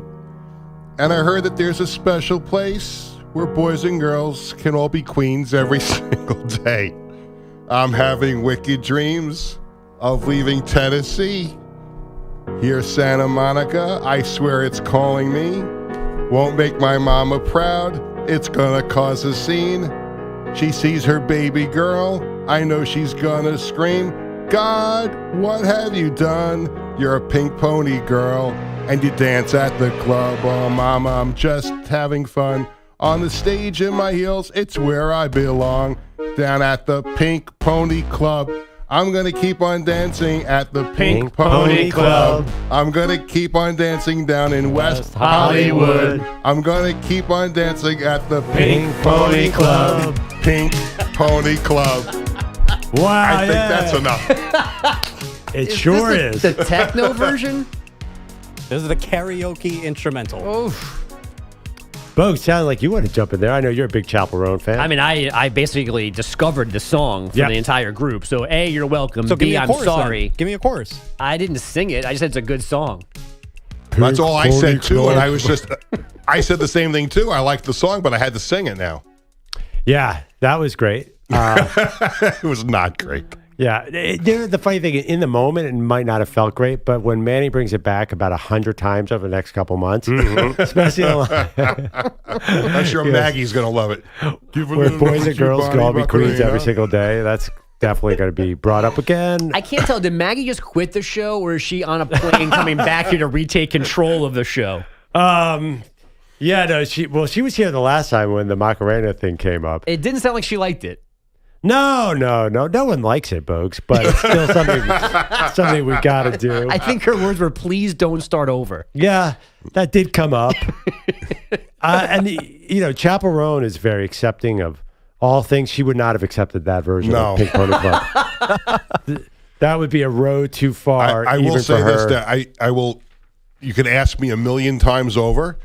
Don't ask me to sing a Billy Joel song because he is my favorite of all time, and I would not desecrate his music by singing. Sing us a song, man. You're the piano man. No, I'm not going to do it because I respect him and admire him too much Sing to us a desecrate song his tonight, music. man. So you don't respect Chaperone. Yeah, well, I really don't care. I just happen to like the song. If it's in the car, I turn it up and listen to it. But I didn't mind desecrating it. What's your favorite Billy Joel song?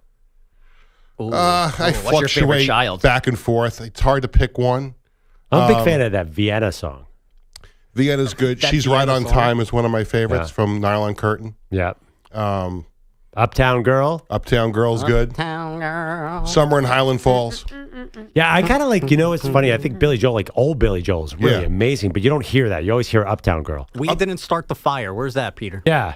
It was always burning. I mean, it's kind of middle of the road. I'm just trying to if the song comes on, I like all of his music. Basically, I just won't sing it. Now, did you go see him? I know I've seen him 21 times. 21 times. Yeah. Wow. Damn. That's nothing. For Billy How many Joel. times It's nothing compared. I know people who've seen Bruce Springsteen over 100. How many times have you seen Dave Matthews Band? Yeah, I think that's what you mean. I'm pulling it up. Stand by. You're pulling it up. You have stats? Yeah. Like baseball I have reference? every single ticket stub from all the concerts. I have framed. 39 confirmed shows.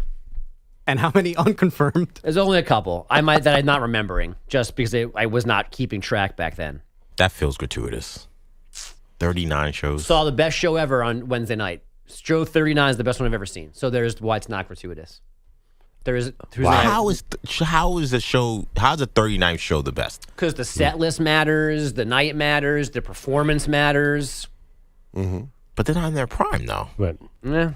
Well, I think that's not an issue, because if you love the band, then they can do their thing. EJ, do you have a band like that you've seen multiple times? The band, no. I've seen artists. I've seen Kendrick multiple times. I've seen Logic multiple times. I've seen... Yeah, how many times have you seen Kendrick? I know you saw him recently. Twice. Okay. Logic, I've seen, I think, 3 or 4 times. Manny? I've only been to 3 concerts in my life. I'm not a concert goer. I was in concert goer for a long time, too. Dying to know what these 3 concerts are. Maluma, okay, a Colombian singer, and Kanye West. Oh, yeah. 2 Kanyes? 1 Kanye. And 2 Malumas? No. It's 2 concerts. Okay. I miscalculated. One Kanye, 1 Maluma concert. I've been to 2 concerts in a week. You want a cookie? So I got a concert I want to go to. One of my favorite bands, a big 90s band called Pavement. Sure. They are playing Austin. It's part of a huge festival. Oh, you're on your way to San Antonio anyway, so. September 29th. Oh. Football season. And not only is it Pavement, it's Built to Spill, my second favorite 90s band, playing the same night in Austin. And it's not Austin City Limits. It's some other festival.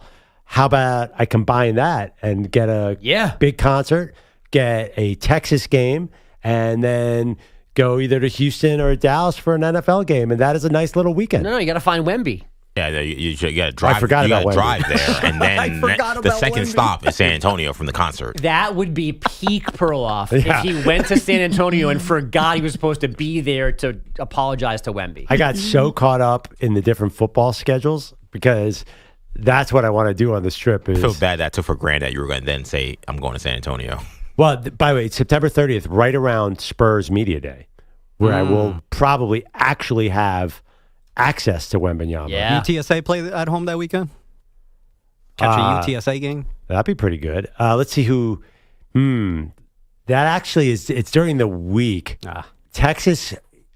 is at Florida that weekend. Oh, well. Ooh. Peter Schwartz, any headlines we got to get to real quick? You can say them, not sing them. I'm done singing for the day because my wife will tell you that there's a reason why I talk on the radio and not sing, and I think that's... Not just your wife, all of America. All Please, of America, go ahead. that's fine. But for some reason, people keep asking me to do it, so I don't know what it is. What could that be? It's horrible. You want to cover your ears, yet people still ask me to do it. People meaning us, or do other people ask you to sing? Oh, like my kids will ask, friends will ask, and once in a while I'll do it. But again, I'm not going to desecrate a performer that I really admire to get a couple of cheap thrills out of it. Your kids ask you to sing? Yeah, because they want to laugh. Oh, okay. Because they know it's going to be horrible. So they're like us. Go on, sing along in the car.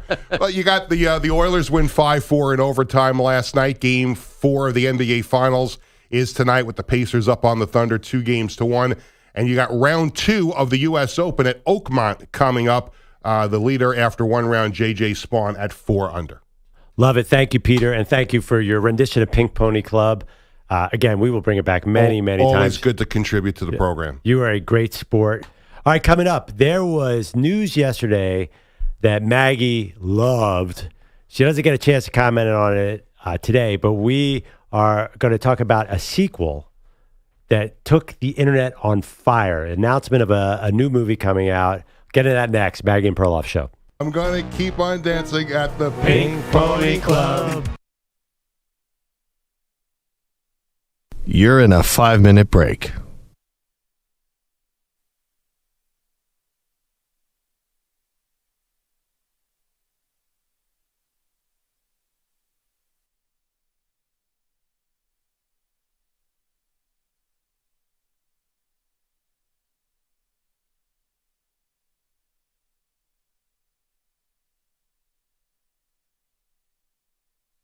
Four minutes, 30 seconds remaining.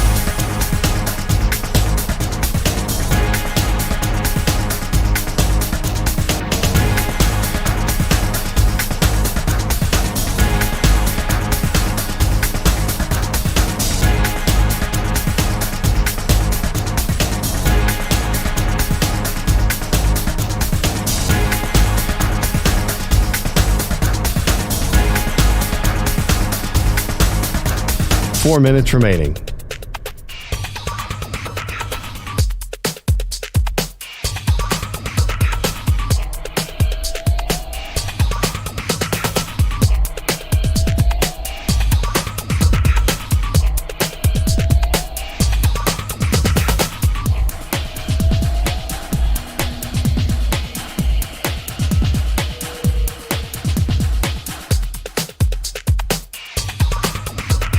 Three minutes, 30 seconds remaining.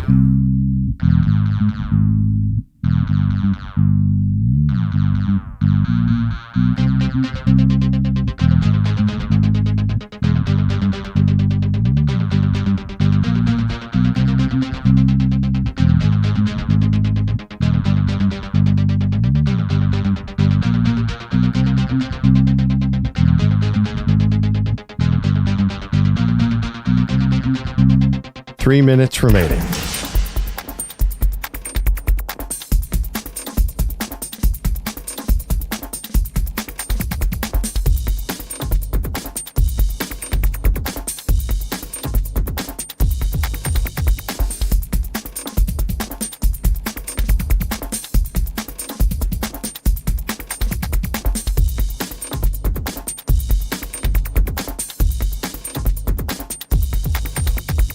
Two minutes, 30 seconds remaining.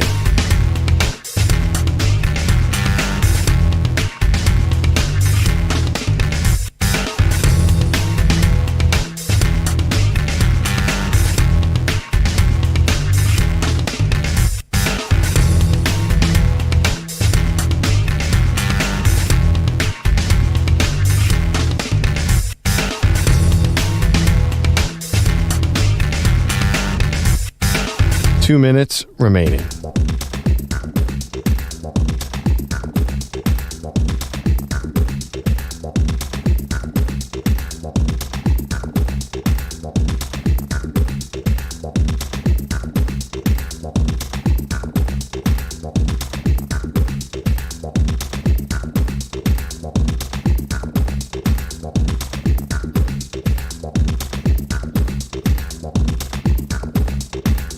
1 minute, 30 seconds remaining.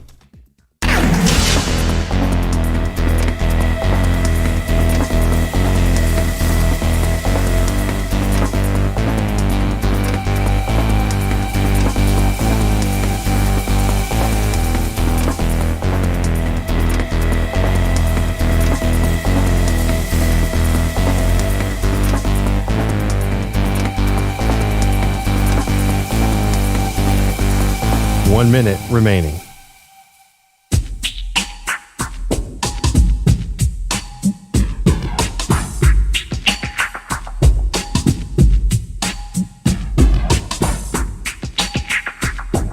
$45 seconds remaining.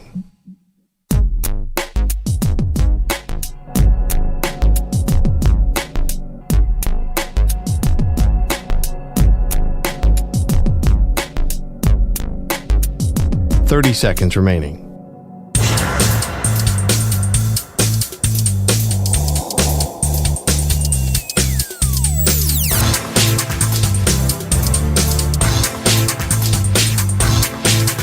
$15 seconds.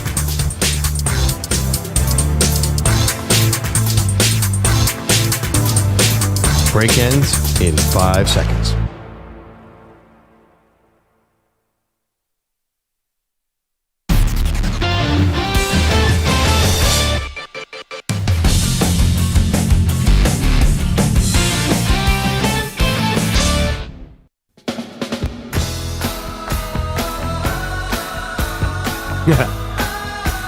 Welcome back, Maggie Perloff Show. If you missed it, Peter Schwartz just sang Pink Pony Club. Turns out he's a big Billy Joel fan. You can hear it on the podcast, on the Odyssey app. Let's go to PJ in Atlanta. We're doing the San Diego Mount Olympus for Sports Gods of San Diego. PJ, who do you think deserves to be on there?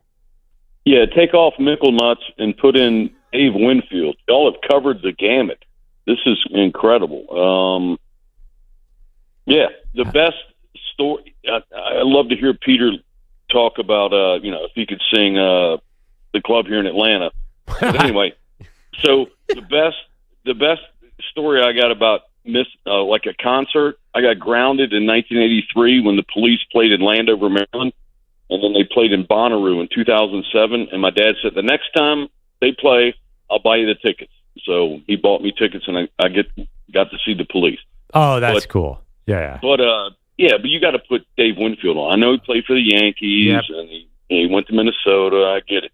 So I have Gwynn and Hoffman on there. Would you take either of them off? No. That's all. That's all fine. That's all fine. Maybe Charlie Joyner might be on there. Oh yeah. How about Kellen Winslow? Awesome. No. All right, PJ. Thank you. We were doing the Mount Olympus of San Diego. I had Tony Gwynn, Trevor Hoffman, Dan Fouts, and LaDainian Tomlinson. Maggie's choices. Gwynn and LT plus Seau and Phil Mickelson. We're getting a real wide range of calls for San Diego. So many great athletes are from San Diego. Phil Mickelson is on Maggie's list, obviously. A lot of different football players, baseball players. Alan Trammell, of course. Skateboarder. What's that? Skateboarder. Yeah, motocross. Skateboarder. Well, there's one that we've missed that is annoying me. Still. That needs to be addressed. Uh-oh.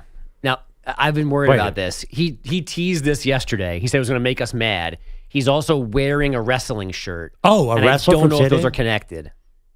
Okay. Rey Mysterio Jr. needs to be on this list. He's from San Diego. Mr. 619 himself, Rey Mysterio. We played this in an entry. We played this in a return. Literally, his theme music is Booyaka Booyaka 619. I mean, Rey Mysterio, we want to talk about like popularizing Lucha Libre in America. He is one of the true pioneers in that regard. Okay. And I think Rey Mysterio, as a San Diegoan, deserves some respect. Also, we didn't mention for coaches, how about Don Coryell? Yeah. Another great one. Yeah, didn't win a Super Bowl. I mean, I had Fouts on here, didn't win a Super Bowl. Yeah, he was like a change the game. He was like a groundbreaker in terms of passing offense in the NFL. On the Rey Mysterio front, I also think the San Diego Chicken deserves some attention. That seems insulting pro wrestling. But actually, in all reality, I have no problem with Rey Mysterio. He's a big sports figure. There you go. I like having announcers and broadcasters on here, which brings us to the question of criteria. Dom in San Francisco. Dom, you have a problem with how we're doing Mount Olympus? No, I don't have a problem at all. I just like some continuity. Back when you were doing Dallas, yep. And I called in, and one of the producers said, it's where the guy played. I go, okay, because if it's where it's from, I want to go with Matt Stafford. And then somebody earlier in the show, not too long ago, mentioned Alan Trammell.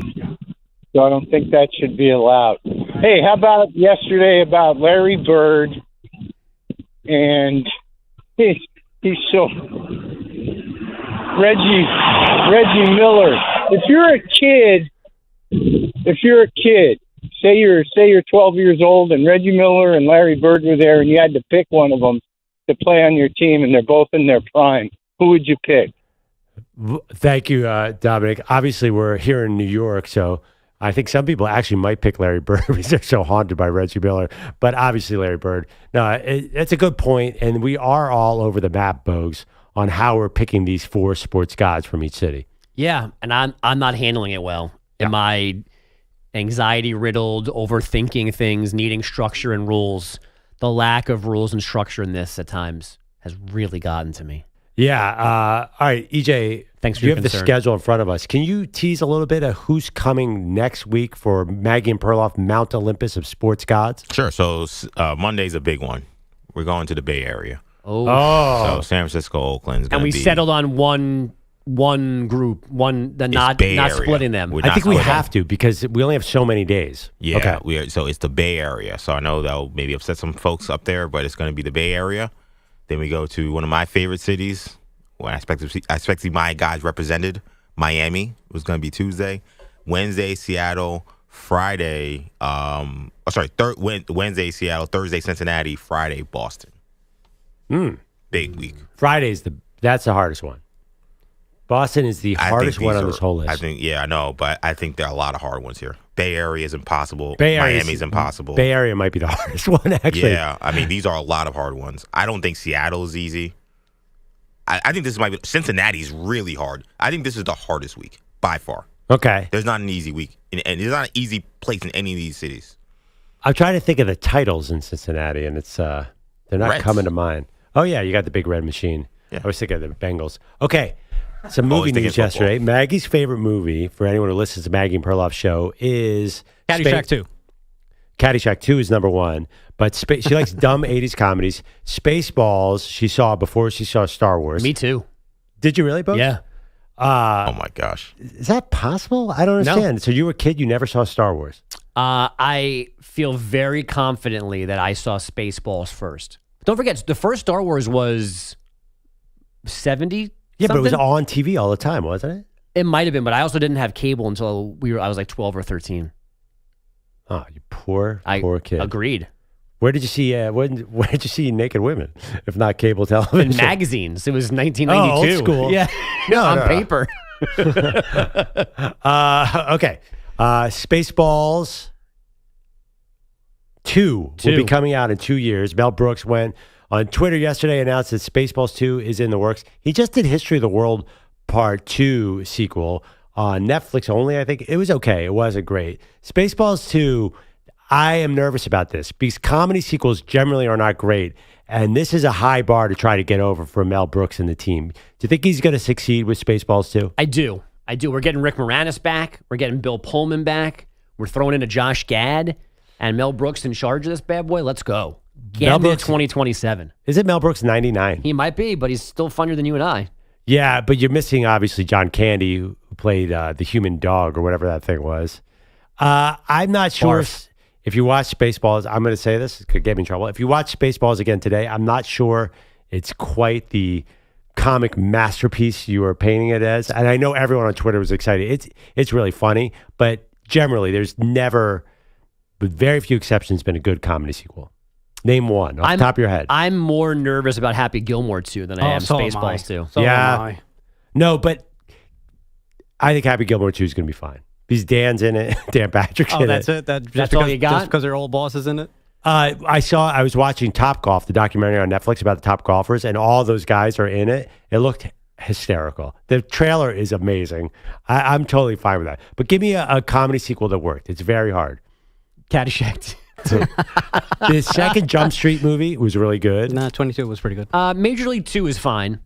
Oh, it is not. It is not. The second that, what was the cast change? Omar Epps filled in for. Oh, that's nothing. They're a little fast and loose with the ownership rules in Major League 2. And maybe like the trade deadline doesn't exist because Parkman goes back and forth. But otherwise, Major League 2 is locked in. Oh, Christmas Vacation? That's a pretty good one. Huh. All right. Well, we need Maggie on this. This is her wheelhouse. No, we don't. She has terrible opinions on these things. That's true. But she's passionate about it. Folks, great job today. Thank you, EJ. Great job. Thanks to Peter Schwartz for singing Pink Pony Club. Happy birthday, Manny! Manny! You better come back Monday with some stories. And a girlfriend. Let's go. Yeah, cologne. Big Friendly on the advice. Enjoy the big sports weekend. See you Monday. Go to hell, Kansas City.